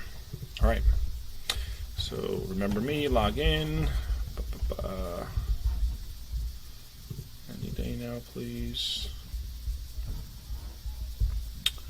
Okay, so this is your unique Send Forensics analysis address. Simply send your emails to this address for analysis. So it kind of works like the mail tester address that Matt was showing. So what I'm going to do is, well, there's two things I can do. Let me actually just pause this again real quick. Okay, so here's what we're going to do. Sometimes your email software might have an option where you could do a test and send to a custom address. In lieu of that, you could just do it from Gmail. What I'm going to do is I'm going to pop in the email address right here, and then I'm going to take one of my broadcasts, for instance. I'm going to scalp 1,000 Guru Stay. So this one I use a lot of bad words, a lot of no-no words, right? So let's check and see, and I use some images. Let's check and see how this actually does if this was a long one, so I'm going to hit that. I'm going to hit copy. I'm going to paste it into Gmail. And do the images show up? Yes, they do. Okay, so I copied and pasted this into Gmail. And remember, this is going to that Send Forensics address. And then I need to go up and hit the subject line, because that is going to be the subject line of the email itself. And what I'm going to do is hit send. So I sent that email. I'm going to go back to Send Forensics. Whoops, that's the wrong one. I'm going to go here. X this one out. And then I'm going to hit refresh. And what should happen, let's just give it a second. Latest analysis. Might take a minute. Let me just pause until it comes in. Yeah, so here in the Send Forensics setup guide, while we're waiting for that email to go through, it's showing like you could just take the email, put it into Gmail. You could do a test from, this is MailChimp, this is Sendinblue, it looks like Apple Mail. So it doesn't matter whether it's coming from the actual email software or if you're just doing it from Gmail. But I do it from my, at Chris@theemailcopywriter.com, so it stays consistent. So let's see if it came in. I'll pause this again. Okay, looks like our email is in. So you have one new email analysis. Let's take a look. Domain setup, set language will be English. Target market by industry will be, what should we say? Online news, educational. I guess we could say educational. That's fine. Target market, we'll do worldwide. Save and continue setup. Okay. Live engagement data, we're not going to worry about that. We're going to skip all this stuff for now. We are going to say, yeah, this stuff, again, this is Spangler stuff. Yeah, okay, so this is below average. This is 75.38% deliverability. Now, I have some ideas why I think it might be showing that. And again, I'm not going to go into all of these things because this video, I'm mainly going to focus on the vocabulary and copywriting aspect. Excuse me. So if we go here, it's going to show you some issues. Now, again, like some of the stuff I look at very closely, and some of the stuff I just don't care about as much. It says problematic phrases. Let's see, but since email is my first language, if I pontificate, I don't really understand why that's an issue. Learn my complete A to Z system. So A to Z, complete A to Z system might be something that's tripping things up. If I had $1, that's probably what's tripping it up in here. Some of these phrases are interesting. It's actually not showing any of the curse words, which is very interesting here. But you could see, like, okay, if there's problematic phrases, it doesn't always tell you necessarily what to do, but here's the thing: use of all caps should be avoided wherever possible. There are content words followed by exclamation marks. This pattern often occurs in junk mail. It should be avoided where possible. So it'll give you some important issues to take a look at and to try to fix. You know, there's certain things like investment. It's funny, Vargas, which is the name of my third grade teacher, who I included. I don't understand why that's a word. A to Z, lottery, I use the word lottery. And again, I didn't use it in the context of like win the lottery. I just use it like these people didn't win the IQ lottery. That was what I put in the email. Mindset, dollars, money, investment, right? So it doesn't mean you can't ever use these words. It just means that when you load up more and more of these words into an email, it's going to maybe affect deliverability a little bit. In terms of the coding and layout, yeah, I'm not going to really touch that. But phrases may have a different effect depending on the location of the email. Yeah, so basically what's going to do, it's going to show you things that you might need to rewrite. And sometimes you might look at this and be like, well, what's really the issue here? And it's not always going to tell you like, oh, this is the issue because the way the algorithm responds is blah, blah, blah, blah. You'll just know like, okay, I'm just going to go and maybe rewrite this. And again, you don't have to rewrite everything. Like for instance, I don't really care that this one didn't really have a exceptional score because most of my emails do have exceptional scores. So I'm not really too worried about it. Yeah, the infrastructure, let's just see. Again, this is a lot of more Spangler stuff that I probably just didn't set up in the account. But in terms of the content, it'll usually give you some suggestions. So what you can do is just start running through emails. And if you get to like 85% or higher, you're probably in good shape. Even 75% is not terrible. But we could try this with another one. Let me try another email and see what the score is there. So this email, actually, hold on one second. Okay, so this email that I'm pasting in now is an email for Make It Rain Monthly. Was it right here? Yeah. So this one was a little bit toned down compared to that last email. We go back to Send Forensics. Excuse me. Where is my... Where did they put the thing? All domains and IPs. Let's find the code. Of course, I'm not going to be able to find the code now. This is fun. Where is my...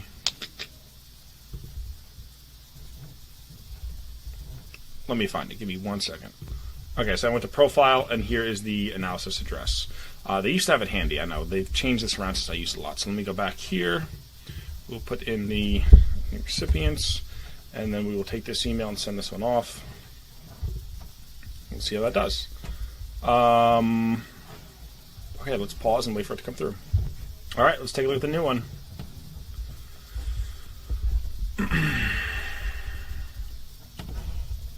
So this email is actually a little bit lower, 69.52. Let's take a look at the vocabulary and copywriting of the text here. So again, it's saying use of all caps. There are content words followed by exclamation points. So again, just getting rid of those two things could definitely help. Another thing too, which is kind of weird with this software, and again, it doesn't necessarily mean you should change it that much, but they don't love like bullets. I don't know why. I still use bullets. I don't care if they don't like it. I still use it. But you know, obviously the words in red. Again, I don't know why Jerome. I think that's a testimonial or something. I'm not sure why that's even in there, but some of these words like rich, profits, terrified, things that are negative usually have a little bit more of a worse connotation. Funny how strippers is in green. So it's a little bit, like I said, this is one of those things where, like, if you do everything else right, you don't have to worry as much about the content. It may or may not be a big issue. But again, if your deliverability is really screwed up, then you're going to want to pay closer attention to stuff. Like I said, I email so often, I keep my list so clean that I don't care as much about the content. But this is a good way to see, like, what are the things that are triggering the spam filters and possibly affecting my deliverability in a negative way. So again, if everything else is good, you don't have to worry about this as much. Like, I don't worry about it as much. But if it's not great, then this is stuff that you want to pay attention to a lot more. I want to look at one more email too. Excuse me. Let me just pause and pull that up. Okay, so what I'm going to do is I'm going to try removing some sales language and see what happens here. So I saved a puppy's life this weekend, which was a true story. I'm going to actually cut out, just as a test to see what happens, like from here when we start getting into the pitch. Here's why I'm telling you this, and then I'm just going to cut it off. So I'm actually going to go right here and take this. I'm going to pop this in here, and we're just going to sign this off. Chris Orzakowski, just to see as a test what happens. Here, saved a puppy's life this weekend. Oops, that goes here. Let me just pull up that code, which is account profile. Get the address, pop it in there, and let's send it and see what happens. Okay, let me pause and wait for it to come through. All right, it's back. Let's take a look at this one with the stripped out sales language. 73.83. So again, this one was a little bit higher than the last one. And again, a lot of the stuff that's being pulled down is all this stuff over here. So I don't want you to be like, wow, this guy's got a course on deliverability and he isn't that 100%. Like, again, we don't have a lot of these things set up with the account in terms of linking the specific stuff between Send Forensics and our domain and everything. So just take that with a grain of salt. Yeah, see how there's a lot less words. And again, like shoes, woman, like that's stuff that I'm just not too concerned about. Building better offers. There's not too much stuff like what the hell happened. The word hell is probably affecting it. Promises are probably true and legit, right? So that's probably pulling it down. Spend all their time making promises. So anything that sounds like marketer language is usually stuff that's going to get flagged and pull the score down a little bit from a content perspective. So again, like if you're in the marketing field, like, well, you talk about marketing. So again, it's not the biggest deal in the world, but it's one of those things where you have to always assess how, deliverability is a lot of factors, right? If all of your other factors are good and you went through this program and optimized everything that we showed you, then the words are not as important as people think. And this is why, like, you don't have to necessarily do things like, if you're going to write the word free, I use free all the time. I use in the subject lines, and my great deliverability. I don't worry about putting a dash in between the FR and the EE, right, to break it up so that it doesn't trip the spam filter. Like, my stuff is good enough. So yeah, this is just a way to kind of assess the content and find out all those no-no words.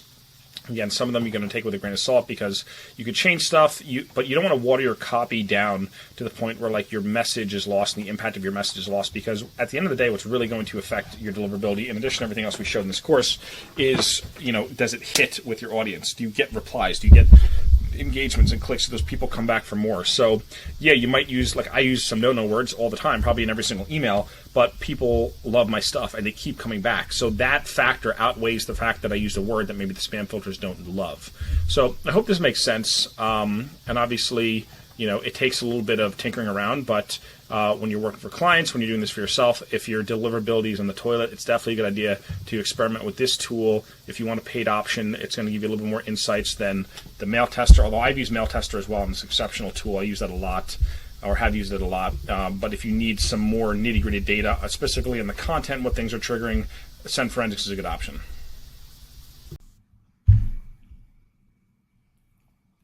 All right, guys, in this bonus training, we're going to cover cold email marketing. And specifically, what I'm talking about is when you're importing lists. I'm counting an opt-in not even as cold because they did elect to receive context from you. And the reason we're treating this as a bonus is that normally I would say don't import lists. If people haven't explicitly opted in, that's usually not a good idea. However, you'll run into situations sometimes where you might have an industry list where it's really relevant and a great potential prospect list. And you know that they could be great leads for you, but you need them to opt into your general mailing list. And so I'm going to introduce a tool for you today called Mailshake. I like using it for this specific purpose, and I'm going to use it in a very specific way. And I'm going to show you that today. I'm not going to send out any real campaigns because I'm using some real data and a real brand, and I don't necessarily need Mailshake in this instance, but I'm just going to use it to demo how you can use it, give you some kind of general guidelines of how you can use it for different scenarios, and then set you loose. So let me just pull up my screen here. All right. So like I said, we're going to be using a tool called Mailshake. Now I've already done some basic setup here, and I'll go over what I did ahead of time, and then we'll set up a campaign. Just like I've done in some of the other lessons, I'm using our nonprofit as an example. Again, I know that's very niche, but the concepts can still map to any sort of e-commerce or info product or brick and mortar or, whatever type of campaigns you're trying to do or a type of list or client you have. So one thing to note, Mailshake is not free. I would argue it's not super cheap for what it is either. For this demo, I've set up just a very basic account. I think it's $58 a month, but they make you pay for the year at a time. So just be prepared. You're going to drop several $100s one time up front when you do this. But again, I think it's worth it if you set up your campaigns well. All right, so a few things to consider here. One, when I'm using Mailshake, I am not tying it to my email domain. I don't want to risk burning the reputation of my email domain. So the first thing I've done, and I'll show you here, is I have a single account set up. And what I did was I created just a generic Gmail account that is similar to our brand. So it's legacyofhopefdn@gmail.com. So what this will allow me to do is send cold emails to data that I import without using our normal email domain, which is @legacyofhopefoundation.org. That's important. So just note that. That is a step you'll have to take. Create a Gmail. You can also add, Microsoft. You can use other providers. Google's just super easy to do, right? So that's why I have that. And you can see, I just did the setup ahead of time. This thing's only been around 37 minutes. Another nice thing is you don't have to worry about setting up DKIM and DMARC and SPF because gmail.com is fine. It's good to go. You're not trying to improve the reputation of your email domain. This is just about kind of fishing for people to opt into your list. And even then, we're going to take some liberties with how we define that, but that's okay. All right. So like I said, first thing is I connected a mail account that is not using my email domain. If I had set up matt@legacyofhopefoundation.org, I am going to risk, even with a tool like Mailshake that eases into things, risk hurting my domain reputation. So that's the first thing. There's some other things you can do. You can integrate some apps. They have a handful like Slack, Pipedrive, HubSpot, Salesforce, Calendly. The idea here is that you can engage with the prospects when they reply, or in the specific situation like a Pipedrive, HubSpot, or Salesforce, literally get them into your CRM. For us, what we would be more interested in is identifying prospects based on the actions they take, and then we can import that subset of people into our main mailing platform. All right. So again, really big, open-ended. I'm not going to give you super specific types of emails and the sequences that we develop in these campaigns, but give you the guideline of how you would use it. All right. Okay.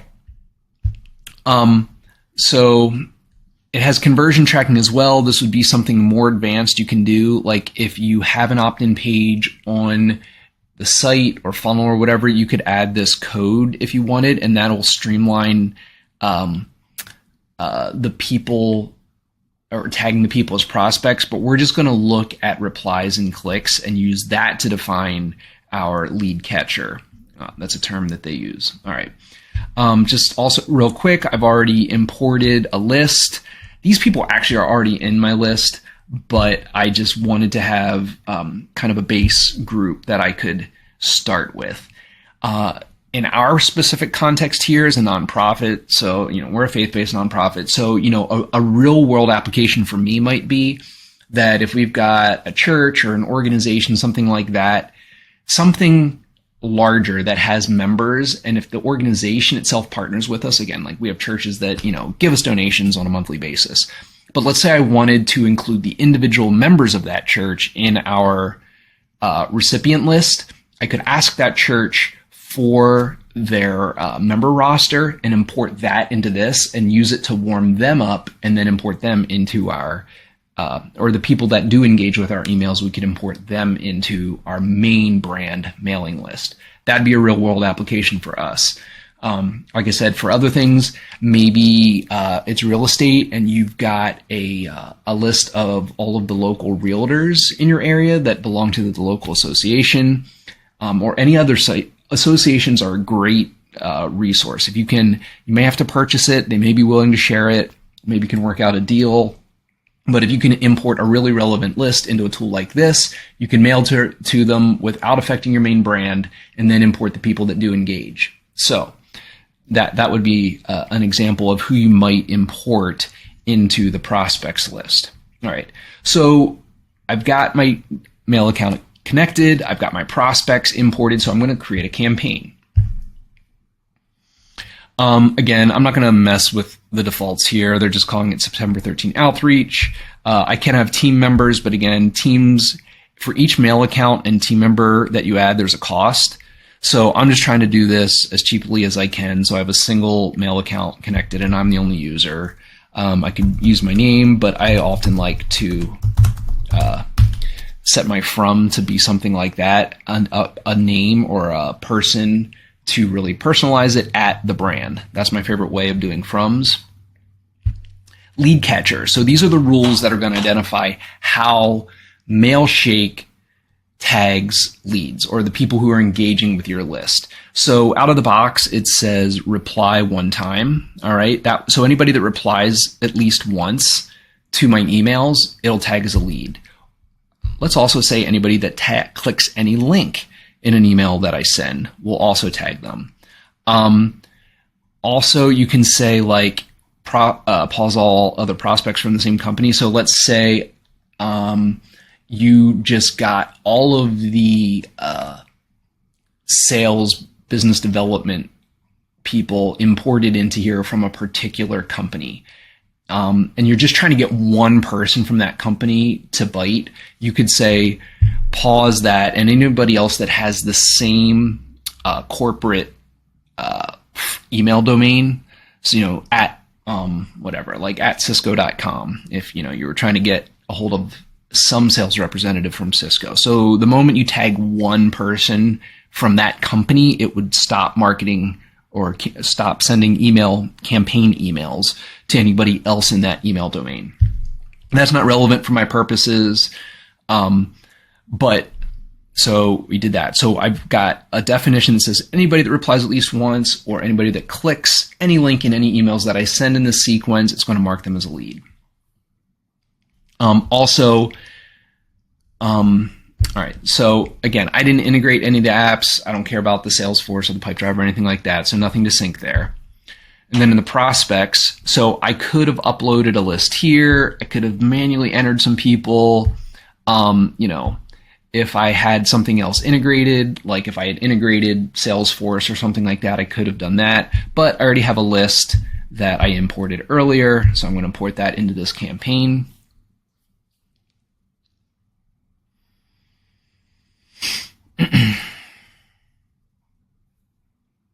Great. Okay.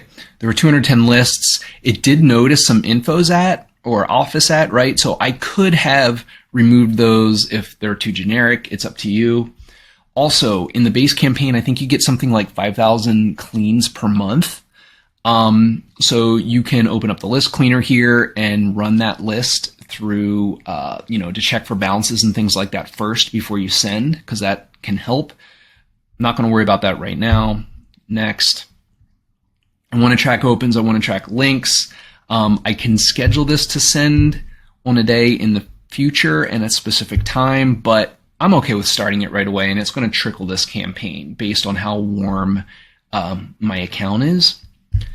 And then from there, we create a sequence. This is not much different than creating like a welcome sequence, right? So you're going to use very similar strategies as you would for a welcome sequence, where you're going to indoctrinate them to the brand. You're going to need CTAs, right? Because if you recall in our lead catcher definition, we're looking for replies and we're looking for link clicks. So we're going to want to invite replies, and we're going to want to give them something to click on, whether it's to download or to explicitly opt into something. That's important. I'm not going to get super detailed into this, but this is not much different than any other sort of mail platform at this point. Give it a subject. Here's a subject. You can customize your subject in the settings. I'll show you that in a bit. All right, let me click on this. You can save this as a template if you want. You're just going to put your body in here.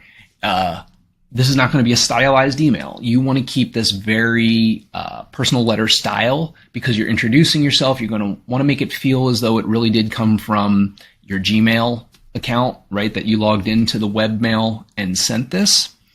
Ability to put some images in if you want. You can do some basic stylizing of text, bullets, bold, italicized. You can edit the source code if you want. If you've gone through the other lessons, obviously I would caution you there that you don't add some things that could be a flag. So I would recommend just sticking to the basic editor, keep it very clean. I don't think I have any templates. All right, these are some of the default templates that you could import if you wanted. You can insert personalization, right? So I imported their email and their name. So, you could say dear and then personalize it. It has a fallback text, just like you could say dear friend, right, as the fallback text. So again, not much different than Klaviyo, ActiveCampaign, MailChimp, etc. Really easy to use. Again, welcome sequence sort of messaging strategies here. Make sure there's something they can click, that you can track. Give them some reason to reply so that they can start showing up in the lead catcher list, and then we can export those. All right. Subject, hello from Honduras. That's where we're based. Hello from Honduras. Blah, blah, blah. Now, I'm not going to send any of this stuff. Okay, create that. All right. And then I can continue. So I can, if they click, I can have them do something, right? Oops. Actually, delete message. I want to.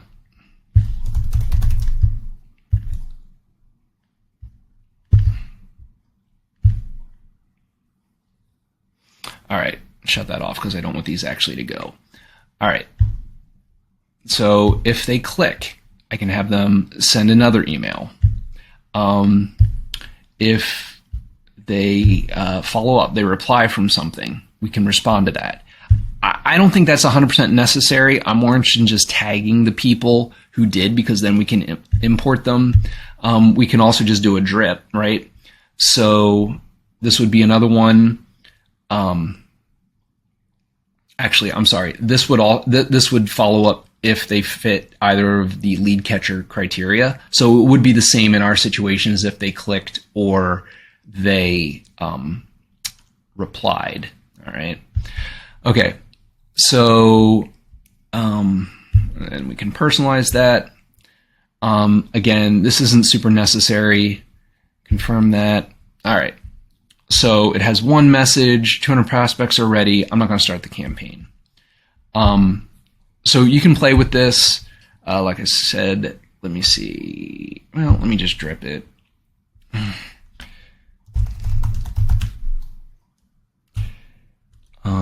Just add one more in here. I don't know.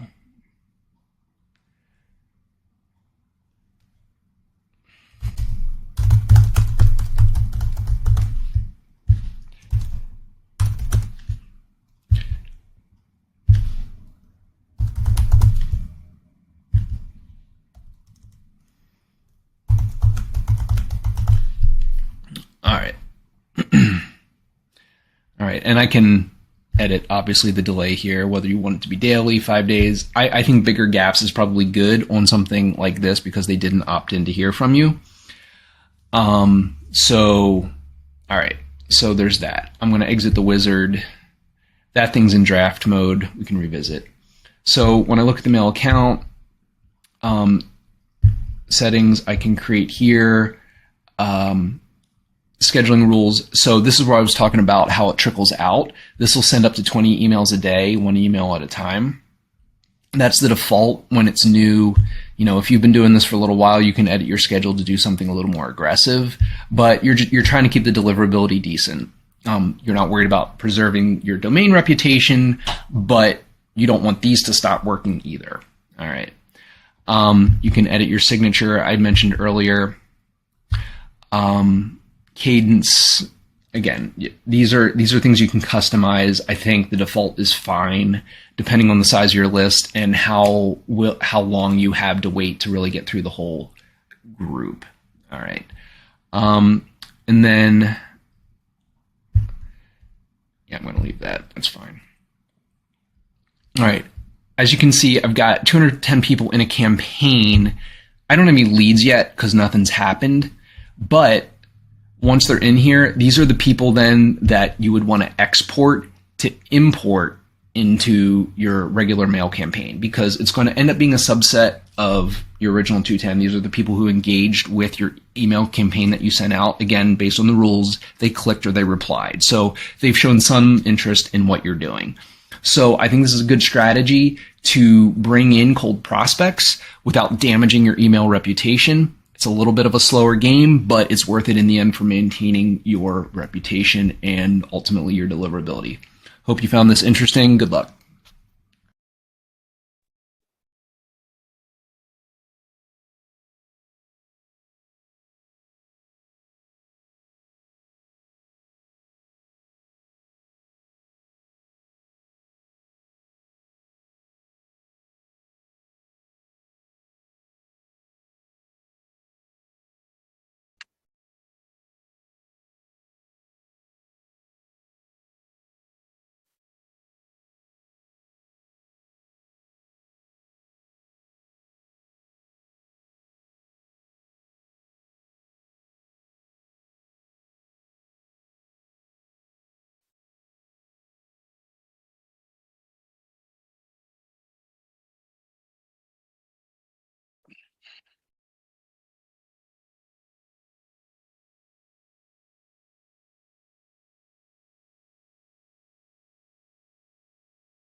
All right. What up? I'm going to reclaim host real quick. What's up, Matt? What's up, man? How's it going? Sorry I'm late. I was just running from another call.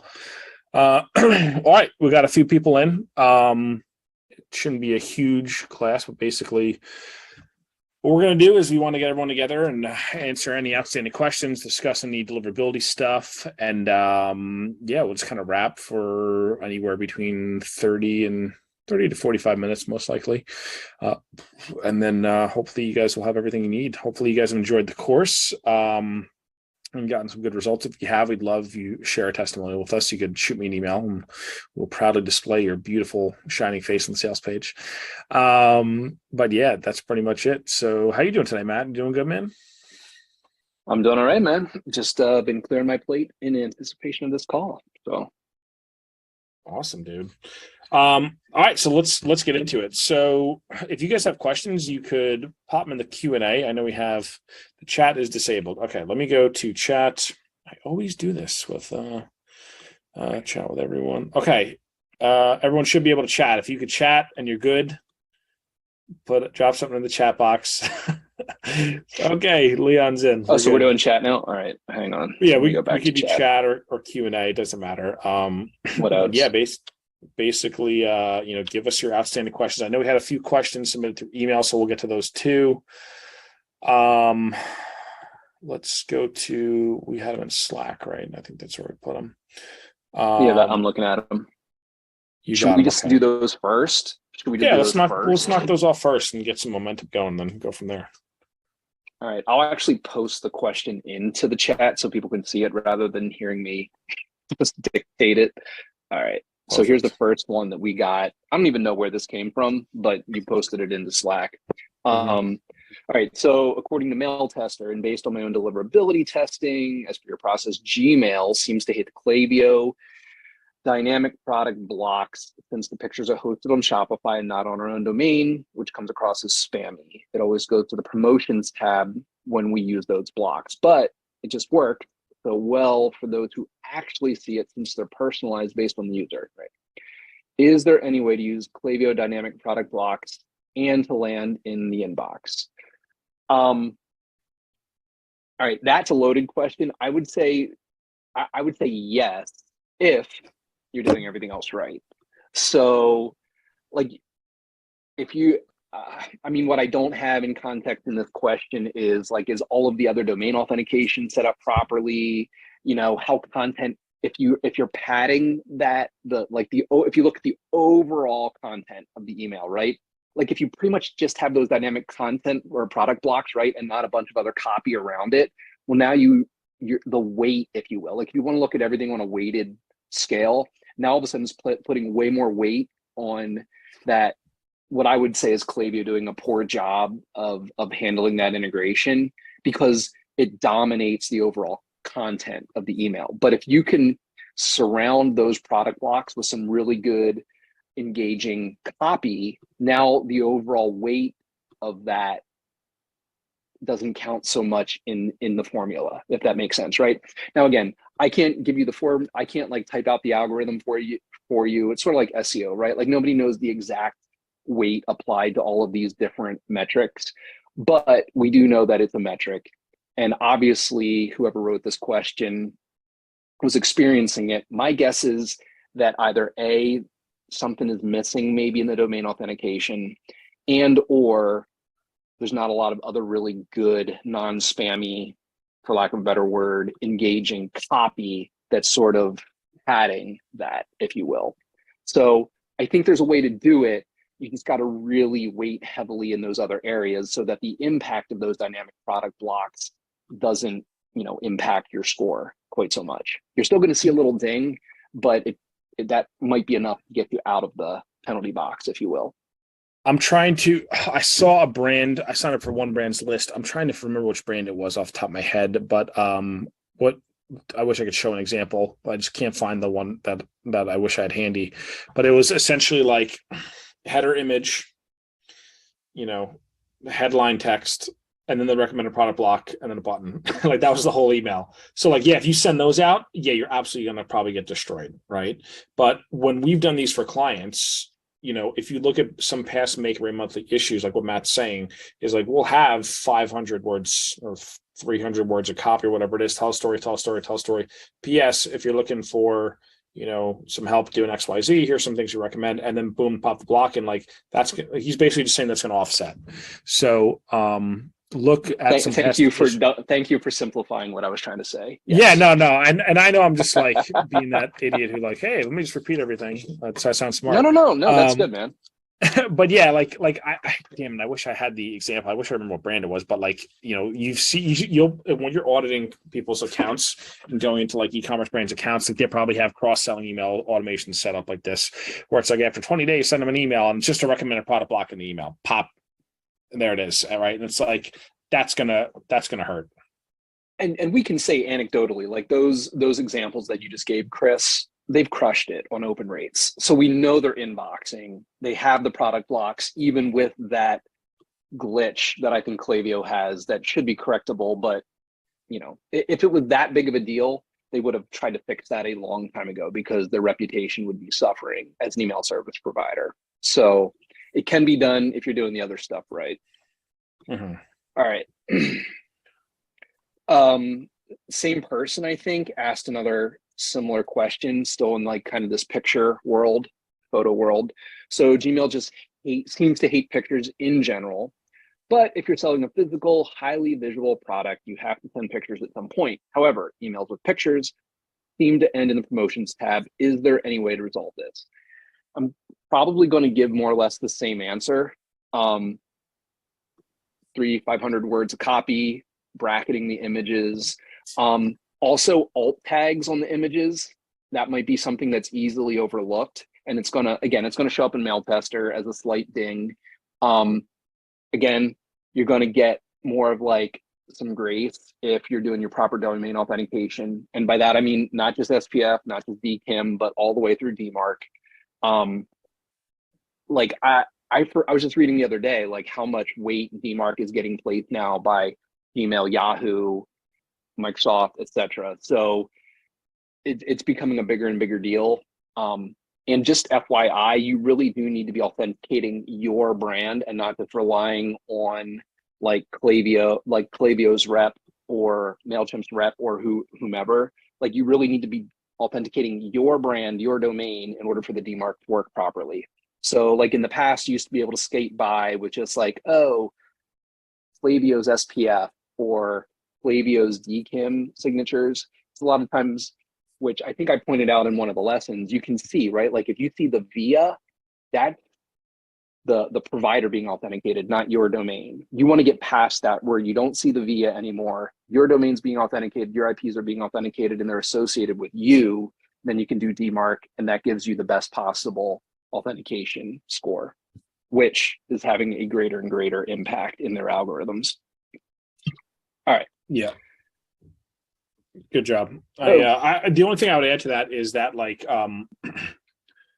in addition to everything Matt just said, if I could add one thing, I would say that part of your like overall just broadcast strategy and automation strategy will probably play a factor as well, because like you have smart automations that are getting high engagement and your broadcasts are going to engage segments, and you're doing all those things right from the start, it'll probably give you a boost as well. Versus like sometimes you come into a client's account and like they've been doing things so wrong for such a long time, and you send one of those, picture-based emails and just everything just goes to shit after that. It's everything Matt just said, plus the layered on top of the good email strategy that you guys have learned as well. So that's one thing I'd add. Cool. All right. Yeah, go ahead. What were you gonna say? There's one. We can go to the one in the chat or the ones in the Q&A. Let me go to the one in the chat real quick. Rock said, "Hey, what is the best place to find?" I'll tell you what. Okay, you go first. You continue. No, you continue, go. man. You go after you. Well, I was just going to knock out that last one we had in Slack. Then we could go to all. Oh yeah. Let's do that. One more in Slack. All right, so I'm gonna post that here into the chat, and then we'll get to Rocks or Roke or however you pronounce your name. Anyway, so I liked this one when you posted this in the other day, Chris. So I wanted to address it. So, what to do to increase or at least maintain email deliverability when we switch email marketing software, like from ConvertKit to ActiveCampaign? Okay, so in theory, I would say the very first thing you need to be doing. Well, first of all, I'm assuming that you've got a decent reputation on your previous platform.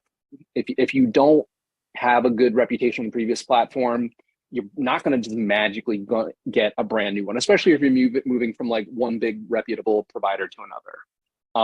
Now, if you were like on some custom homegrown hacked system and now trying to, like, you might see a jump, right? Or vice versa. You might see a decline trying to outsmart things and have your own custom SMTP server. That being said, I think one of the best ways, again, like I put a ton of emphasis on domain authentication, partially because it's something that you can do quickly and has really like immediate noticeable impact, generally speaking. But it's also a good way in this specific scenario to like bridge the gap, right? So like if your domain is being authenticated and the IP address of your provider is just one little piece of that, but if your overall domain is properly authenticated, all you have to do is add in the DKIM and the IP or the provider details in the SPF of your new provider before you move. And it's sort of like the rest of that already just carries through. And so the reputation carries through. I would say that is the single biggest thing, is get your domain authentication cleaned up. Try to have maybe even 30 days of like sending history with full proper domain authentication in place, then try to make the move. Again, making all of the DNS changes for domain authentication first and then do the move. So it's like it's already ready for you when you cut over. I think that's your best chance for success in a transition like that. Yeah. I have nothing to add. Yeah. I'll be like Charlie Munger. I have nothing to add. But I mean, the reality is you're going to do everything else the same, right? Like you're going to keep your same email structure, all your strategy. It's all going to be the same. You're just using a different platform. And again, if we're moving from one high reputation provider to another, I can't see that setting you back necessarily. And if you really, really wanted to like take it easy, you could do something like, okay, transition your automation first. So you've got a balance, right? So you're doing a little bit on each and then move your campaigns over, or vice versa. Move your campaigns over while you still have your automations over here, and then make it a gradual switch. I can see value in that approach too. So yeah, kind of my thoughts on that question. I'll let you now go to the Q&A that's in there, Chris. Yeah. Or the chat question. Yeah, so Roke, I think that's how you pronounce your name. If not, I apologize. What's the best place to find high quality clients for deliverability as a service? Should I do a complete makeover of my LinkedIn profile to look more like a deliverability expert? What's the main service that I offer? When the main service that I offer is email copy. So here's the thing, like, I don't think you need to necessarily go that far unless you really want to, and this is the only thing you want to do. Anyone who has an email list and they have a decent sized email list is probably going to be worried about this. So it's one of those things where, like, when we pitch this service, it kind of arises organically because we're talking with the client. We're saying, like, what are the problems you're experiencing with your email marketing, right? So, like, if they are worried about deliverability, that problem will come to the surface. And then when it does, it's like, okay, well, what have you tried to do about that? And then say, oh, well, we actually have no idea what the hell we're doing. Okay, cool. Do you want some help with that? And they say, well, yes. And then you start pitching after that. That's how I pitch every single service that I ever do, is essentially, that's an oversimplification of it, but like, I don't necessarily go out and say, like, even like my positioning right now, e-commerce email automation, right? Like, obviously that's kind of niche down, right? But it's not like, I only do automation build outs. Like, that's like the main core of what I do. But sometimes people might need product pages done. They might need full funnels built. They might need launch copy. They might need other things that, like, I'll basically say, well, what is the problem that you tell me what you think your problem is. And then I'll say if I agree, or if hey, you think your problem is this, but actually your problem is X, Y, and Z. And you came to me and I'm the expert. Now I'm diagnosing you, kind of like how a doctor does, right? So I don't think you need to, it's a nice add-on. I don't think you need to go all the way in by like redoing your LinkedIn. It could be something to add. I don't know if I would get rid of, throw the baby out with the bathwater, though. At least not at first, at least until you start offering it and seeing if and how you like it. Anything to add there? No, man, that's very much I feel like a you question, the positioning and all of that. But no, I love how you answered that. I think that's good. Okay, there's another kind of similar question in the Q&A. Pedro said, one question about deliverability as a service containers. What would that entail on a monthly basis? Deliverables breakdown would be awesome. How much could you charge for that? So I want to get your opinion on this too, Matt, but deliverability as a service, there's a lot of things you do that's kind of dependent on what the client needs. In the beginning, there's a lot of upfront work, but then the maintenance work, there's a lot of ways to look at that. So things that need to happen, they could be on a monthly basis. They could be on a quarterly basis. There's obviously sending emails out through the testing services, things like Newsletter Tester, things like Send Forensics. Like, someone has to do that, and it's could either be someone on the team or it could be you. There could be things like syncing and cleaning the list with things like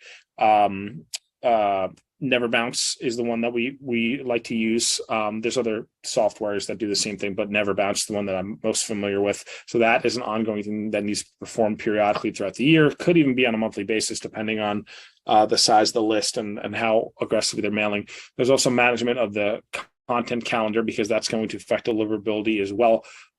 It could be one of those things where you could only do this stuff, but oftentimes, like, if you're doing this stuff, you're probably also offering email marketing services. So what I would do is I would factor in all the things you need to do every single month and do that as an add-on to the existing retainer package that you have with the client. I'm not saying that they they could feasibly only hire you for the deliverability stuff, but most of the time, if you're an email marketing expert, consultant, whatever it is, they're probably going to want that lumped in with other things as well in terms of ongoing deliverables. It's managing that, it's creating new segments, it's doing things to affect the list health and keep the list healthy and clean, and those segments tight, and updating those things and to be updated as they roll out new products and things like that, sunset flows, etc., sunset campaigns, things like that. I'm trying to think what else is on that list, Matt. There's probably some other things. What would you add to that?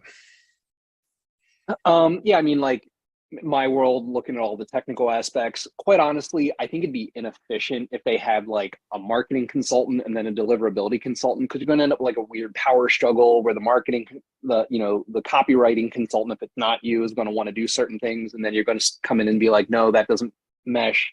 So I would say try to get the marketing gig, the copywriting gig, whatever, and then use the best practices of our deliverability, what we know about deliverability as part of that. And that just sort of like gives you a leg up in getting that marketing consulting gig, I think, over, just being a deliverability specialist, because it's just really hard to only do that and not step on other people's toes, if that makes sense. Mm-hmm.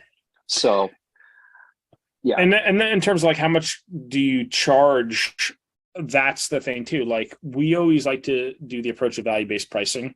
So it's like, how much is it worth to the client? Like, because if I tell you a number, let's say I tell you $1,000 a month, let's just throw that number out there, right? And then you get a client who makes $220 million a year, and they have an email list of 5 million people, and they reach out and inquire about your services. Are you still going to charge $1,000 a month? You know what I mean? Like, probably not. Like, there's probably a little more work involved. It's going to be worth a lot more to the client, right? So that's why I hesitate to give you a hard and fast number, because I always look at, like, I ask the client, I say, well, none of these emails are reaching your inbox. Like, how much would it be worth it? Like, how much did you used to make when you sent an email? Oh, you used to make $10,000 every time you sent an email. So every day that we can't send an email, how much is this problem costing you? And let them answer, because they'll tell you. They'll say, oh, it's costing us, $250,000 a month. It's like, okay, well, do you want me to fix that? I could fix that for X, which is always going to be a drop in the bucket compared to what they could be making, right? So that's really with any project. I do the same thing with every kind of service I pitch. Every single kind of client I pitch, I do the same thing. It's always that value-based pricing model. So that's what I would say there. I don't know if you have anything to add, Matt. No, and I mean, I think there's an escalation too, right? Like, if you always start with the audit, like we advocate for with anything we do, right? Like auditing whatever it is, deliverability, their overall marketing strategy, whatever. Start with the audit. We've given you the tools to do that. There's going to be inevitably some short-term fixes that come out of that you can price, again, value-based pricing. And then once you've proven your worth on those fixes, that may naturally lead to the ongoing maintenance stuff as well. So. Mm-hmm. Leon had a similar question too. So my question would be more on how to pitch deliverability audit to cold prospects as a service, and how much shall I charge? Again, we just kind of answered how much do I charge. In terms of like pitching, like here's the thing, like I don't love the positioning. People always ask me this question. I don't love the positioning of cold pitching. Because again, like you don't even know if the person that you're cold pitching has the awareness that they even have a problem, right? And I'll just, so for instance, if I could show you something on Twitter really quick, because this post actually got a lot of traction. I had like 50,000 impressions on this one. It's kind of funny. So let me just show you something real quick. So let me share my screen. So 311 likes. I got a lot of juice out of this one, as you can see, 50,000 impressions. So this guy cold pitched me, right, on Twitter, and he said, hey, I run a program that teaches solopreneurs how to package and sell their expertise and get 10K a month. The next cohort is launching soon. Something for you? So I said, oof, I'm at $80,000 a month. I really don't want to go all the way back down to 10K. So like, okay, right there, that's the problem, right? Like you don't know what you don't know about this client. Like this is a complete swing and a miss, because he doesn't know what my revenue is. So he's assuming, oh, I could just pitch this guy, and he wasted time by contacting me. I mean, obviously, we all had a good laugh, and 50,000 people saw it, and it's all good and funny and viral, whatever, right? And that's cool. But like the thing is, like this client that you're pitching, that you're cold pitching, like even if they have a problem, they might not know they have a problem, because if you think about Gene Schwartz's awareness levels, like below problemware is the stage of being unaware. They don't know that they have a problem, right? The emails might be going to the promo folder. They might just think that's normal because they have no idea. So that's why, like, I could give you advice on how to like tailor the pitches better, but like, I just don't know if that's the approach. What I like to do is get people to reach out to me because they know that I'm an expert at this thing. And then they tell me about the problems, and then I give them the solution. And that's how I built my career. I don't really do cold pitching because you don't have to. And I don't think that you guys should really get in them. I don't think you should build your business in a way where you have to cold pitch to survive. People do that. They don't listen to me, and that's fine. But it's funny because like I've been saying this for years now. I've been telling people, I told people this 5 years ago. And 5 years later, those people are still going through the same problems. And if they just took my advice 5 years ago, they would have had all the clients they could ever handle. Right. So that's what I'm going to say to you. Like, in terms of like, even if you film a Loom and show a client like, hey, here's your email on the promo tab, they might not care. They might not even know or understand why that's a problem. They might not have money to fix it. They might have a list of 2,000 people, and maybe you're 2001, subscriber number 2001. And it's just not a high priority for them to fix it, right? You don't know their list size. You don't know how much revenue. Maybe they're making $0 from email. Maybe they're making 2% of their revenue from email, and they're just like, I just don't really care about this. So there's a lot of factors that come into play when you're doing cold email that you might not necessarily know about when you're pitching. So again, how did you aggregate the list that you're going to, right? Like, are we spraying and praying, or do we have parameters set up from the cold email list that we bought? So there's like a lot of factors that go into cold email where like, I can't really give you a hard and fast answer here because it's just a lot of it's spraying and praying, even if you're pretty targeted. I don't know if you have anything to add there, Matt. No, man, that was pretty thorough. Yeah, no, that's good. Yeah. And like, I want to get you guys out of this mode of like having to hunt for your dinner. I want your dinner to come to you.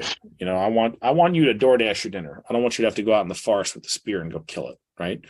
That's the best way to put it, I guess. I know we have more in the chat coming up, but let me knock these out from the Q&A. We got another one for smaller brains that are not sending from a dedicated server. I guess DMARC is not ever going to pass, right? What is the best approach here? Convince them to move to their own server? That's a Matt question. Nope. And if I conveyed that in the lesson, I apologize for not being clear. So I use my nonprofit as quite a few in a lot of the examples in the lesson.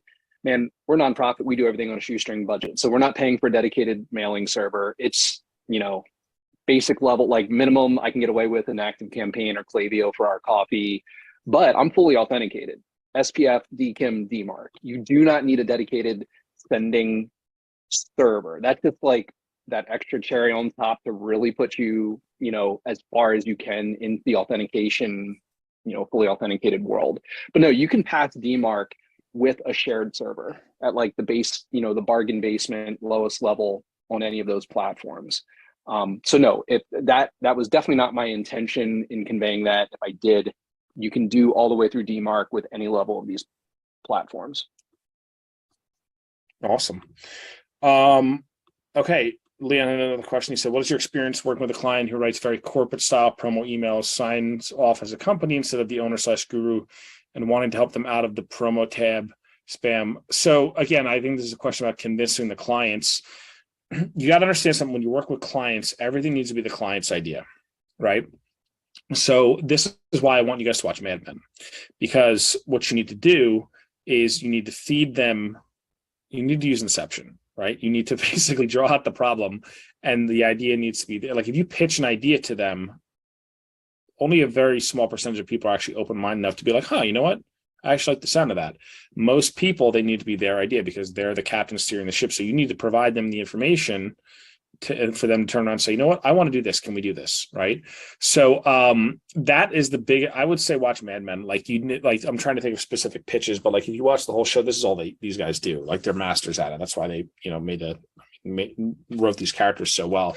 But it's all about like getting them to, basically posing questions like, hey, would you be open-minded to testing something that might dramatically improve your performance with very little downside risk? If you position the question that way, what are you going to say? No, I'm not open. I'm not open to that. No, you know what? I don't want better performance with very little risk. You got to learn how to pose the questions to people to where they can't say no, right? And then you slip the idea. So, some of the things I've seen a lot of other people do or that I've done with other clients is X, Y, and Z. Do you think if we were to try something with your emails that we could possibly increase performance? Yes or no? Do you think it's even worth a test? What do you think would happen if we were to do this and it produced a positive result, right? You start asking those type of questions and you lead them to where you want them to be. This is the art of inception, right? So I don't know if you have anything to add there, Matt. Sure. I mean, there's a few things that I'm assuming when I read this particular question. I mean, is that literally the only thing in our checklist that isn't done yet? If there's lower hanging fruit, like again, domain authentication, like that's so black and white. Like if you're not fully authenticated, just like do it. There's no downside to cleaning up the domain authentication. So maybe you can even, build a little credibility by fixing that first and showing a bump. So maybe they'd be more open at that point to something a little more gray area or controversial to them, like changing the personification.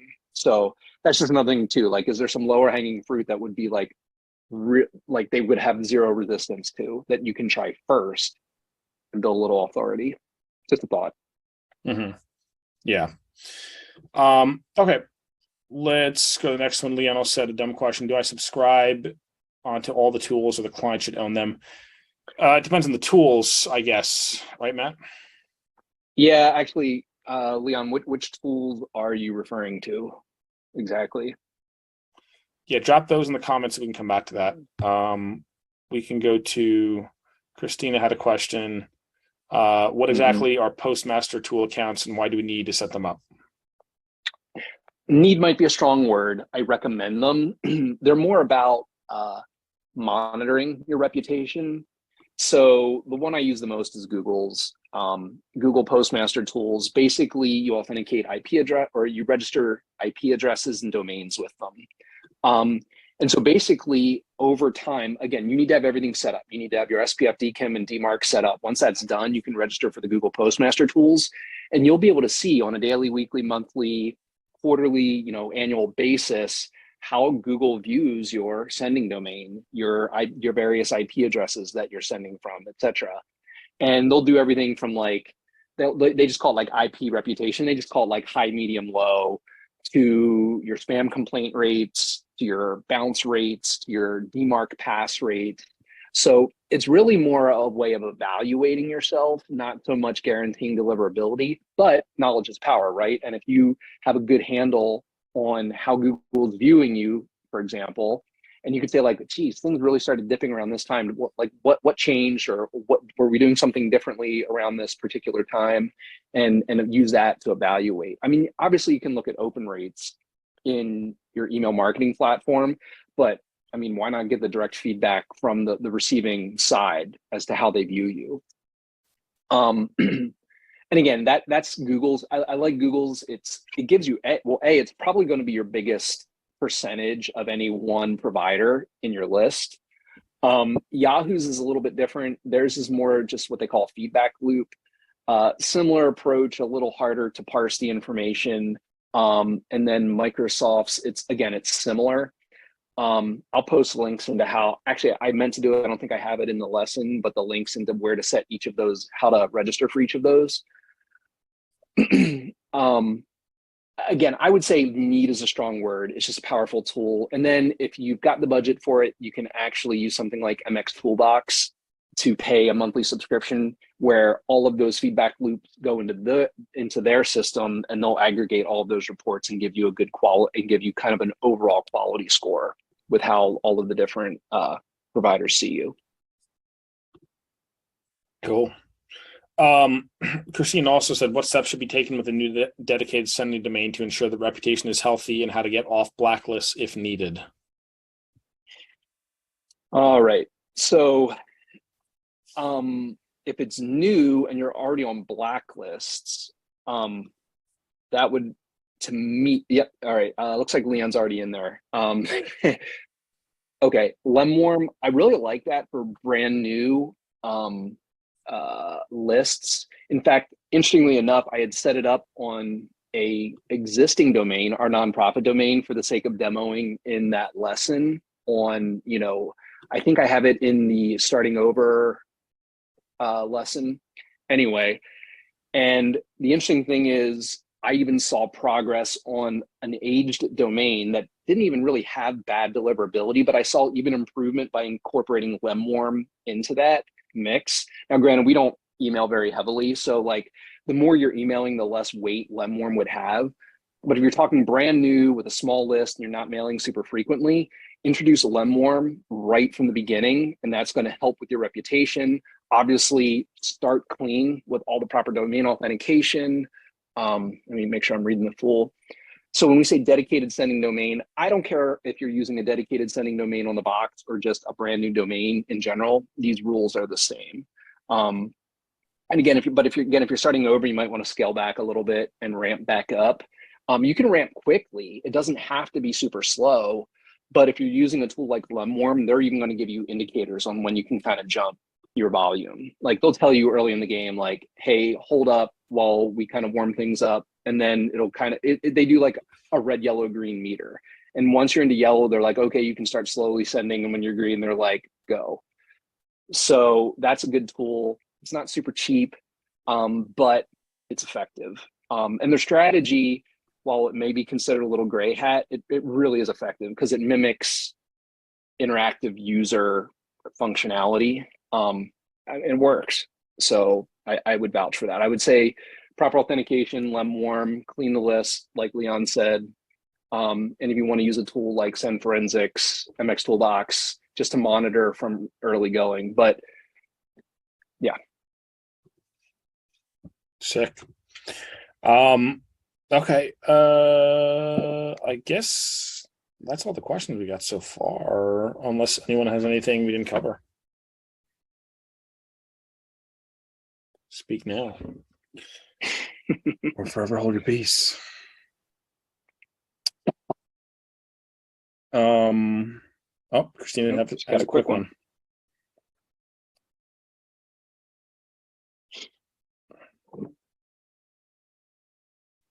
She said, maybe this is a one-off. That was incredibly fast typing. Maybe this is a one-off, but since we have a new dedicated sending domain set up, I wanted to ask. A customer emailed us this morning and said they were unable to reply to the campaign email because they got a possible virus error message. He ended up creating a new message to get a hold of us. It's kind of weird. I wonder what email client they were using. Yeah, that one's interesting. I mean, there are a lot of question marks, like what was the platform you sent it from? What was the type of email that you had? Have you sent yourself a test? I mean, it's interesting. I've never seen any platform not allow you to reply, maybe not open an email. Yeah, I've never seen that before either. Yeah, I'd be sending yourself a test as well on some other email platform just to see what it looks like, you know, either in your Gmail interface or if you've got a different, like if you've got a Yahoo. It was a campaign from Klaviyo. Again, if you look back to like the audit videos, I recommend setting up kind of dummy accounts in every platform, right? Google, Yahoo, AOL is kind of redundant with Yahoo, Microsoft, and just see, like, if you're not getting it there in those other platforms, and try doing what he's doing, try replying and see if you get it. I mean, I can't imagine Klaviyo would be doing anything to cause that. The only other thing I could think of potentially, like if they've got McAfee, I think has some sort of security plugin where it may not be related to the email, but if they think your actual website is at risk, like they do some association between the website domain and your email domain, it could be related to that, but even that feels like a stretch. I don't know. The best thing I would say is like try to reproduce what they experienced by sending yourself tests and try testing it, right? Like check it in the webmail interface, try to connect your Yahoo account or Gmail account or whatever to like your local mail client, see if it treats it differently. Try to get some more info too if you're still able to engage with that client. Like, are they on a Windows machine? Was it their phone? Was it a Mac? I mean, you can see if, you know, what their email address is, right? If it's Gmail or whatever. Just try to get some more details about what they experience and then try to reproduce it yourself is the best advice I can give you there. But I can't. Mad as fish. Interesting. Yeah, he might have something custom. Yeah, I've never even heard of that. But yeah, I can't think of anything related to a new sending domain that would cause that, because Klaviyo is not even going to let you send something out that, you know, Well, like I said, unless you had a link in there and your website itself is flagged, not the email itself, that would be maybe the one thing. So maybe do a scan, have your website audited potentially if there's a risk of it being hacked. But that would be the only thing that would make sense to me at all. Yeah, that's a first for me too. In 9 years. It's weird. Strange. Madassa fish, yeah, just never heard of that. Okay. I guess that's it, right? Unless we have anything, we can wrap it up. Thank you guys very much. Like I said before, if you guys could give us testimonial, that would be greatly appreciated. You could just shoot me an email, chris@emailcopywriter.com. Would love to have it from you. And anything you need from us, just shoot me a message, and keep on kicking ass, keep on making it rain, and we'll talk to you guys soon. All right, later. Pleasure helping you guys. Take care.